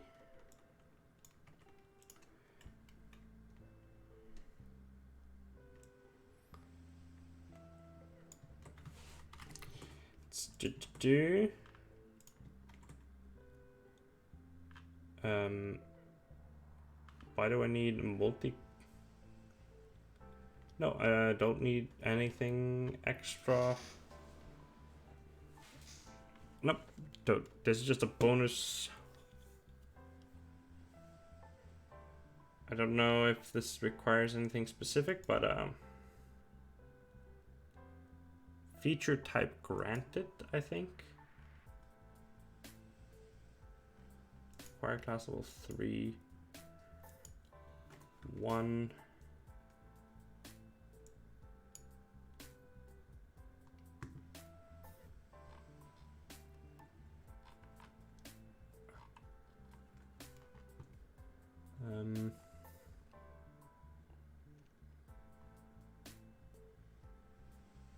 Add modifiers, I guess. Proficiency.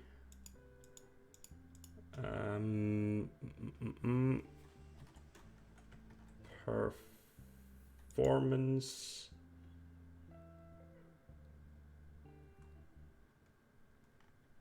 Yeah, just proficiency and performance, and also proficiency.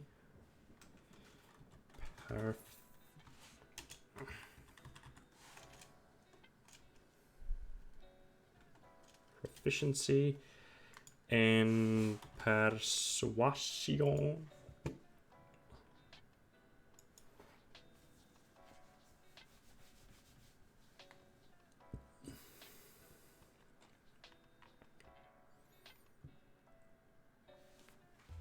I'm gonna take the headphones off me while I'm doing this a little bit because I'm warm. Safe changes.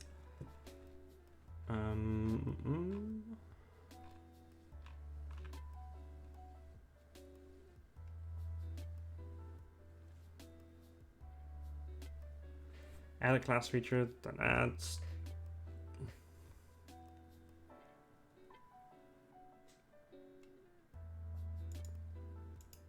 What are these options here?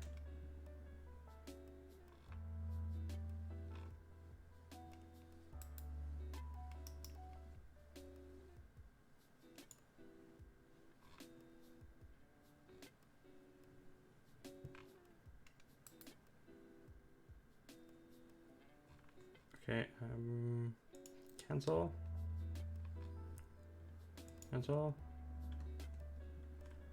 Okay, class feature display order required level 3. Okay, I'm gonna add.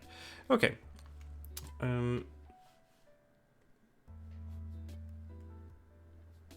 Can I?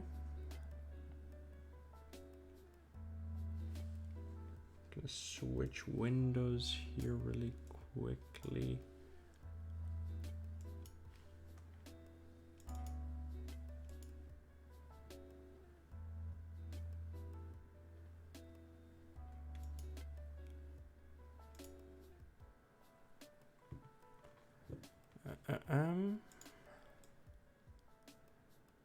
I want to do something like this.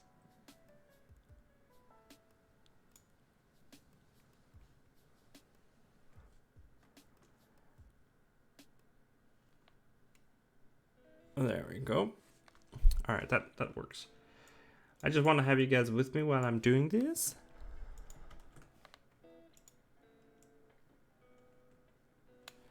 I don't know what the undo copy. I don't know what I would put as a snippet here.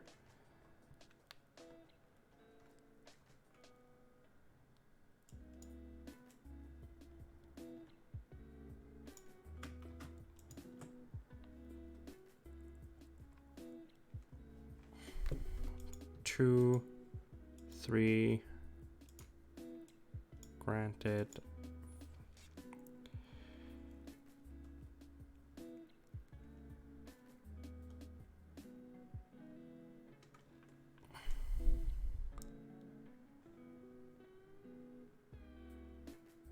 Has options.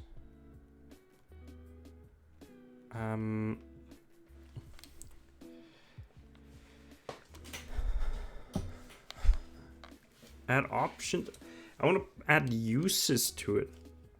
This thing is just, it's kind of confusing to do this.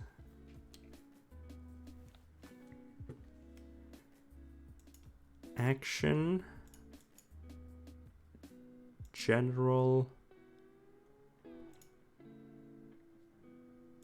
3.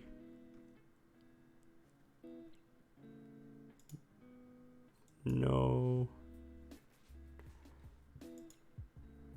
Reaction.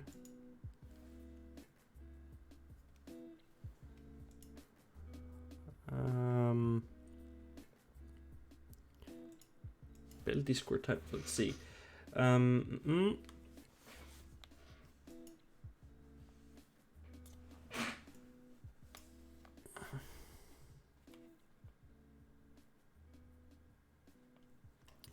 Attack range. When allies can see and they can hear you. It's just basically as long as they can see and hear, that it's fine.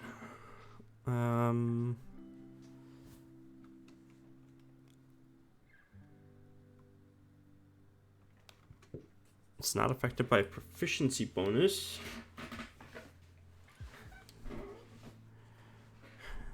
Can I put a counter on how many times it can be used?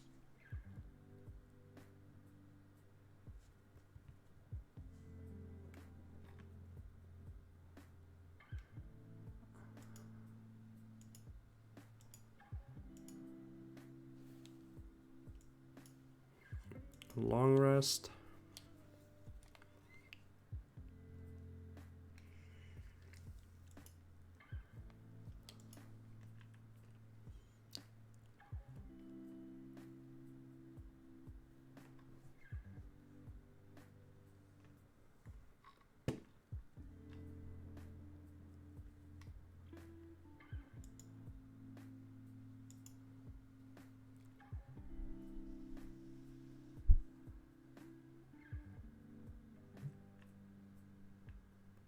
Why is this is weird? This is one of the things that bugs me so much about this whole thing.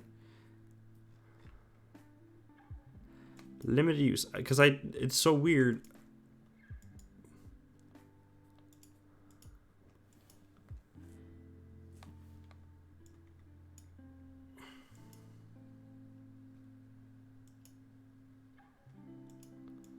So this.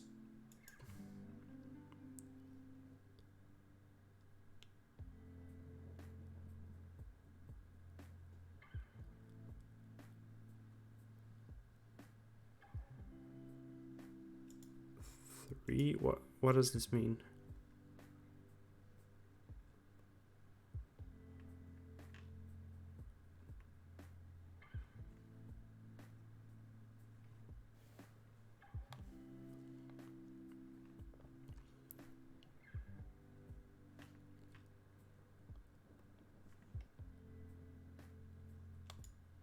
D6.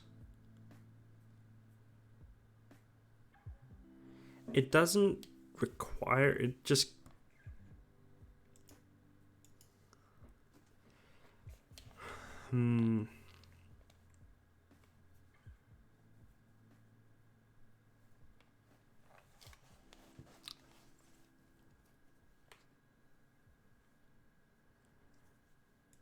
Level override. So, become level 5, die type D8.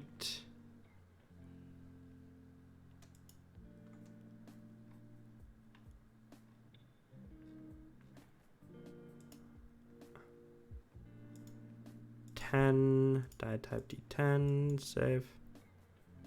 And dot.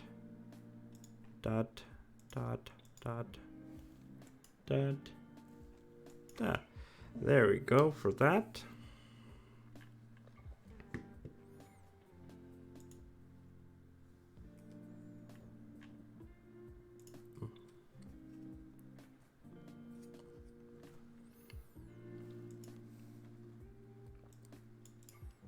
Inspire heroics.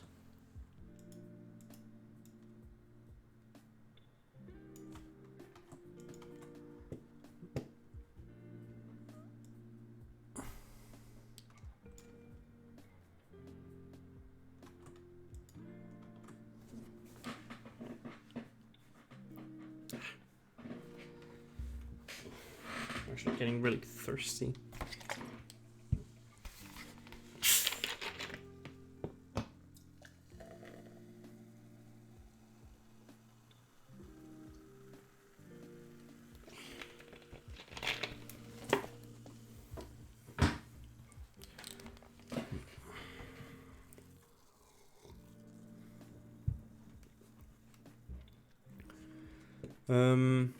Required class level is 7. Display in order 3. Feature type granted. Create class feature.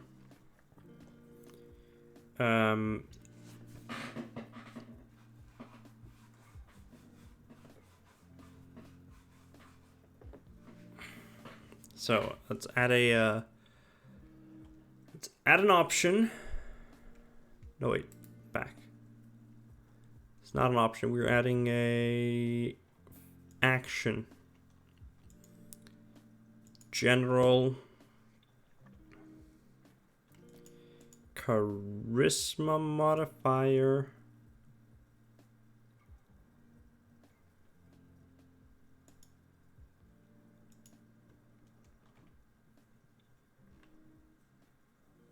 Activation time is an action.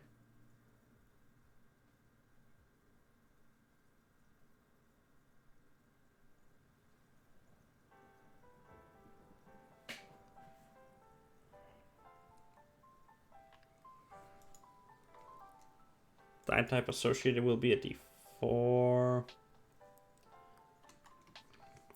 Think so.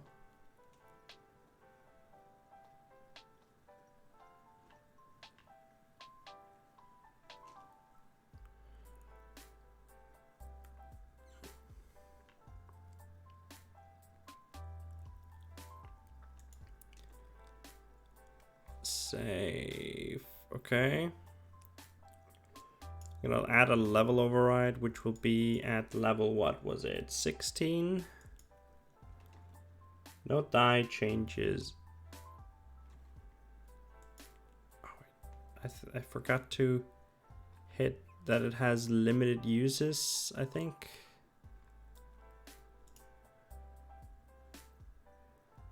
Long rest.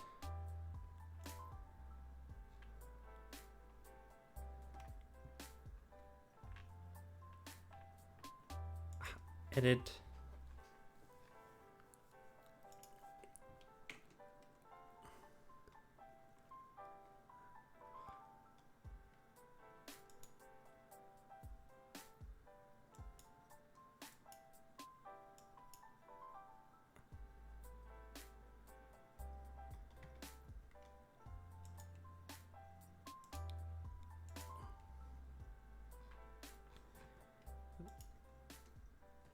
then number uses 2 at level 16. I think I'm doing this correct.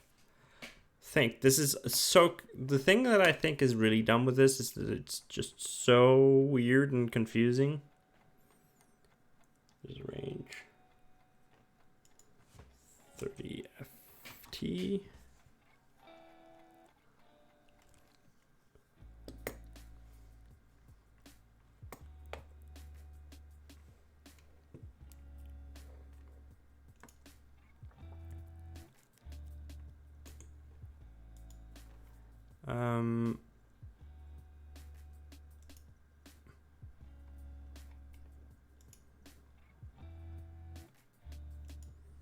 So if I go here,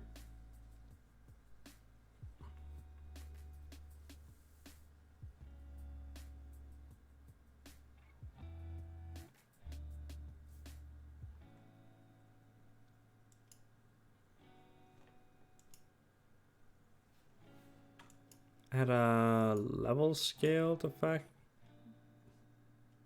No.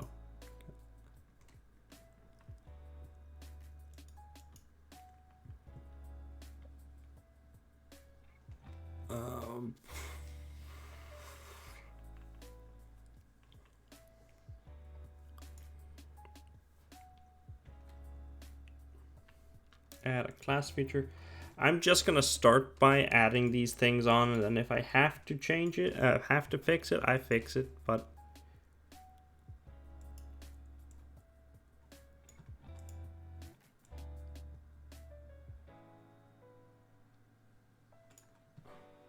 copy there.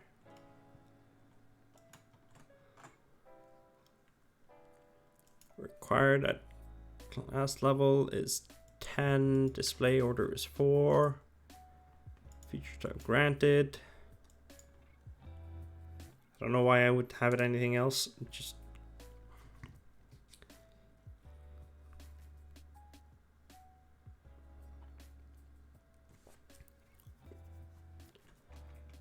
I don't know why they put it up in such a weird and complicated way. Why don't they just put up like, these are the levels they get shit at?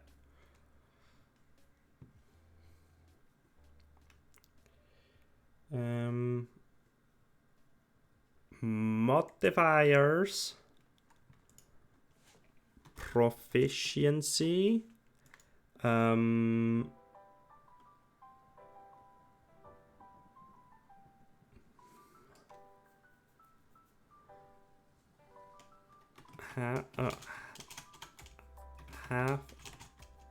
Oh, so I can go half proficiency, ability checks, intelligence, intelligence ability checks.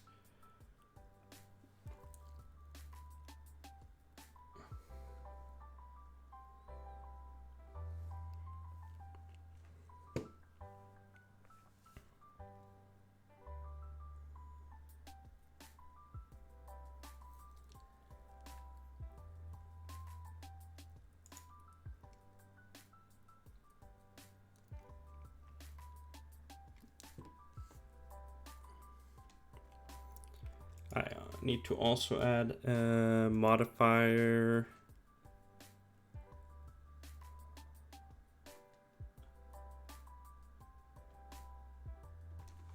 expertise.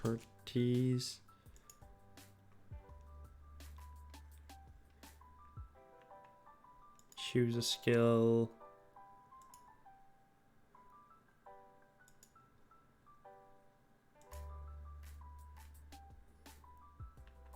And then add a modifier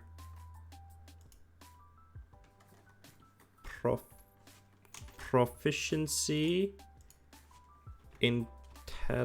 choose an intelligence. Why can't I just choose intelligence?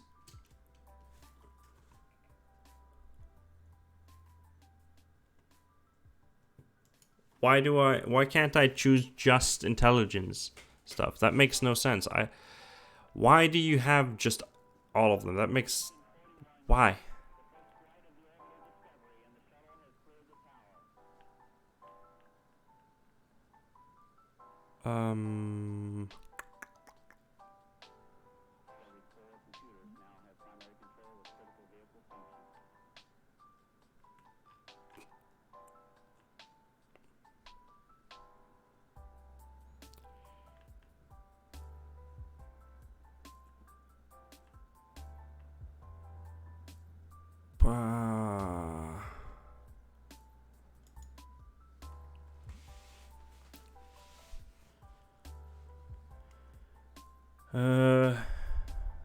Let's see.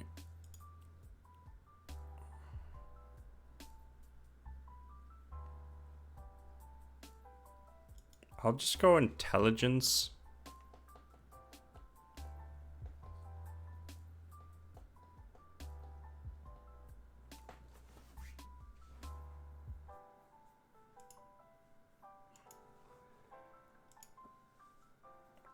I guess I'll have to do that. I don't want to do that, but I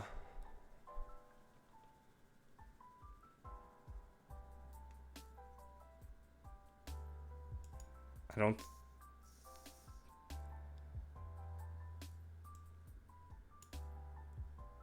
I don't know. I'll fix that later if I have to fix it.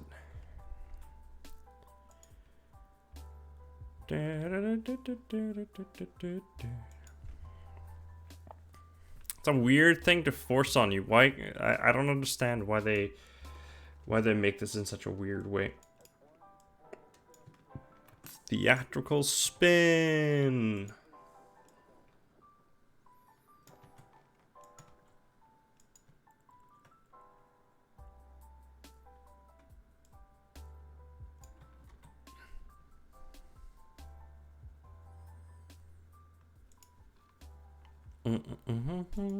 Level 15.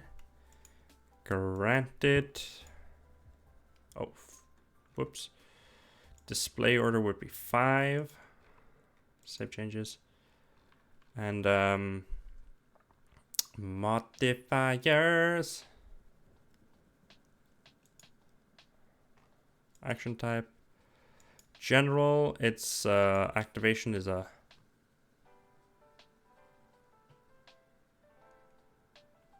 Oh no, there's no action to do this. Okay. Whoops. Modifier. Damage.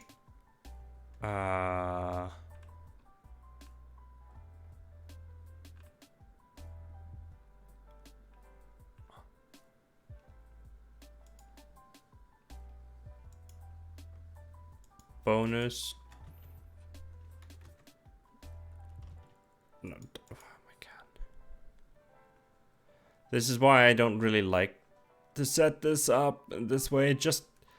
I just want it to be a bonus damage.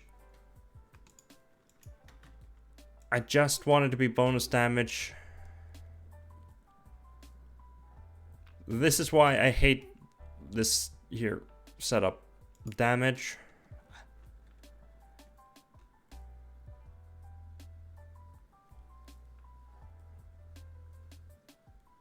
It should just be any attack. Just why not just... Why just weapon? Why isn't there just weapon? I'll just go with melee weapon attacks.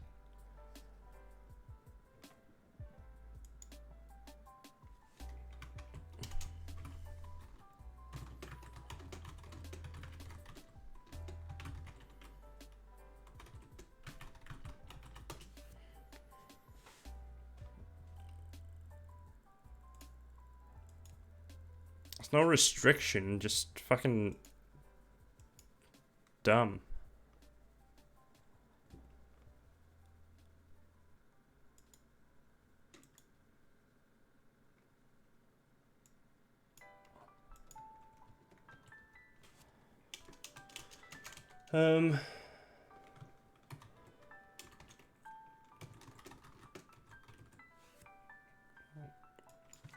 Once per return.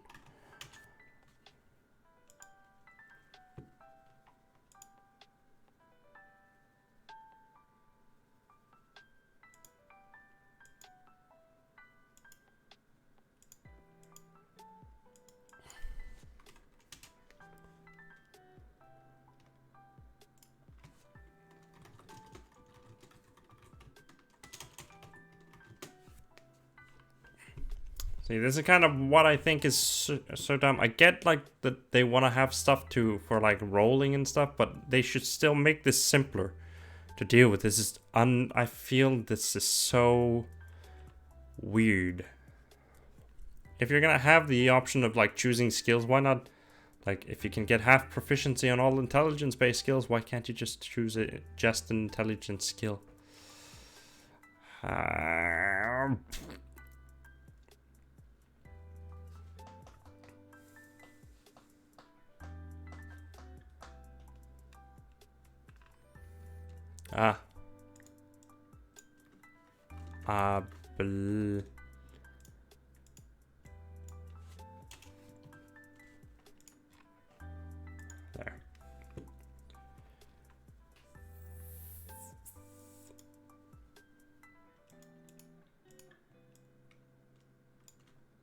Not that I'm gonna be using it a whole lot here, I just want to have it here to test out generally. Also, just having it here is a comfortable thing. Heroes Last Stand. Fucking... I don't think there's a snippet for this.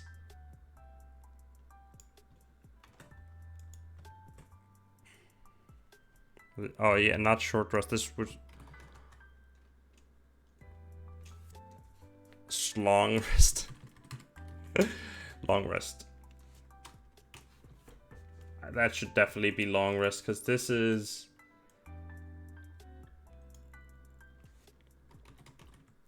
It's a pretty strong ability, I would say, at least. Let's see. I know that Sorcerer has a similar ability, so let's go and check out Sorcerer for the Shadow Magic.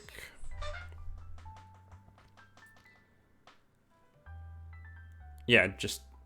yeah, okay. I was gonna have this one up just for...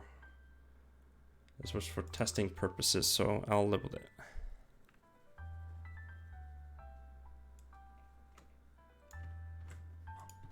Yeah, okay, that is required class level 18. 6. Granted.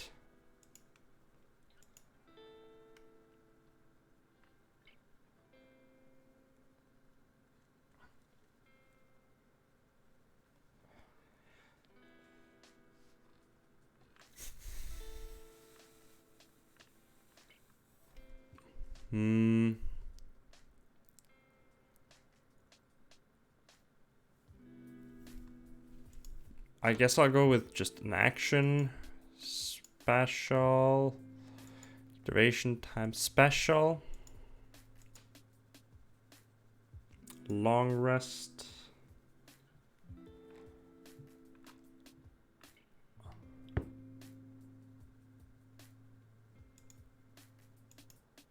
Charisma.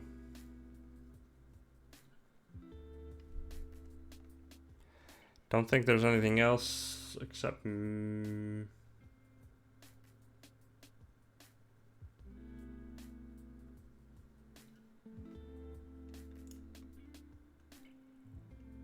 ally your allies within...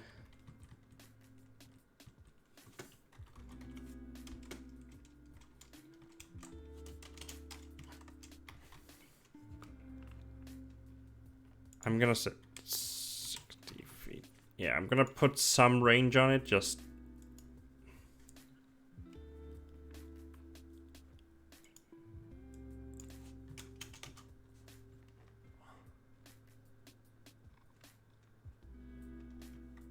Limited use. 1.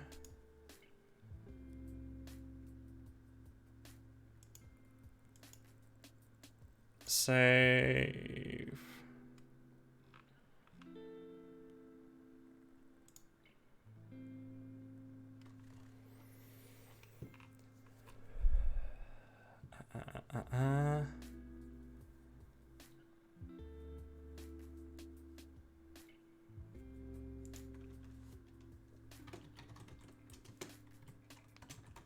There we go.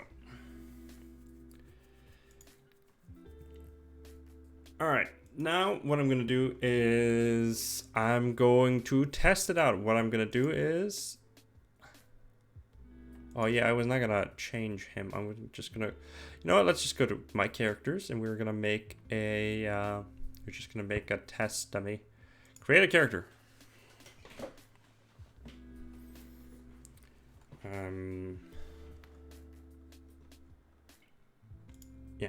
Yeah, let's do that.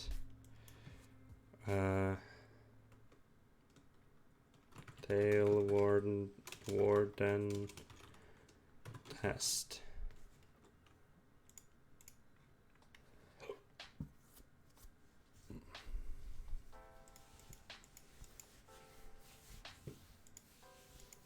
For this situation, we'll just go with fixed hit points.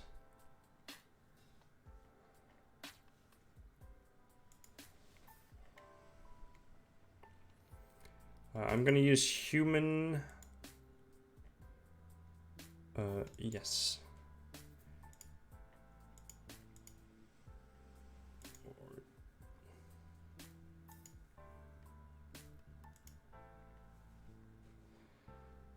We need fighter.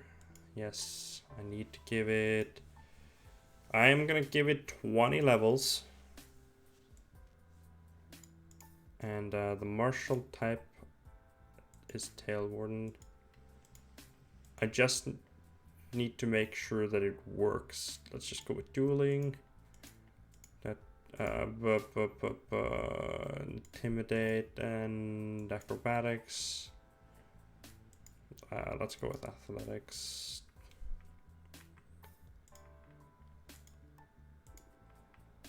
Ability score improvement. We will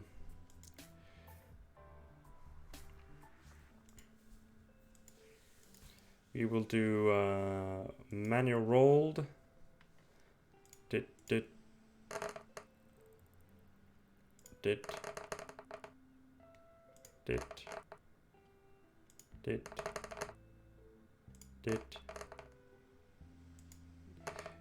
yeah, no, I would not do anyone the disservice of letting them use that as a fucking draw. What the fuck? I feel like most of the times I roll garbage. Now I'm not rolling garbage, but I expect... Okay. We'll go with strength, charisma, con, dex, int, and whiz. Apply. And I'm just gonna go for, in the ability score improvements, I'll go for this. Strength,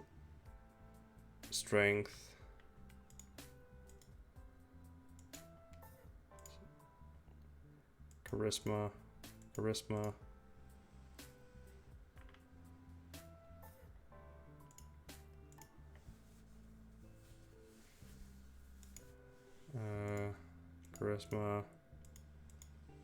strength,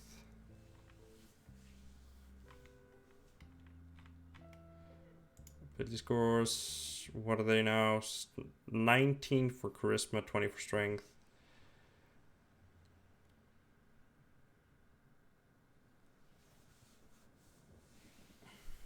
Guess we'll go with charisma dexterity next.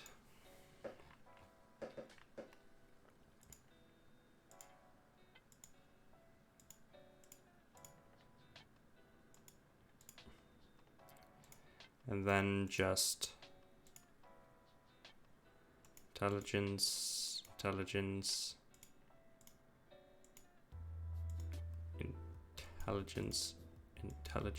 and intelligence.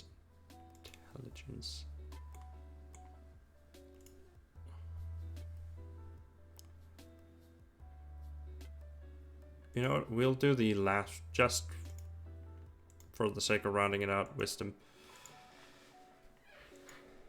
There we go. Keeper of Tails, choose a skill.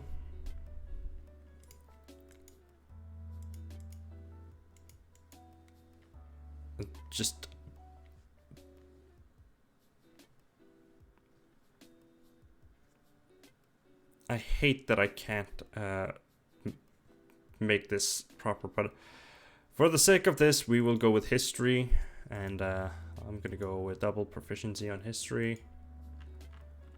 We'll go with description. We'll choose a background that is just gonna be folk hero. Glass blowers tools.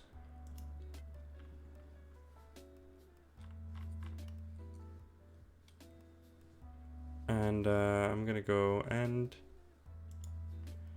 let's do equipment, chainmail, longsword. Dude.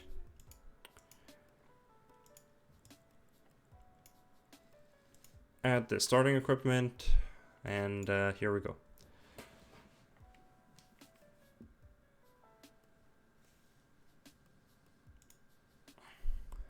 What? What is it missing? We picked a race.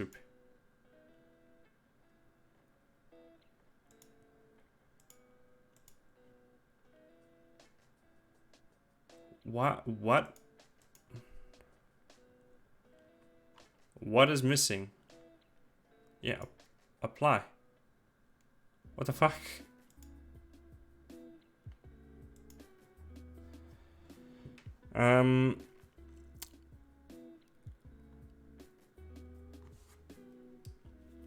Okay.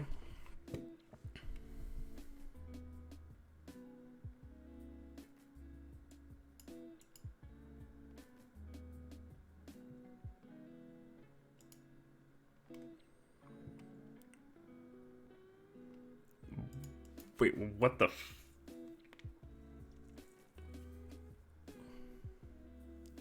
What is this? I don't know what that is.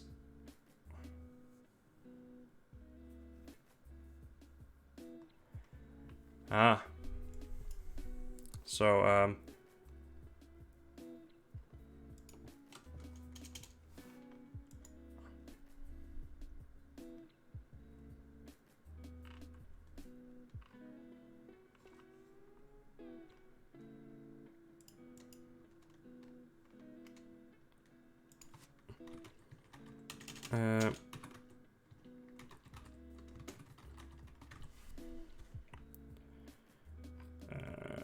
if I do this and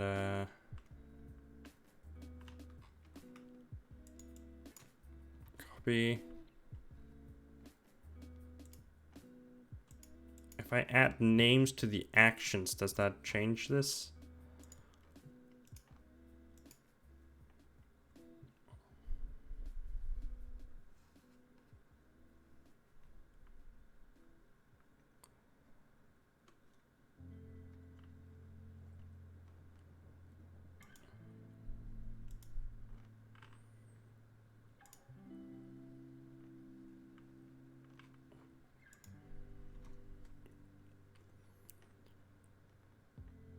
Bop, bop, bop, bop, bop, bop. A hero's last stand. If I open here, yep, that is changed.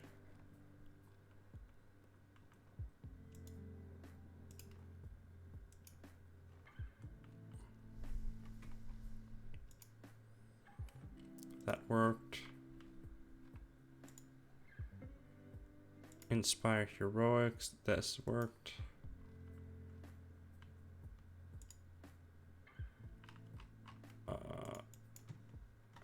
Shadow Brazilians. Let's add that to it.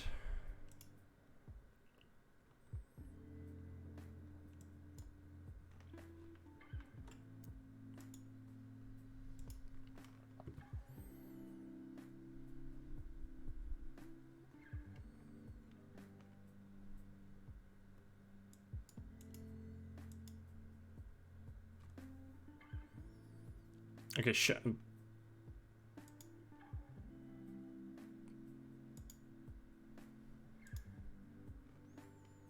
what? Why isn't it doing the thing? That's not what I wanted.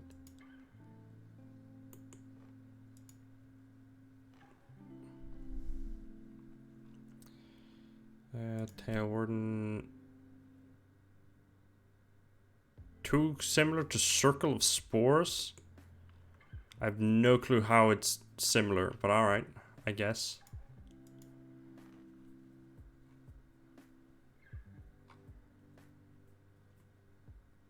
Yeah, sure, buddy. They are so alike.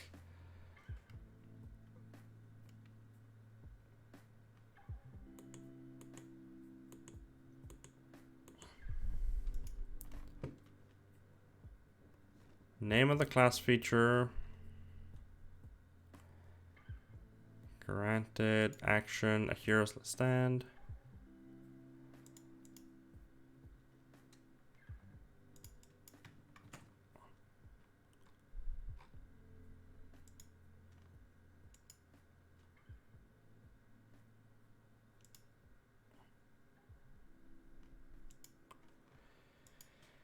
What the fuck? Why isn't it displaying them properly? Features.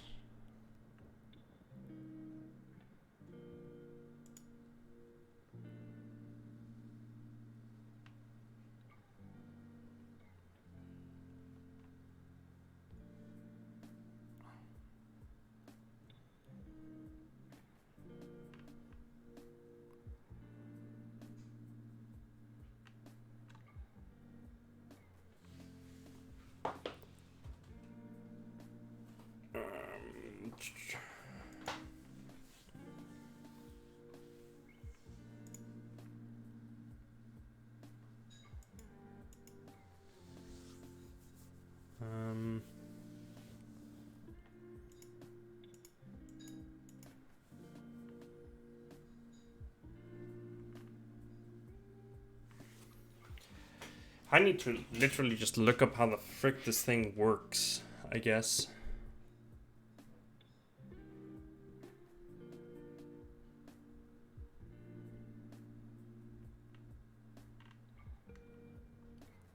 Because I have no clue. Alright, for now, screw that. I don't know why it's not putting everything up properly, but I mean, this here confuses me. Why isn't it just like filling this stuff out? This is why it's confusing for me. Like, I feel like they should just put up it so that like when you're looking at a class, you could like edit it properly. This is uncomfortable.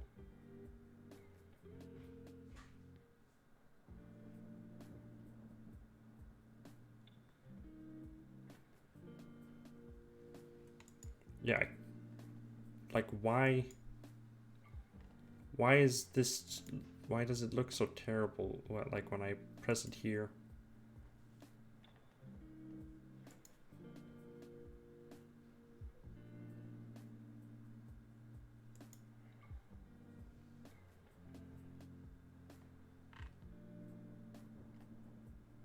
I don't get it, but I guess that's just how it's gonna have to be. I also don't understand why it says that it's similar to something else, because I have absolutely no clue why. Can't do this because it's too similar.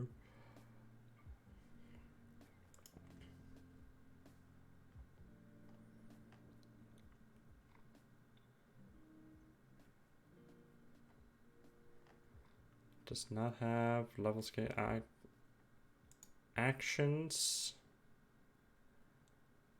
If you're gonna have this thing work in any way, like,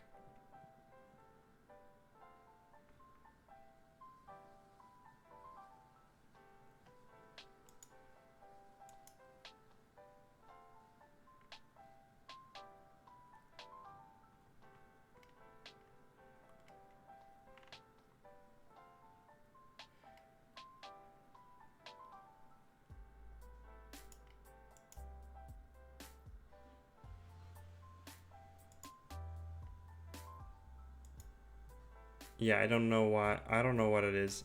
I don't get it. I don't know why this doesn't just happen automatically. This confuses me. I guess I'll need to fucking look it up. at some point. Just for me. However, okay, let's just check class features and then be done. Dueling, second wind, action search, show resilience. I mean, it gets the general info across.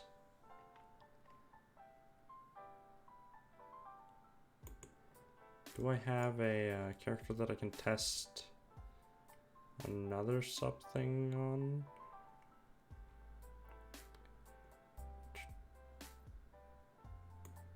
I guess I can just do...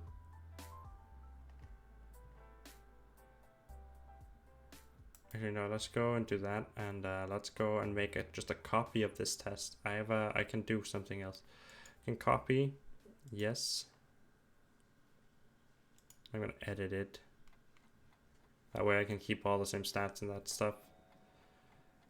And I can go to the class and we're gonna change this into a cleric, because I'm gonna check just if that other thing that I'm thinking works. Main rage, and we'll do 20 levels.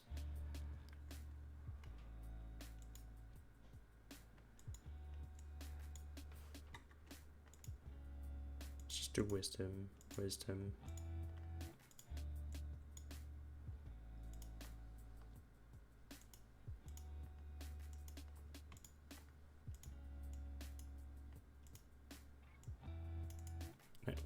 What am I doing there?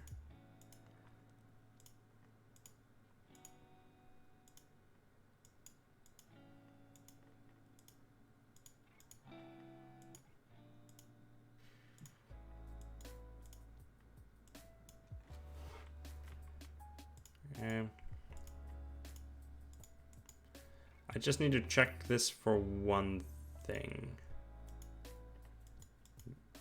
And then I'm gonna delete it.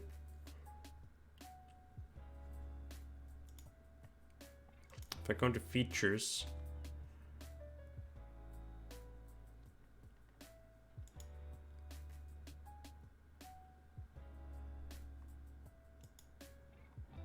yeah, I guess everything here is displaying correctly. If I go into actions,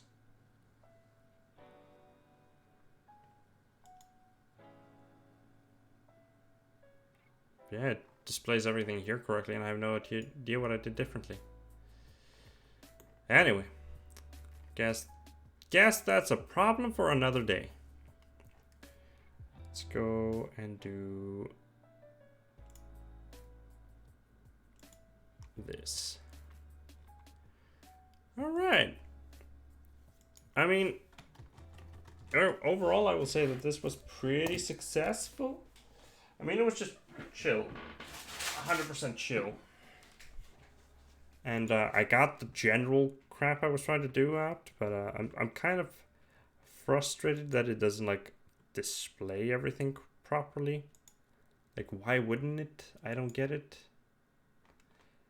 You have to, like, I think it's dumb that you have to type the name a gazillion times into everything. There are too many, like, fucking entry things. This is such a weird and unnecessarily complex setup, I feel. But, oh, now it works fine. Oh, okay, I guess.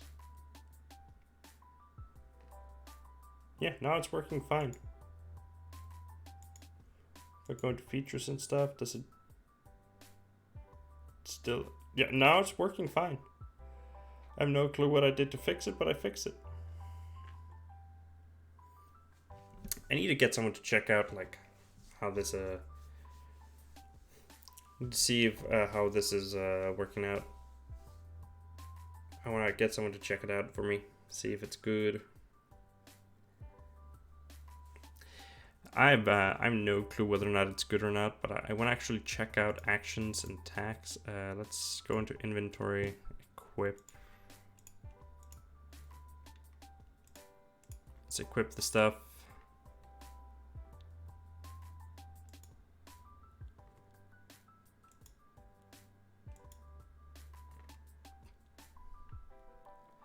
Yeah, it's definitely putting the +5 on top of it. I can see it. Because I want it to be just once per turn, but again, this is level 16 ability, so maybe I'll go with this kind of setup.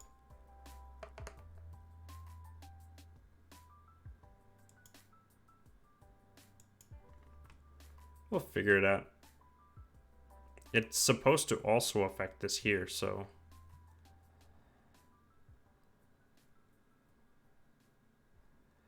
But, you know.